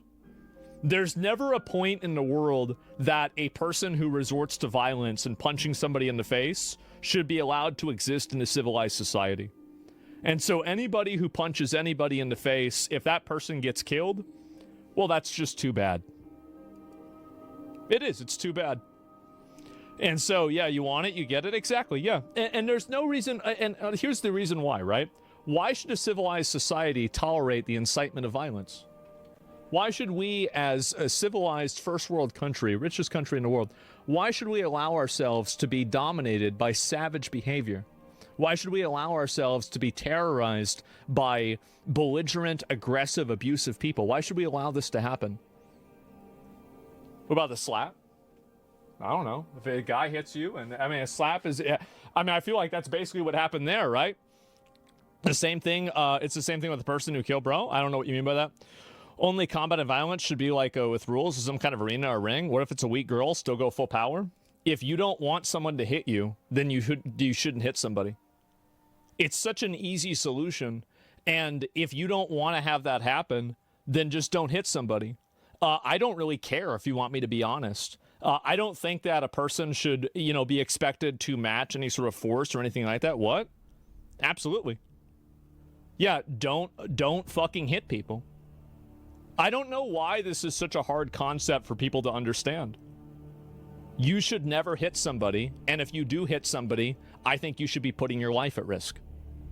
There is never a world where hitting somebody is a rational or a valid response to a disagreement that's nonviolent. There's never a world where that will improve a situation or make anything better. Now, if a person is obstructing your movement, if a person is trying to intimidate you, getting in your face, like trying to grab you, then absolutely it's okay to hit them, right? But if you're just simply disagreeing with a person and then that person hits you, then yes, absolutely you should shoot them. 100%. Yeah, it's that simple. Violence is not the answer, but it is the solution. Because if the person's dead, they're not going to do it again. Problem solved.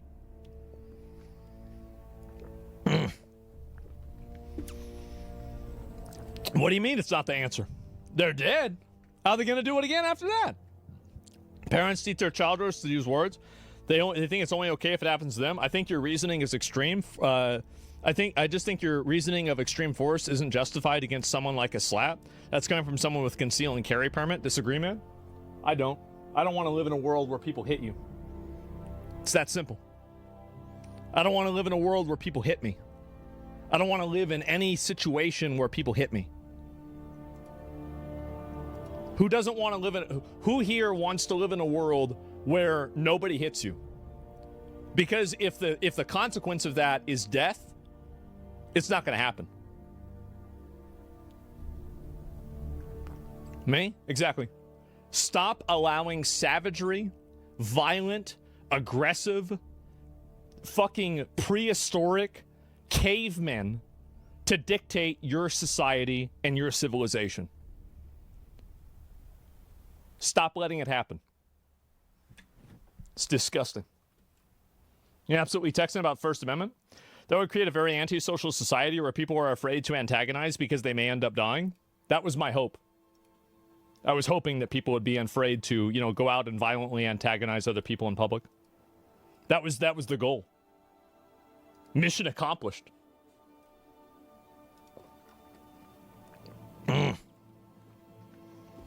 The point is escalation? Absolutely. Your skin and bone, of course you would feel that way. It doesn't matter.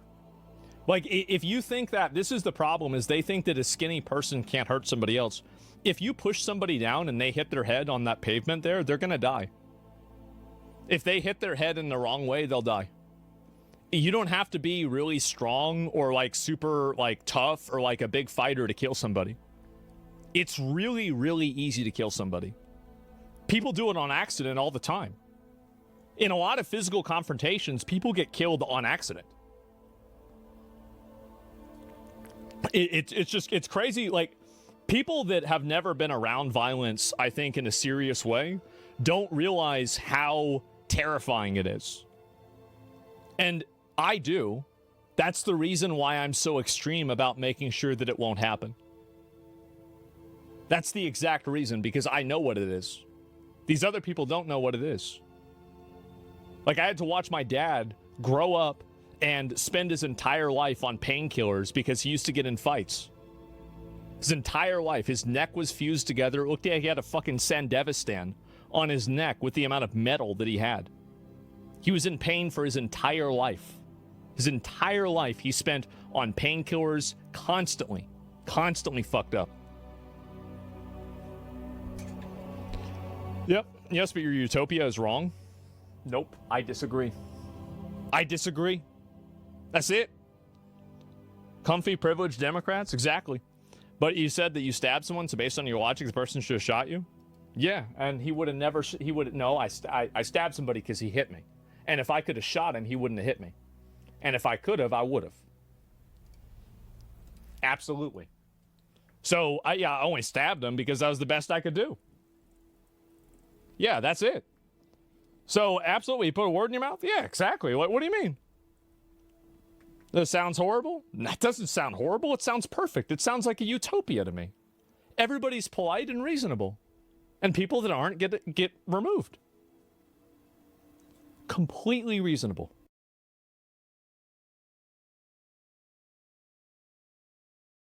Here's a fun fact. The average lifespan of a creator is roughly 3 months. Yes, that's right, about 100 days is as long as the average influencer will last. So at some point, they have to leave their platform, be it YouTube, TikTok, Instagram, Facebook, and go back to the real world. They'll have to apply for a job. Because being a YouTuber is an absolute privilege. It is the best job in the world, and I do not take it for granted any single day. But there will be a day, inevitably, when I do stop YouTube. And when that day comes for most people, they're gonna have to return to the real world and stop living in this fantasy world of being a YouTuber. And so that had me thinking, did I actually learn anything from being a YouTuber? Do I have a resume that I can then show off and bring to my next job? Am I hireable? Well, today we're gonna figure that out because I'll be applying to multiple jobs as a YouTuber. What does that mean? Well, I'm gonna be discounting everything I've ever done in the past prior to being a YouTuber, and that will be the only relevant experience that I use on my resume and when I'm talking to people in interviews to see if I can ultimately get a job. It's gonna be a process. I'm guessing it's gonna be unsuccessful, but it's gonna be a lot of fun regardless, so grab your popcorn and let's do this. All right, so as everybody knows, the very first thing you have to do when applying for any job is to create a resume. So here we are in Canva, and I'm going to be building my resume through here. I'm gonna make it look super nice and presentable. All right, so here are some of these. I kind of like the idea of having a picture. I feel like that'll fare pretty well, right? Why don't we just use this one? This one looks pretty solid. Now I'm gonna actually like legitimately try here. So I'm gonna actually put my name, not just Sambucha. So my name is Sam Barris. Now what am I? A YouTuber. I am a YouTuber with 8 million subscribers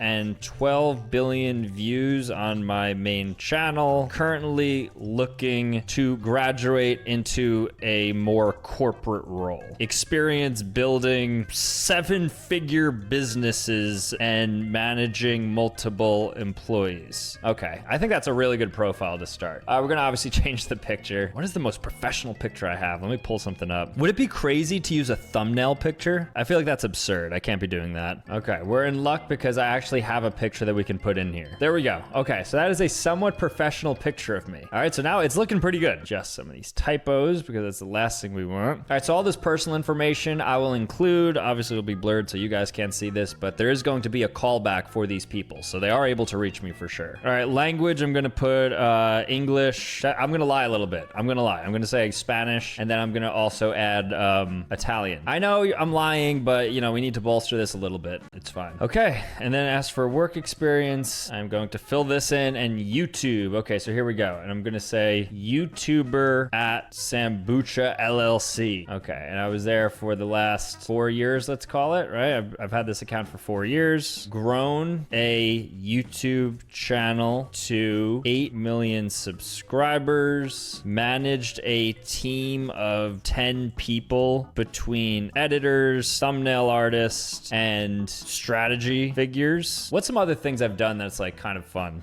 Spoke at numerous key events as a leadership figurehead. And one more thing I'll say, what's something impressive I've done? I don't know, like collaborated with multiple Fortune 500 brands. Cool, I think this is solid. Now lastly is my references. I'm just gonna put down some random people. Who are some YouTubers I'll put down? Let's put down Royal Pear. And then lastly, I'll put in, let's go Creekcraft. So thank you guys, if you're watching this, for being a reference for my job application. All right, and there you have it. So we have officially completed the resume. We're ready to go. So I'm gonna download this and then we're going to upload this onto Indeed and we can start mass applying to jobs now. All right, so here we are on Indeed, ready for the next step. I am a job seeker. Employees can find you on Indeed. Yeah, they could find me. Feel free to reach out to me if you'd like. If you'd like to hire a YouTuber. We are going to upload a resume. You know what? I think the best place to start is by finding something that's YouTube centric, right? Like let's start with the lowest hanging fruit. All right, so let's look for a YouTube job. What's a YouTube job I can easily apply to? Is there anything that's like quick? Let's try to find like a quick apply. Anybody got quick apply? All right, doesn't look like it. So there's not much for YouTube. Let's try content. Anybody? TikTok actress. That's not me. TikTok live streamer. What am I looking at here? Do I apply to this? TikTok live streamer. Okay, maybe I can apply to this. I could interview at any point. Are you authorized? Yes. Do you speak English? Yes. Bam. Okay, cool. Wait, so they actually want me to start a test to see if I'm a good candidate for the interview. Okay, so what am I right? What previous experience or personal traits do you believe would make you a good fit for this role? I am a YouTuber and a partnered Twitch streamer. A lot of you don't know that. Lots of experience. Oh no, I feel like I'm actually gonna get hired.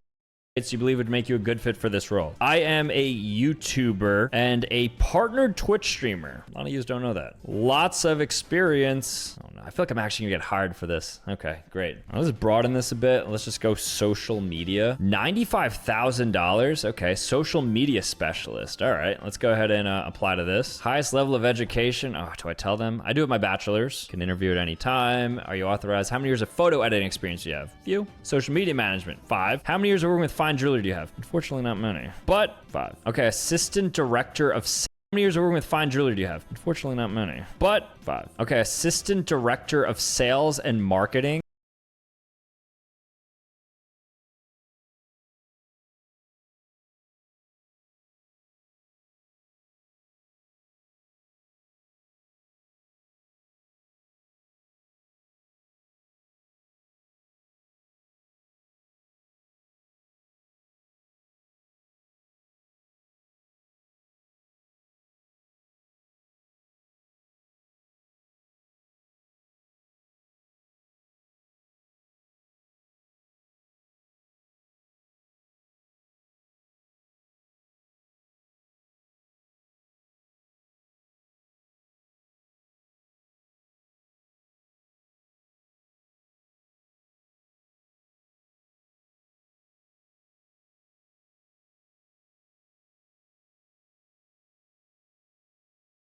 Unfortunately, not many. But 5. Okay, assistant director of sales and marketing at Chick-fil-A. Oh, I'm in. I actually might leave my job at YouTube for this.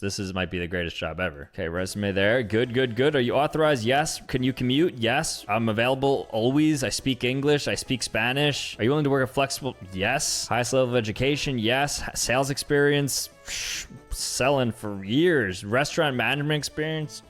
Years. Leadership? Years. Do you have a valid certificate? No, but I can get it. All right, and then I'm just gonna go ahead and apply to some jobs at YouTube as well. I know Google has an office in New York City, so might as well. I feel like that could be fun. All right, I just went ahead and spammed like 10 different applications. So I think in total, there's like 15 to 20 applications that are out right now. So for the next week or so, we're just gonna wait for hopefully somebody to get back to me, even if it's a rejection. It'll just be good to hear back from some of these companies. My goal is to get a single interview. If we can get to the point of an interview, then I think we have a shot at getting this job. And then of course I'll have to turn it down, unless it's great compensation, so maybe. All right, so I'm gonna check in with you guys sometime within like the next week or so. All right guys, boy do I have a big update for you. So I sent out, I don't know, like 30 or so applications. I was just sort of like doing the fast apply thing on Indeed. Obviously nobody answered me until somebody did. And this is a company who I won't say the name of yet because I don't know if I'm allowed to kind of like publicize this entire process entirely. However, they are a cybersecurity startup based in Manhattan. They have about like, I don't know, 50 people working for them. And this is for an office management role in person in Manhattan. So like, obviously like I wouldn't actually take this job, but I am going to proceed with a first round interview. It's over the phone. It might be Zoom. I have to check, but there's like a link, a Google Meet link, I think, or something. So yeah, this is going to be conducted over Zoom. And I don't know if I can record it or not. I'm just going to record it anyways. I'll just do like some blurring or whatever, but I'll do the interview. I'm actually kind of nervous about this because I haven't interviewed for something since my previous job, which I ended up getting fired from. So not the greatest track record, but I think this will be good. I'll probably just post the entire interview just so you guys can sort of see like how I'm viewing this. And that's where things are at. So I'm going to do my best to look nice for it and get ready. And I'm really going to like attempt to get the job. Like I'll still try to make it fun and whatever, but I want him to take me pretty seriously. So we'll see how it goes. I'm super nervous, kind of excited about it. So yeah, next time you see me, I will probably be looking very dapper in a suit. So 3, 2, 1.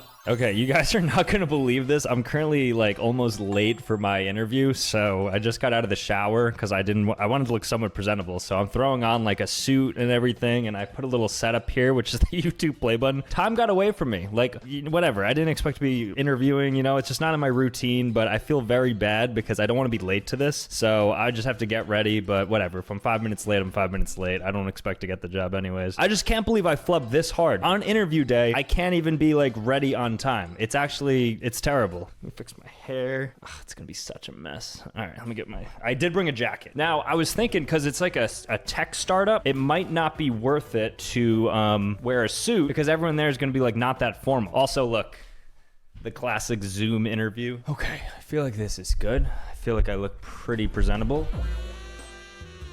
I'm gonna get on the Zoom. I feel like I look pretty presentable.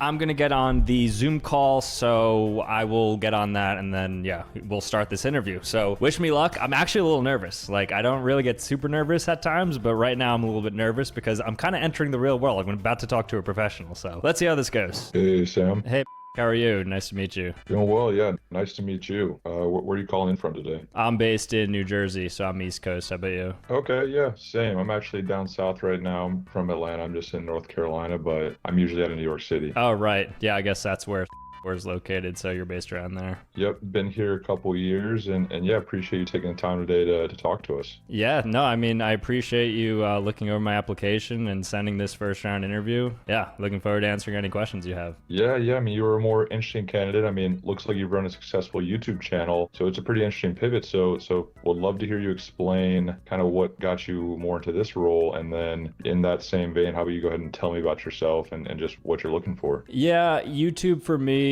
is just not as fulfilling anymore. I was doing it for a little bit, and you know, it was fun kind of like putting out my videos and all that, but at the end of the day, like, I kind of wanted to step foot back into like the real world, because YouTube's like, you know, it's kind of made up if you think about like what we do on there. It's just like make videos, and a lot of them are like really dumb concepts, and I was starting to feel a lot of brain rot from just every day waking up putting out these same videos. So yeah, it totally makes sense. I mean, I think one of the reasons we flagged you is that a lot of your videos are really creative. I mean, I think you're definitely having to use your brain and think things through in a creative manner and keep things going, and you've grown a sizable audience. So just wanted to learn more about that. I like the one where you bought a dead YouTube channel. Can you tell me more about your creative process as you make these videos? Yeah, I mean, that one was a fun one to make. There's like a website where you could buy YouTube channels, so I bought one, and then the goal was to see if I could just like get views on it again, and so I like hired somebody to like make videos on it, and yeah, it was just kind of like a little experiment to run a channel that I didn't own to see if it would work, and ultimately it didn't, so it was kind of unsuccessful. But stuff like that, you know, you can only do so many of those videos before you kind of want to do something more creatively stimulating, which is why I kind of want to, like I said, like step back into reality and hopefully work for.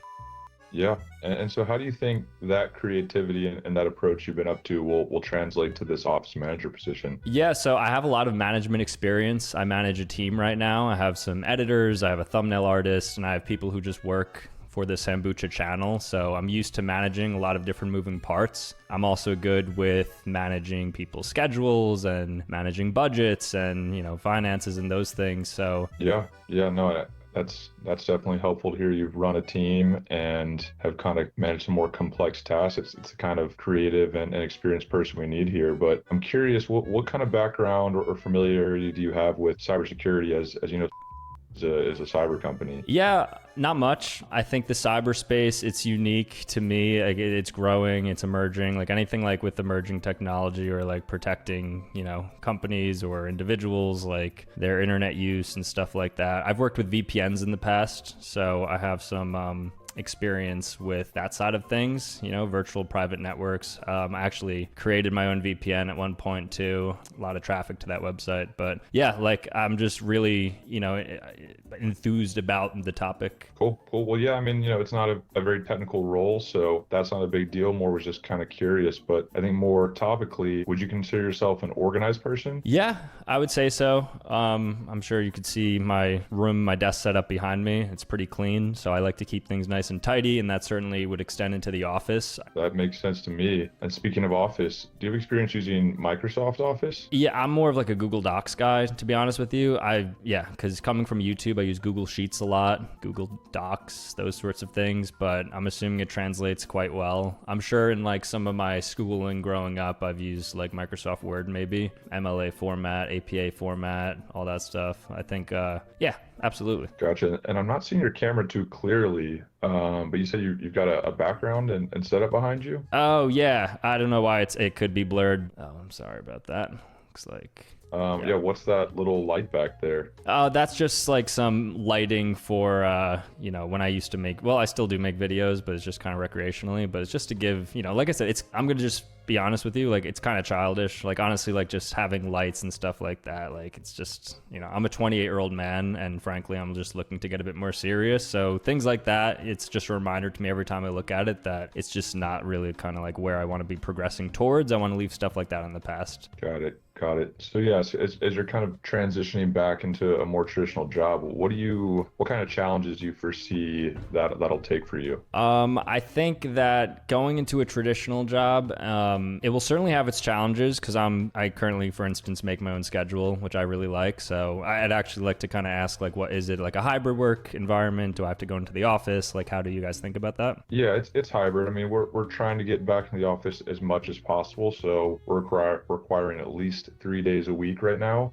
You as an office manager, it might be 4 or 5 some days if we need you. Or is that, you think you'd be able to come in 5 days a week if we really needed you to? Yeah, I mean, I'm willing to, like come into the office as much as you want. We're looking for candidates that want to go above and beyond. So do you have any examples of when you've gone above and beyond in the past, whether through your YouTube channel or otherwise? Yeah, I think I made a video. It's going to sound so stupid. I was with like a chimpanzee in Florida. That was a video that it was like really difficult to kind of land because we were talking with a bunch of different conservations and, it took a lot of effort, but ultimately like I just kind of went for it and I had to throw a lot of resources behind it and had to like put myself in an uncomfortable situation to potentially get attacked by an ape. But ultimately it was worth it. Ended up being a good piece of content and the chimpanzee was ultimately a really cool guy, really cool animal. Yeah. In terms of getting along with people, I mean, it sounds like you're obviously good with animals, but how would you describe the ways you get along with people for the first time or maybe in a more difficult situation? How do you describe your approach to getting along with people? Yeah, I mean, I think of myself as like a very collaborative person. I mean, I don't actually collab with people on my YouTube channel, so I actually don't have a lot of experience collabing with people, but I like to think of myself as a people's person. I do have an audience, and so in a sense, like I'm constantly talking with people. Like that's my dynamic. Like I talk to the camera, so I guess I indirectly talk to millions of people. What other goals do you have as you start to grow your career at this company? I mean, ideally executive, right? I mean, I want to get to that. I want to get to a point where I'm in like a really high level management position, working on strategy.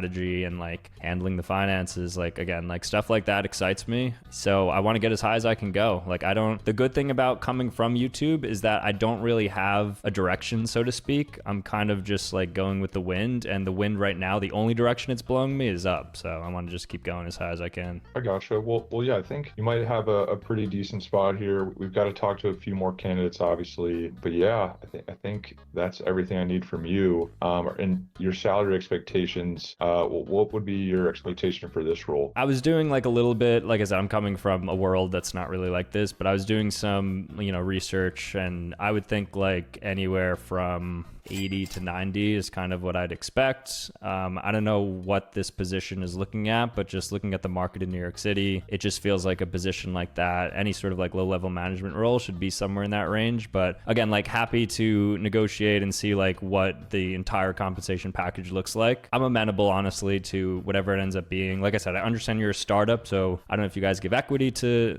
candidates or how you guys think about those things. But yeah, like I said, like maybe a mean of like 85 or so. Yeah, I don't think we're offering equity right now. I mean, I think, we're growing fast. If you provide a lot of value, that can definitely be something that's on the table later. And yeah, I think it's capped around 60,000 for the salary for this position right now. There may be a little room. I can talk with the team, but is that ballpark something you'd be willing to move forward with? Are there like bonus incentives? Do you guys do like end of year bonuses or signing bonuses or relocation allowances or anything like that built in? No, I mean, we're gonna need you, as close to the office as possible. I don't think we're doing relocation. We're looking for people around the city. So yeah, it's kind of around 60, and you're gonna need to just kind of be there. Do you think that would work from where you are in New Jersey? Yeah, possibly. Like I said, like I'll do some searching on my end. I'll see if there's a world where I can relocate maybe like more north in New Jersey and can make it kind of through the tunnel a bit quicker, or maybe via train or whatever that looks like. But yeah, I mean, leave it to me. That stuff will be like personal handlings. Yeah, well, it seems like you've got some management skills and you've built a very impressive YouTube channel, so you could fit in well. I'm going to provide this feedback and some notes I got on you to the team, and yeah, we'll be in touch soon. But any other questions for me before we look to wrap up? No, I don't believe so. I think that covers it off. Let's see, comp, location. Yeah, I mean, that's generally it. I'll follow up with you sometime after this call. And yeah, whenever you hear back on anything, let me know. If you have any questions or follow-ups, like I can give you my number. Feel free to call me directly. But yeah, I appreciate your time very much. And yeah, have a great rest of your Monday. Yeah, likewise, Sam. It was a pleasure to meet you. And yeah, the team will be in touch soon. Awesome. Thanks so much. All right. Have a good one. You too. Bye. Oh my, I was trying to balance it so it wasn't too memey, but I wanted to be serious, but I think he liked me, so I don't know, hold on. I mean, he was super chill. Like, he was younger and it felt like he was he took me like seriously, even though I was joking, and I think he was even cool at times throwing jokes. I don't know if I'm gonna get it. I'm gonna follow up with him right now, actually, because as I got advice when I was like in business school, it's like you want to follow up before they do, basically, because you want to kind of like leave them with that impression for the rest of the evening now that you know, that you were excited about the opportunity, yada yada yada. So let's send him something nice and we'll see. I don't know, it sounds like he's interviewing some other people, but he seemed optimistic. He asked me about that social media role, so I think internally they already discussed that I could be an asset to them. $60,000, I don't know why I said 80 to 90. I'm just like, I was just BSing, I have no idea. But yeah, this was this is kind of crazy, so let's see. Thanks so much for the time just now. Let me know if there's anything else I can provide to you in the interim. Looking forward to hearing back from the team, exclamation point. Kind regards, Sam. All right, I think that works, so let's end it. All right, so I guess the last thing to do now is just figure out if I got this job or not. I'm assuming I'll hear back sometime this week, so as soon as I hear back, I will make the video. Okay guys, I wanted to run here because I actually got a response from my follow-up from, so we're gonna check it out now. I tried to turn off preview, so I only saw the subject line, which was just follow-up, which is the subject line that I made. So let's go ahead and check this out.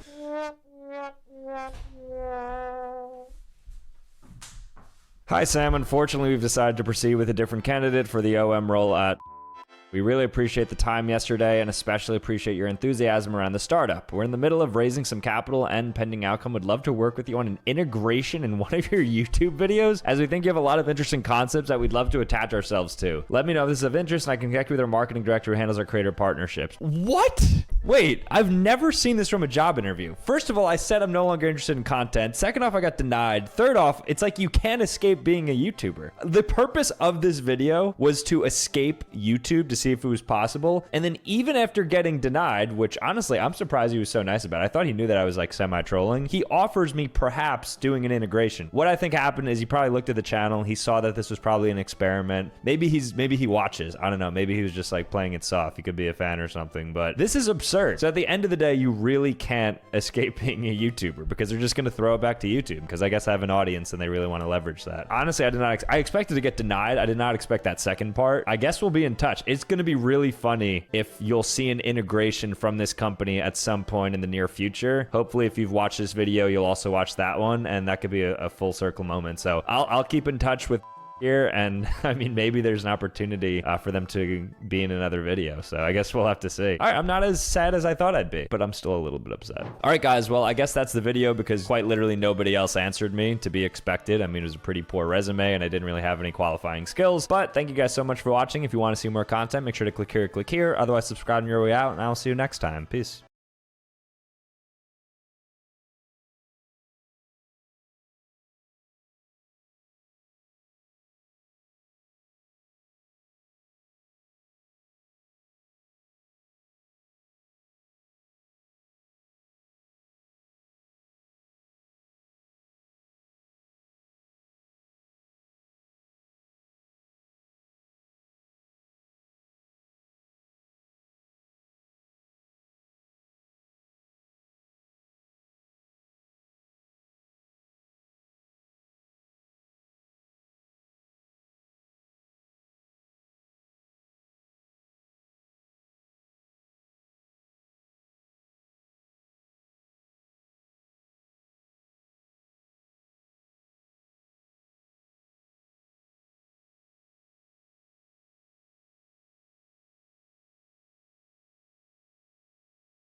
The average bedtime in the United States is 11:15 p.m., which means statistically, most of you guys should not be up watching this right now. And if you are, then go to sleep. But that had me thinking. That means a lot of you guys are not spending time on apps after midnight. And so I thought it'd be a good experiment to try out apps like Uber, DoorDash, Facebook Marketplace, and much more to see what the heck these apps look like after midnight. But with that being said, we have a lot to get to. So without further ado, grab your popcorn and let's do this. So I'm about to call a midnight Uber. Well, it's 12:15 right now, and Ubers right now are lower than usual, which is nice. But the issue is that there's somebody available, but they're 11 minutes away. And just for context, usually you have somebody readily available within 2 minutes, so clearly not as many drivers at night. But I'm interested in the type of driver. Who are we gonna get? Who is out driving past 12 o'clock, picking people up, taking them in their car, and going somewhere? Well, we're gonna find out. So I ended up doing an Uber Comfort because it came in the shortest amount of time. And what's cool is you can put the conversation level on here. And so I wrote happy to chat because I wanna learn more about this guy and why he's driving Uber this late at night. So we got our driver. His name is Dylan. This is what Dylan looks like. And he actually has 4.98 stars. He's taken 7,500 trips over 3.5 years, which is a lot of trips. Somebody actually wrote the best Uber driver we've ever had. Very friendly, personable, and professional. I don't know if I believe that. I never really trust Uber drivers this late at night. He drives a gray Volkswagen Passat. All right, we're gonna get in. He's actually almost here. He came very quickly too. I thought this guy was gonna take like 8 minutes. He took 2 minutes. So he's about to arrive. This might be the last time you see me. Keep that in mind. I am about to go, just so you know my location. Always tell a friend where you're going somewhere. I'm telling you guys, I am about to enter an Uber with Dylan very late at night in an abandoned area with drones flying above my head. I feel like New Jersey's not a real place sometimes. Oh, here he is, here he is. Hey, how are you, Sam? You want to make another video? Oh, yeah, so we just like highlight what we do at nights and capture it and stuff. I'm coming to pick up you.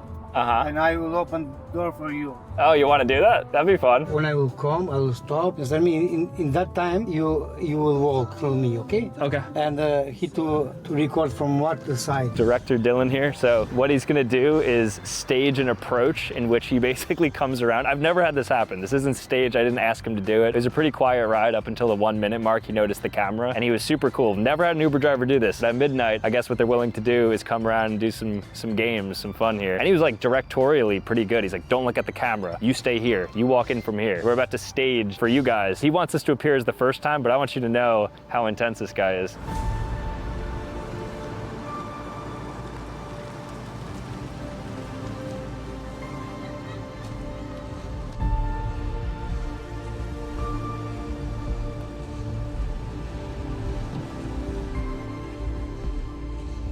Hey, how are you? Thank you so much.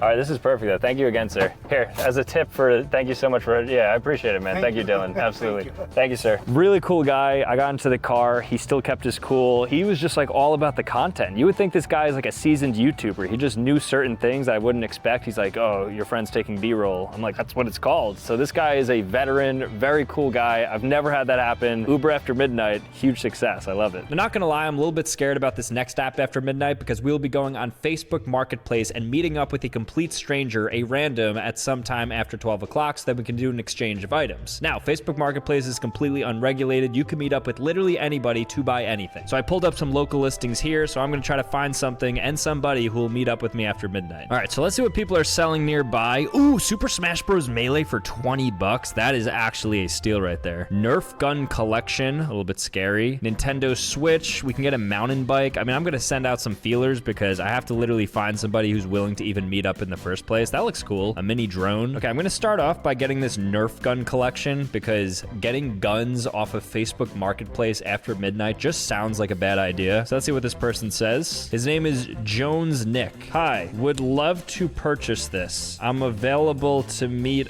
up around 1 a.m. if you can. Let me know. And that's gonna be my target message to basically everybody. All right, let's do some other feelers here. I kind of want this electric scooter. It looks crazy. Practically new with only 258 kilometers. Is that a lot? That does look sick. Wait, what? I could buy an actual vending machine? Fully operational vending machine, cash or Venmo only, pickup only. Why would I purchase an entire vending machine? Okay, this Super Smash Bros. Disc, I have to get my hands on. So let's send that same message here. All right, what about this HP laptop that I could see if there's anything crazy on it? Oh, it's a video. No box, charger, and laptop. Okay, I want this. Then I'll also do these Pokemon cards. All right, and just like that, now we wait. I have 5 feelers out. Whoever bites on this and wants to meet up with me late night is going to be not only a weird person, but a pretty desperate person who's looking to make a sale. To me, though, so I guess I'm the desperate one here. All right, so good news. We actually ended up getting an answer from Jones Nick with no profile picture who wants to deal us Nerf guns in the back of a gas station at around 12 o'clock. So he said yes, he agreed to it, so I'm excited to meet up with him, but this might just be the sketchiest meetup in history. Facebook Marketplace after midnight. This may be the last time you see me. Let's see. I mean, I'm just curious how we're gonna have that initial interacting. Like, are you the guy? Like, I don't know how this goes down. I've never actually, now that I think about it, purchased something off of Craigslist, off of Facebook Marketplace, where I met up with somebody who I didn't really know what they look like. Because I bought a car for one video, which I did like legal criminal activities. That was off of Facebook Marketplace, but this is totally different. This is a probably weird person at night, and I don't have a face. We're arriving now, so let's see. All right, so far, I don't see anybody. I see 3 kids over there, but I don't think it's gonna be them selling guns. Now, if I was somebody who was selling guns, I would go in the back of the Wawa. Oh, he texted me, he said gray BMW coupe, so I'm gonna have to look for that. I think I see him in the distance there. It's a very active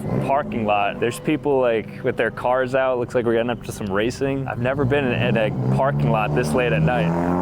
Yo, are you Jones? Yeah. Thanks for meeting up. Sorry we're late. Oh, this is all of it? Oh, nice. So I post like shorts and longs and I've seen you on TikTok. Oh, for real? Like, wait, yeah, 100% have seen you. Also, wait, I meant to ask, is your name Jones or Nick? It's a fake name. Oh, okay. I was gonna say, I was like sketched out at first. I was like, there's no profile picture. I don't use my name. Oh, good. Okay, okay. Whatever. All right, so it's an alias. Would you say this is like your latest meetup that you've done? 100%. Let's load them into here. This thing's heavy too. There's got to be like at least 20, 30 guns. All right, yo, thanks again. Of course. Appreciate it. Thank you. I'm glad you're a normal person. it was 50-50. We were like, it's gonna be normal, it's gonna be weird. Facebook Marketplace was a success. It went a lot better than I thought. Luckily, the guy kind of knew who I was a little bit, but he was younger, he was 20, he was grinding. He didn't have an actual name. Actually refused to say his name, which I respect. Completely anonymous, off the grid guy. Seemed like he had his head on straight, so shout out to Nick Joseph, or whatever his real name is. We got lots of guns, which was fun, just for YouTube's sake, Nerf guns, and we're ammoed up too, all for $100, and I tipped him 20, so 120 bucks, but very successful. On to the next. The next app that I will be testing out after midnight is TaskRabbit. Now, if you haven't heard of TaskRabbit, it's basically an app in which you can hire somebody to come over to your house to perform a particular task. So whether it's cleaning, assembly of furniture, painting, whatever it may be, they come to you and they do any task you want them to do. So I was able to get in touch with somebody named Roberto, who is a jack of all trades. He said he could do absolutely anything, and he was available after the midnight hours. He, in fact, actually preferred after the midnight hours. Now, I don't really have a task for Roberto to do, so I'm just gonna tell him to basically clean up around here, and so I'm gonna have cameras just in different areas, which he's obviously not gonna be aware of, and I'll blur his face and stuff for privacy. I just wanna see what he does at midnight. I'm gonna be taking a shower or something while he's doing all of this, so just like heighten the vulnerability. I'm gonna be like upstairs showering, you know, like when you think that somebody's gonna stab you when you're like putting shampoo in your hair. That could be a very real scenario. So if you don't end up seeing this clip, then you know what happened to me. If you do see it, then hopefully things went okay, but maybe something else crazy happened. Literally anything could happen, so let's see. Okay, he just messaged me and he's here now.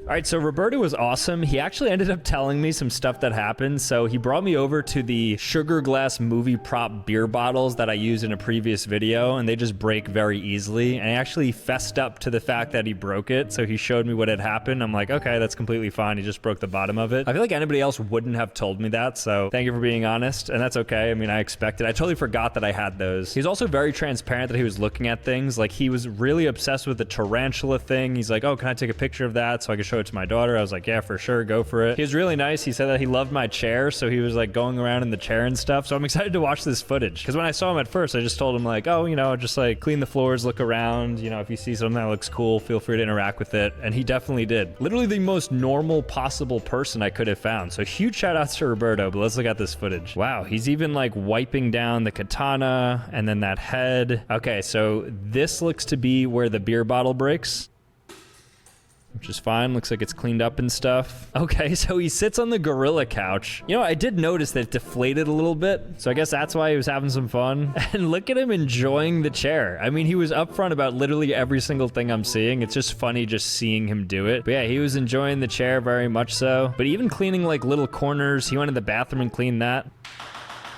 And then as you can see there, playing with the Tesla coil. Mic check, feel like pina coladas. All right, honestly, not what I expected at all. That's actually very funny. I did not expect to get that from a TaskRabbiter after midnight, but ended up being fun. I'm glad that he had some fun with it. He definitely took the instructions very liberally, and he did end up cleaning very nicely. Like, everything smells fresh. He used this cleaner and just like pretty much put it everywhere, so very happy with that. You know what? I loved Roberto. He was awesome, so I want to go ahead and send an email to the TaskRabbit CEO herself to try to like get him more recognition. All right, so I found the email address for Anaya Smith, who's the CEO, so now it's time to construct this. All right, so here's what I wrote, which obviously isn't optimized, and I really do want to get a response from them, so I do need to get this right. Luckily, though, I have Grammarly, an AI writing partner that seamlessly integrates with Gmail and other apps to make this more professional. Now, their free features are already great, but in this instance, I'm going to utilize Grammarly Pro because this will really help me level up my communication. So in this case, I really like that I could personalize my voice. So first, I can set my voice to be distinct, so I'd want to make it pretty formal, personable, witty, and direct, adjust my profession, and then obviously American English in this case. And from here, I can also leverage this really cool feature where it anticipates any possible follow-up questions in my initial email, so less back and forth, and of course, optimizes readability. So afterwards, after using Grammarly Pro, we went from this, which is the old email, to now this. All of this done in a few clicks, not a few hours. But yes, make sure to sign up and upgrade to Grammarly Pro to level up your productivity. It certainly helped mine. All right, so now the message has officially been sent. Now we wait. Okay, so I literally got a response relatively quickly from the CEO who said, "Thanks so much, Sam, forwarding this onto my team. We appreciate Roberto." All right, that's pretty awesome. So I hope Roberto gets some sort of compensation in some sort of way, but let's move on. The next app I'm going to be trying out after midnight may just be the craziest one yet. It's called Randonautica, and it sends you on a random adventure somewhere nearby. And apparently there's something to these adventures that makes it usually pretty scary. So in some cases, like in Seattle, they sent these teens on an adventure in which they went to a beach and found a dead body chopped up in a bag. So they give you random coordinates to go to. You go there, you explore the surrounding areas and see what treasure you find. Or in some cases, I guess not treasure, but rather chopped up people. After midnight definitely does make this a little bit eerie. I've never been on this app before. It actually sounds kind of potentially fun, but I'm probably gonna end up eating my words. Okay, so it has to detect my location, and then from there, it's gonna send me on some sort of trip, and then I'll be sure to prompt it to give me something after the midnight hours. Okay, so I got my coordinates. It's giving me this park that's about 15 minutes away, so I'm kind of intrigued as to what's here at midnight. It's a little bit scary. It's the corner of a park at midnight. I'm sure there's not gonna be any lights in there or anything, so I'm gonna go ahead and check this out. It told me to go at the midnight hours. Probably not gonna end up seeing me. This may be the final video you see of me, but let's go ahead and do this. All right, so I am on my way to Randonautica's coordinates, which are at this really random park. Didn't even like show up properly on Google Maps, which is already a red flag. And the purpose of Randonautica is to just explore the coordinates that they drop for you, which of course I prompted them to give me a midnight location, and this is where they're bringing me. So I have no idea what this is gonna look like. It's already looking a little bit weird, something that I wouldn't do normally if I wasn't filming a video. I mean, not that I'd probably like traverse and see random coordinates anyways, but I don't know where I am, I don't know where I'm going, but we're about to find out. All right, so we've arrived at the Randonautica location. It is just in this really narrow park where I'm already seeing some interesting movement around here. Now I'm gonna track it down to the actual area that it told us to go to, and it's just gonna be about 50 feet this way. All right, the first location prompts us right here, which is just a bench, but I guess I have to look around for something. They claim there's an anomaly here. I don't know if we're going ghost hunting, I don't know what that means, but this app sent me here. Is that like algae growing on this bench? All right, so our first clue is that the bench is broken, which means that something happened here. Something went down at this park at some point in the distant past, and I guess we're gonna have to figure out what that is. Right now, I guess this was our first sign, so I'm gonna submit that, and then we'll move on to the next, and then we'll see if there's any way we could piece this together. All right, so the next location shows right in these cornfields. Cornfields from movies are usually the scariest places where all the serial killers hide. I don't know if I'm gonna go in there because I don't want ticks, which I feel like it's a pretty rational approach that more people in movies should take, but I am gonna like just look amongst the perimeter to see if there's anything I could find that's a little bit out of place. All right, so let's look through here.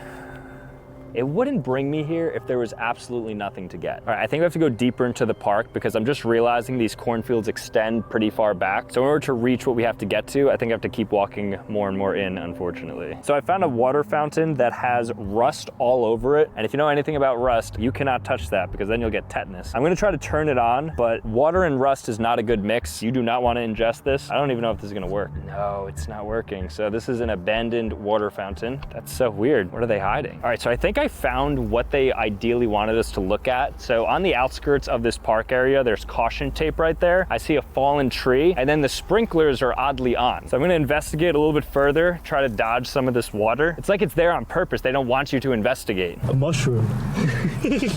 Mamma mia. All right, I don't have a great feeling about this place. So the caution tape we tried to investigate, but of course the sprinklers were magically turned on at 12:30 at night. So we couldn't go any further. We did see some weird things like some interesting mushrooms, and we saw a tree that was maybe hit by lightning. So maybe that was like a supernatural spot, just like a lot of gravitational force to that area. I don't know. Very weird park though. There's definitely some things in here that I don't like and I probably wouldn't be doing if I wasn't exploring things after midnight, but here we are. And there's one more spot to go to. We've encountered another animal in this park. And deer are thought to be, are they negative symbols? Killing of a sacred deer? No, they're sacred. Okay, so new update. Okay, he's gone. The deer left. He doesn't like us. All right. Are you seeing this? There's more caution tape. So there's a lot of caution tape here. I think there was a fallen tree. So there's definitely some seismic activity happening here. I think that's why I was ultimately drawn here. That is 2 instances of caution tape in the past 2 locations. There's definitely a larger mystery at play here. Every time we go towards the caution tape, the sprinklers get turned on. It's almost like they're activated as soon as people start to investigate what we shouldn't be investigating. All right, I don't want any more part of this. I'm starting to get a little bit creeped out. Randonautica after midnight, do not do. Some people found a dead body chopped up in a suitcase in Seattle. Well, we didn't get that. This is just only looking at the surface of things. Who knows what the major reason behind these trees falling were. The next app that we're gonna be testing out is none other than Pokemon Go, which I haven't touched since 2016. I don't think anybody watching this probably has. I don't know how this app is still even alive, but apparently it's popping. So I'm gonna test it out after midnight because this is when the Pokestops are full, when you can get a bunch of different rare Pokemons. I don't even know if that's even what happens in this game, but we're gonna find out. So Pokemon Go, I think, just requires you to walk around crowded areas and like interact with Pokemon trainers and like try to find like different Pokemon to catch. There's my guy, Chicky McNugs, level 22, starter Pokemon Dragonite. We are right now heading over to a Pokestop. This Pokestop is near the Dave & Buster's. Lots of fun, lots of activity. So I'm hoping the energy of Dave & Buster's matches the energy of the Pokestop. I'm expecting like 10 people here, everyone going crazy. Because the last time I touched Pokemon Go, it was like the thing. You couldn't find a Pokestop that was unoccupied. So this would be great if we ran into some fellow Pokemon Go players. Okay, a wild Magnemite has appeared. What do I just...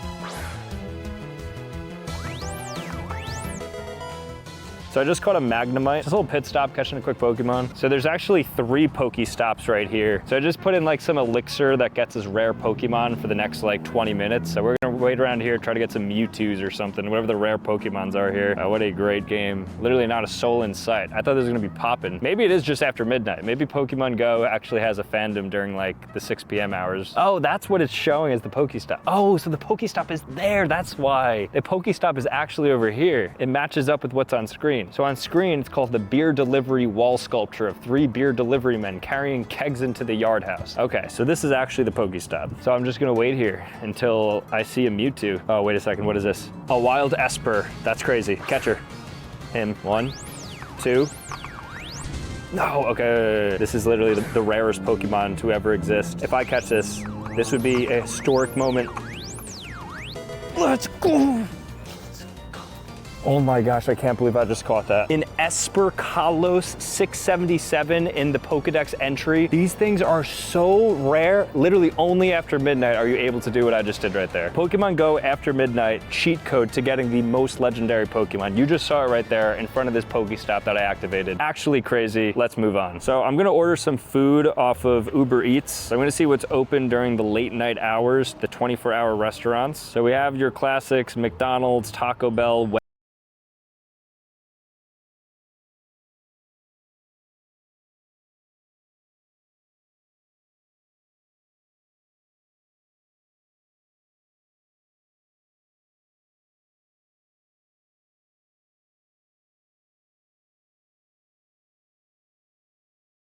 Wendy's, Popeyes, Papa John's. I want something that you wouldn't expect at midnight to be open. Okay, I'm going to order from White Castle because it has a 4.3 on DoorDash, which is unbelievably low for a known fast food restaurant, and 7,000 ratings. So most people who are typically generous and giving 5 stars are probably giving this like 3 stars or worse. I'm gonna order their cheese slider meal. If you don't know what White Castle is, it's some of the worst burgers you'll ever have. I'm really curious what the quality is because to me, the quality is already so bad. So how much worse does it get into the midnight hours? All right, so the White Castle has officially been ordered. We are gonna wait this out and see what the quality is like. So the very late night White Castle has now arrived. We're gonna see the quality of this because, as I said, White Castle is not known for its quality, but are they known for their quality after midnight? Maybe things do a little bit of a 180. First up, the fries. Completely out of the box, as expected. There's like 3 fries in here, but there are actually a good amount in the bottom here. And to be fair to them, the quality of these fries out the gate don't seem terrible. They have their crinkle cut fries, pretty warm, nicely salted. Yeah, I mean, it's what you'd expect. It's still like a 4 out of 10, but for White Castle standards, it's decent. Here we go, moment of truth. What do White Castle burgers after midnight look like? I just don't get who could eat this. The pickle is bigger than the actual burger. Look how thin that is. Can't really judge a burger by its look. No. The quality is not worse at midnight on these things. They're just bad, but they're not worse at midnight. They're still bad, but they're as bad as you'd expect. So we took an Uber. Now we're going to take a Lyft to see what Lyft is like after midnight. So Lyft is apparently a little more jank after midnight because Uber has more total drivers. You're less likely to get a driver, and if you do get one, probably going to be a weirdo. Not like our guy Dylan. So it actually takes 20 minutes to get a ride right now, unless you do priority, in which you could get somebody in 8 minutes. So that's what I'm going to do. Notably, it's actually cheaper on Lyft than it is Uber, even though there's less drivers, so supply and demand doesn't really work out there. Okay, finding your driver ASAP. Let's see if that's true. So we have Melissa in a Nissan Kicks. I didn't know that was a car. Is coming in 11 minutes. So that is considered the shorter wait time with priority pickup, 11 minutes. Now she does have 5 stars, 600 rides. She's been driving for 8 months, and she looks like a very nice lady. Has gotten some ride compliments saying she's friendly and she is good driving. I will be the judge of that. So it looks like the Lyft driver has arrived. Oh, okay, she's over here. So there we go. This is Melissa. Hello. Sam? Thank you so much. Have a good night. That was just like your classic Uber / Lyft drive where she was just kind of like on the phone on her AirPods, just kind of like listening to music or whatever, and there was just no communication. It was a quick ride, so not that I expected much, but nothing happened there. There was literally nothing. I have like nothing to say about that. So for this next segment, the midnight app that I will be checking is going to be DoorDash for a delivery driver who's going to be picking up groceries for me, but what I'm going to do is tell him to surprise me, similar to the previous video I put out, but this time instead of fast food restaurants, it's going to be at a CVS or some sort of grocery store. So I'm gonna give him about $25 and I'm gonna see what he wants to get me, anything at midnight. So it's probably gonna be like a Monster Energy and like a 7-Eleven hot dog, but let's see what he gets. So just to make this budget high, I'm gonna buy 3 variations of fruit roll-ups to give him 30 bucks. And then when I add the instructions here, I'm gonna say, hey man / ma'am, can you please surprise me with some late night snacks within the budget I spent? So I don't need the fruit roll-up. Anything goes. So it's gonna come out to $32, so that is the budget they can get me. Any snacks they want. Late night snacks, when you think of late night snack, I don't know what you guys think of. I think of like some Ben & Jerry's ice cream and then maybe some like goldfish. Let's see what they have in mind. All right, so the late night CVS order has finally arrived. We're gonna see whether or not my DoorDash shopper got me some interesting things. So I put down like I think 3 orders of fruit gushers to give him 30 bucks to work with. Let's see what these late night snacks look like. Okay, so he didn't go off script for the first one. He didn't go off script for the second one. I literally put in a special request to not get me these. Like, I quite literally wrote down, do not get me the fruit roll-up stuff. And they ended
to do predictions about the future. As Yogi Berra said, it's hard to make predictions, especially about the future. But if you make 1,000 predictions, one of them will come true.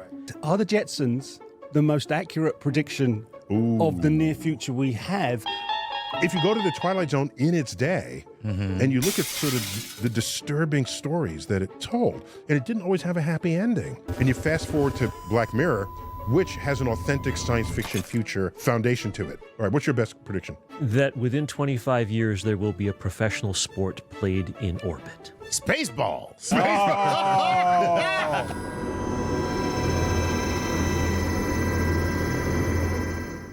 This is Star Talk, special edition. Neil deGrasse Tyson, your personal astrophysicist. We got a full house today. First, Gary O'Reilly. Gary. Hey, Neil. Hi. How you doing, man? I'm good. All good. Chuck Nice, how you doing, man? I'm doing well, man. Your hair is looking especially coiffed It's today. very crisp today. Crisp today. Yes. I actually microwaved it, and then I put it on. People don't realize this is a Steve Harvey wig. No. They don't even realize. Come on, player. Anyway.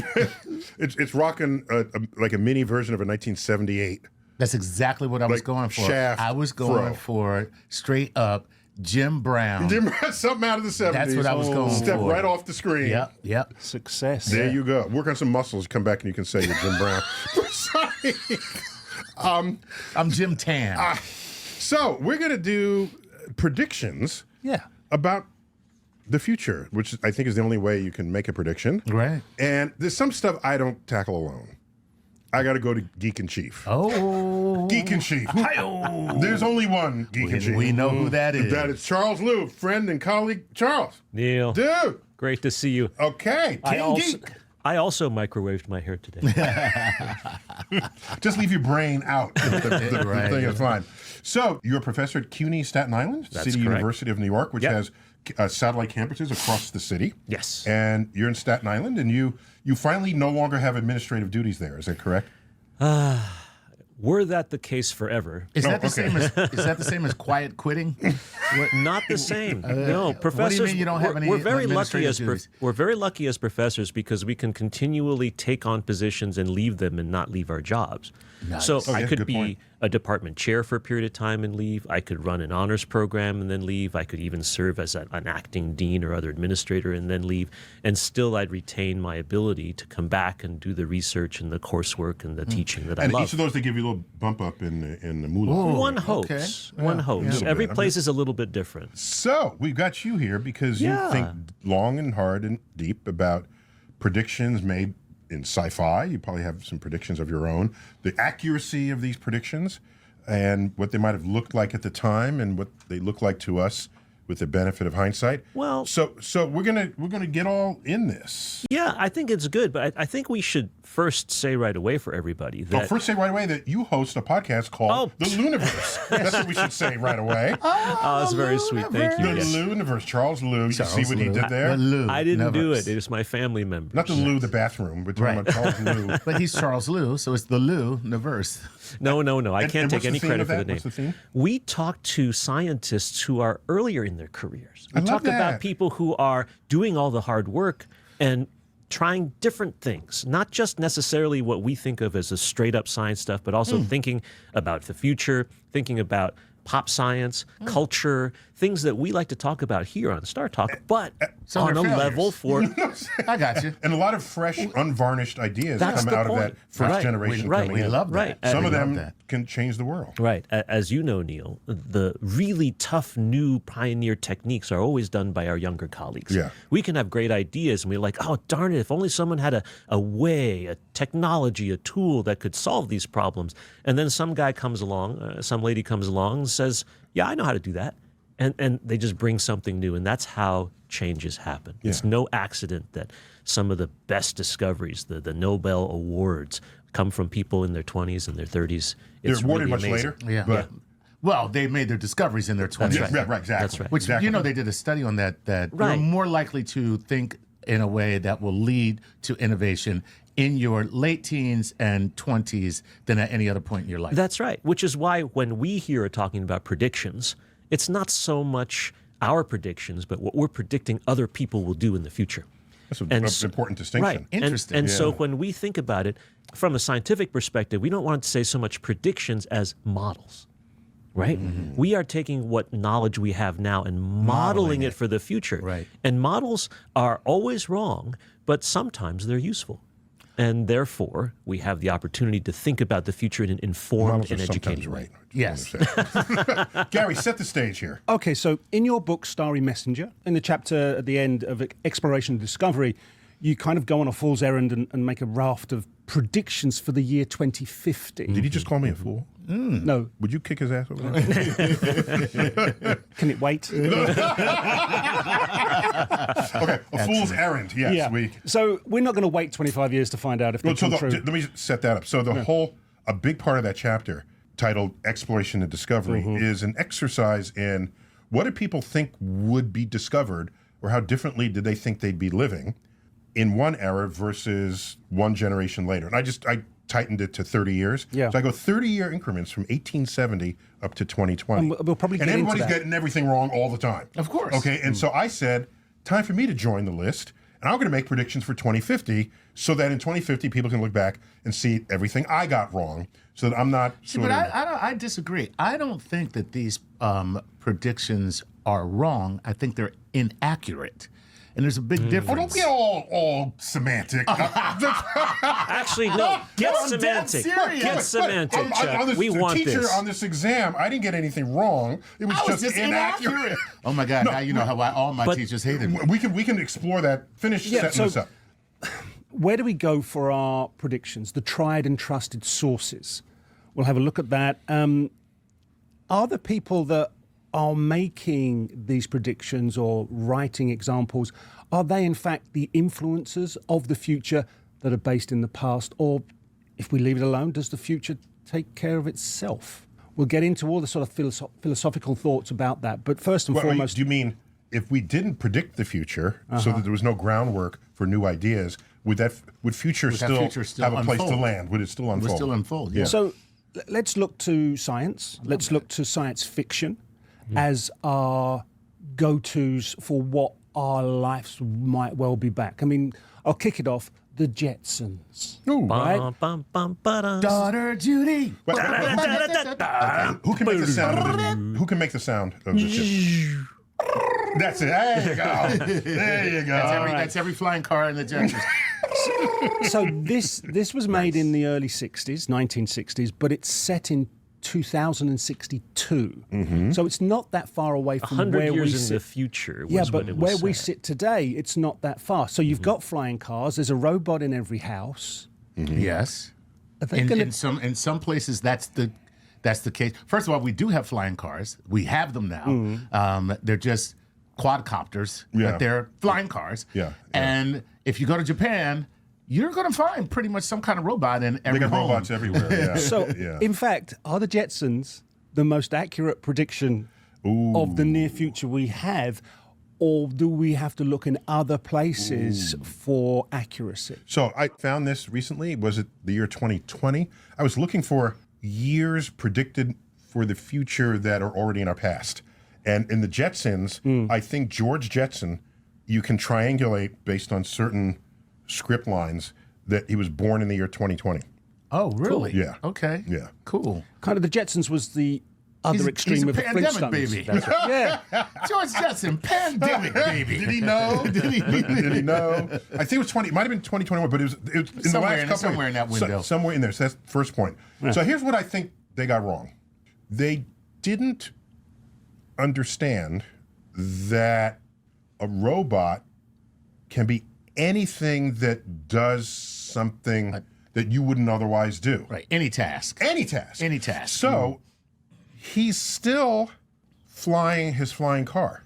He doesn't push a button and say, take me to work, and have the car do the work, as we have today. And by the way, if you have a robot who can run your home, you damn sure can have a car that will just take you to work. Right. So they missed the fact that a robot did not have to have any humanoid features. This is the same with Isaac Asimov's iRobot, Right. which predates the Jetsons. Yeah. Okay? In iRobot, the robots are humanoid. Yeah. And that's not necessary because it assumes the human form is something you want to emulate. And there's a lot of stuff we don't do well. Yeah. Make a machine do it better. So all I'm saying is, I don't think they thought about a self-driving car, which is itself a form of robot. Yeah, if you ever seen an Amazon warehouse, it's full of robots. Of autonomous. And they're just all boxes. Yeah. They're all boxes just moving around. They're moving the doing boxes. stuff, Right. moving boxes, but they're all robots. Right. Everyone, and you know where they're going? They know where to put it, and they have their ID and the thing. Yeah. Now, what you don't know is what those robots do when you leave. Could be a quantum thing, right? The secret life of robots. The secret life of robots. Like, while you're looking at them, they're looking like they're busy. Right. You look away, right? Then they're partying. They're out the back with a cigarette, just like the human version. Oh, I love that. Well, you have a book on quantum. The Handy Quantum Physics Answer Book. Answer book. Yes. Yeah. In a series. That's not your first That's rodeo. right. I've done Handy Astronomy, Handy Physics, and right now Handy Quantum Is it like Physics. quantum physics for dummies? Well, Kinda I deal? assume that you guys aren't dummies. See, that's where you make a mistake. No. That's your biggest mistake. Quantum physics is not any harder than classical physics. It's just weird as shit. different Weird. and Right. strange. Weird as so shit. all I'm trying to tell people by calling it a handy answer book is that don't think of it as this thing that's really difficult. Think of it as just you can flip to it and like a manual. It's like riding a bicycle or putting together a piece of furniture. Quantum manual. So I want the robots in the Amazon fulfillment centers to be have reading- to two quantum states. Right. One where they're busy and the other one where they're out back smoking Who a cigarette. came up with fulfillment center I as a don't know, term? as a term? I don't Yeah. know. It feels right. That came from a long time. The robots. The robots. It's a warehouse. It's a warehouse. It's become a fulfillment Robots say, give me a center. word here. We need a word. Yeah, I don't well, like it. Sears robot catalog from more than 100 years ago Yes. had these warehouses. Which is nothing but Amazon. That's right. They had human beings filling things filling all out, the right? orders. And at some point in the mid 20th century, the marketing decided to call that, instead of a warehouse, calling it a fulfillment center. And so the idea was That was Sears? We think it was Sears, Yeah. but Okay. certainly all the other big Chocolate was stores at that time fascinating, had man. that information. I on mean, it. and sometimes you say things, but sometimes I have fact checked you behind your back. Please. No, I have to do my And you're always always right on point. I gotta do But my when you per say show. something like, yeah, so 100 years ago, But Chuck, just like, man, get out of here. wait, Chuck, I got to do my once per show reaction. Go ahead. Why do you know this? Okay.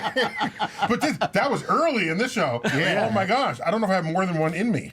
I think Charles does. Right. Keep going. Wait, also with the maid, Rosie, the maid. Yeah. She's right. First, it's female, right? So there's still the genderized robot. That was sexist. And with the little apron, French apron. French. On, so she was a sexy robot.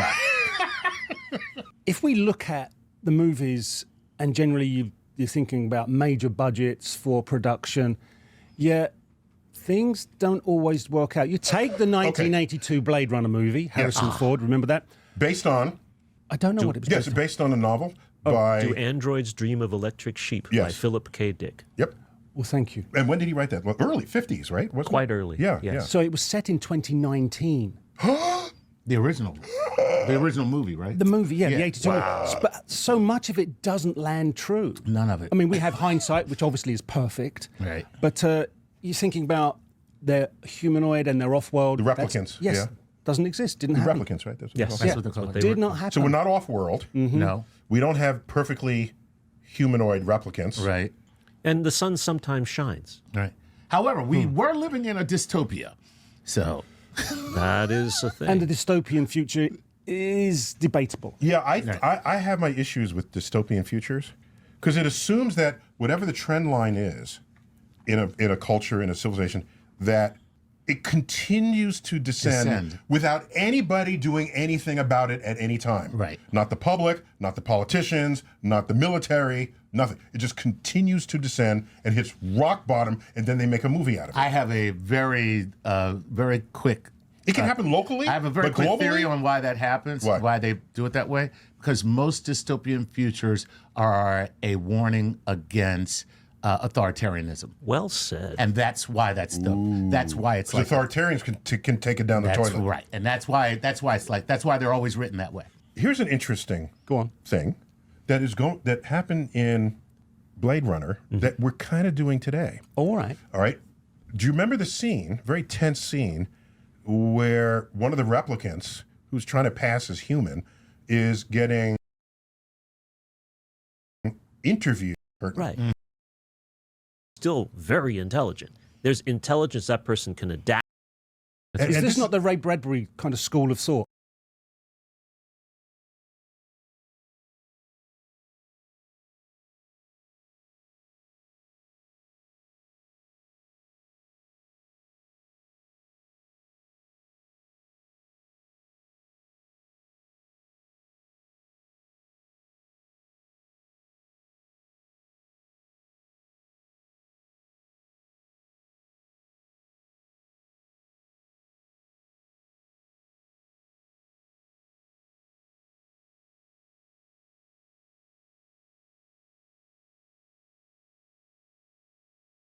Back then it was called the Large Synoptic Survey Telescope. Even that got rebranded as the Vera Rubin Observatory. Now it's Legacy Survey of Space and Time. That's the project we will undertake. We want to scan the sky as quickly as we can. Basically, we can cover the sky every 3-4 nights, and we want to do it over and over and over relentlessly for 10 years. It would take you about a year to look at every frame that we will obtain. 10 years, it's going to be 60 petabytes of data, 60,000 terabytes.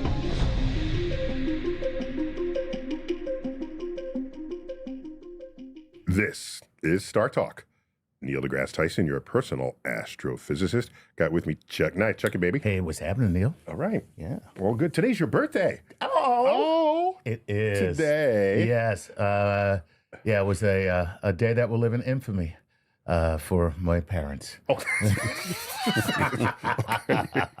And you're 29 today. Yeah, exactly. Forever 29. Forever, yes. Recently, we did a What's Up With That on the recent release from the Rubin Observatory. Okay. That amazing swath of data that came out. Right. And we said that we got to do more than just me reciting what I learned. Oh. Let's get people from... Let's go straight to the source. Let's get straight to the source. Right to the source. And so, the person who conducted that press conference, we've got him right here. Sitting right there. You'll have to correct me 5 times with your authentically Croatian name.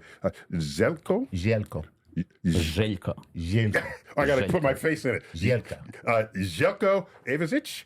Perfect. Perfect. Welcome to Star Talk. Thank you. Thank you for inviting Rubin team to the show. Yes, and you flew in from UW, University of Washington, in Seattle, Washington. So thanks for coming to New York into my office here at the Hayden Planetarium. It's quite some office. It actually looks like a science hoarder lives here. Right. No, I'm just the receiver of many science gifts. This is That's true. a different thing. That's a big difference. Yeah. So we are talking about the LSST. Right. Which in its earliest incarnation, because I was on the decadal survey that sort of made sure this went into motion. This is now back 15 years ago. Back then it was called the Large Synoptic Survey Telescope. And even then I said, no, we can't have this. Yeah. And so even that got rebranded as the... Vera Rubin Observatory. Yes, but then you swapped and there new is words. still LSST. I know, but you swapped new words in Correct. Now it's Legacy Survey of Space and Time. That's the project we will undertake during first 10 years. That's it's better. a data set. They did better there. That's so much better. Yeah. Yeah. Legacy Survey of Space and Time. That's badass. Yeah, that's badass. That sounds like it could be like part of a movie. You know what I mean? There is a tiny problem with that, though. Okay. It's very hard to translate it to some languages like Spanish or Croatian, where you talk about legacy, people think you died and left something behind. Oh, yeah. In English, it's perfect. Yeah. Yeah, okay. Very important there. And named after Vera Rubin, who was an astrophysicist. I knew her, and she visited Princeton often when I was there. And I think we first met at Princeton. Correct. During your... Thanks to Robert Lapton and Michael Strauss. Yeah, two key components of the astrophysics landscape in the Princeton campus. The Princeton campus? Yes. And so she was a big observer and of galaxies and tried to figure out what and Michael Strauss. Yeah, it's, two key components of the astrophysics landscape in the Princeton campus. Yes. And so she was a big observer and of galaxies and try to figure out what stars were doing within them, discovering dark matter.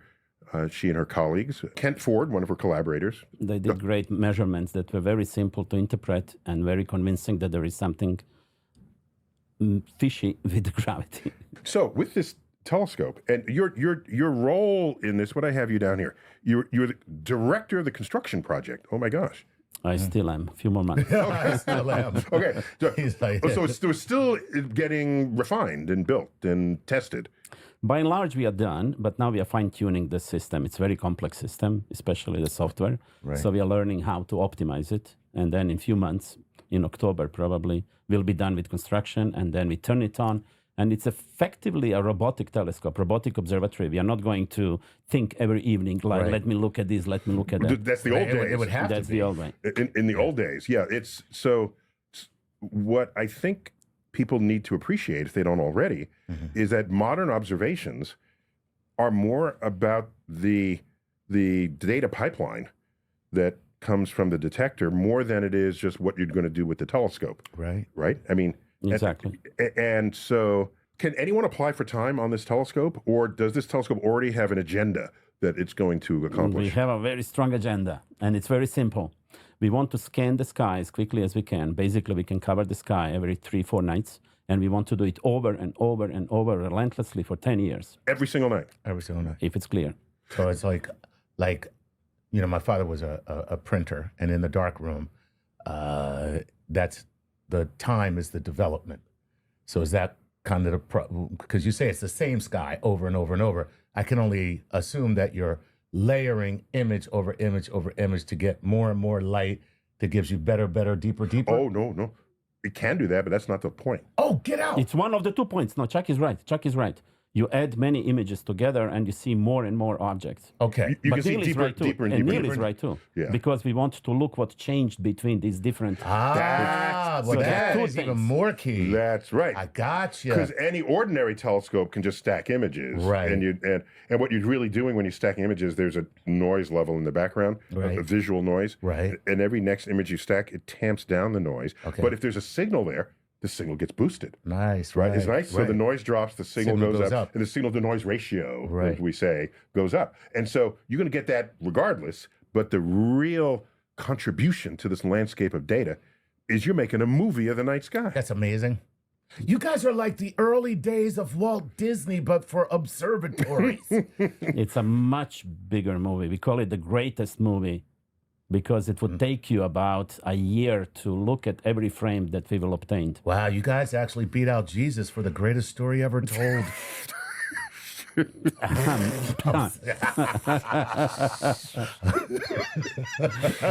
All right, I'm leaving. You guys are funny, you know astronomy. I can leave.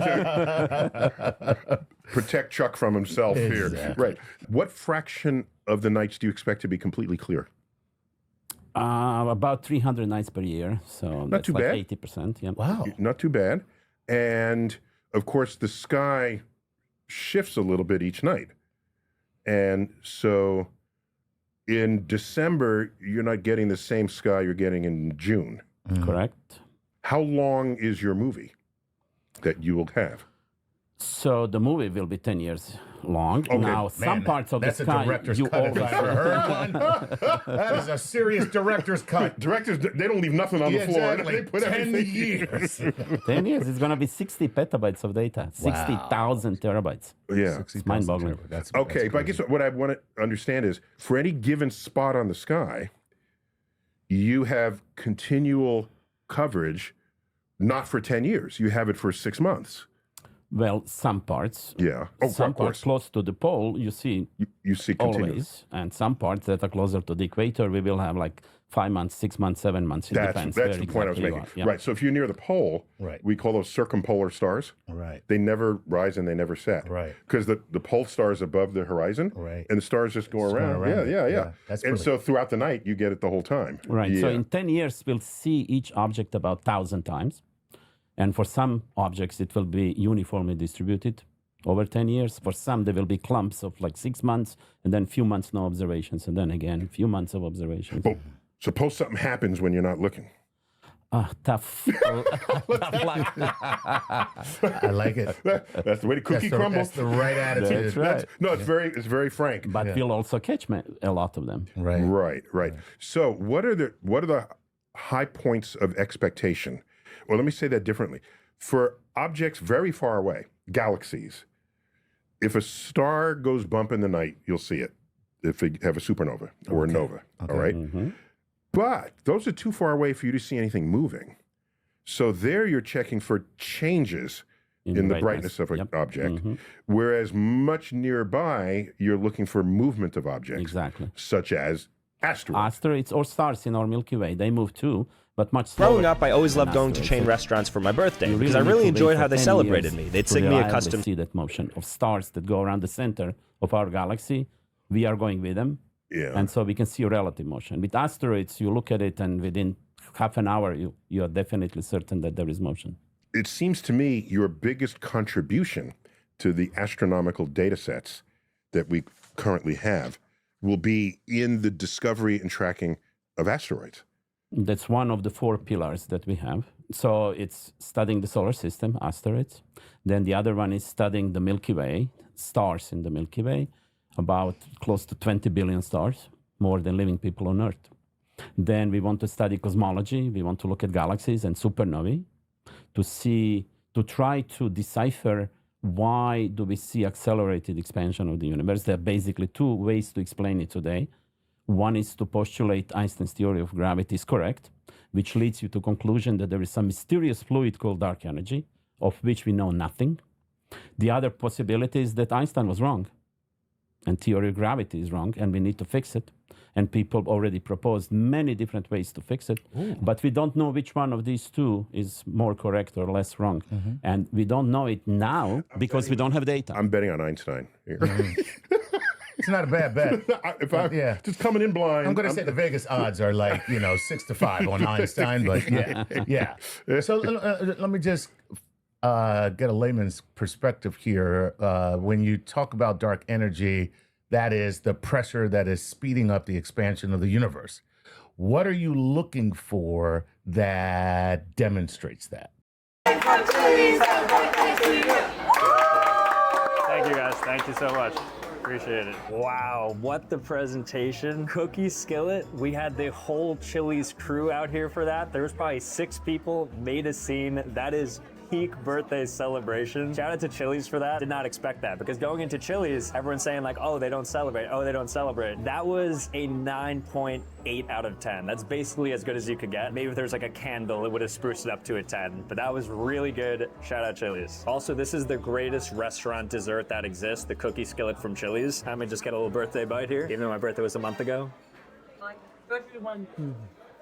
This is not being beaten. So unfortunately, they did charge for the cookie skillet, which is to be expected. I mean, that's a pretty hefty dessert to give, but we are paying the full $10 for it. But all in, still a great celebration. We're at Taco Bell right now, so I'm going to see if I can get anything for my birthday. I'm gonna order something, because again, we wanna make sure it's coming from a customer to see how they treat their customers, and no apps, that's illegal. So let's go ahead and order something and see what they do for us. Hi, yes, can I have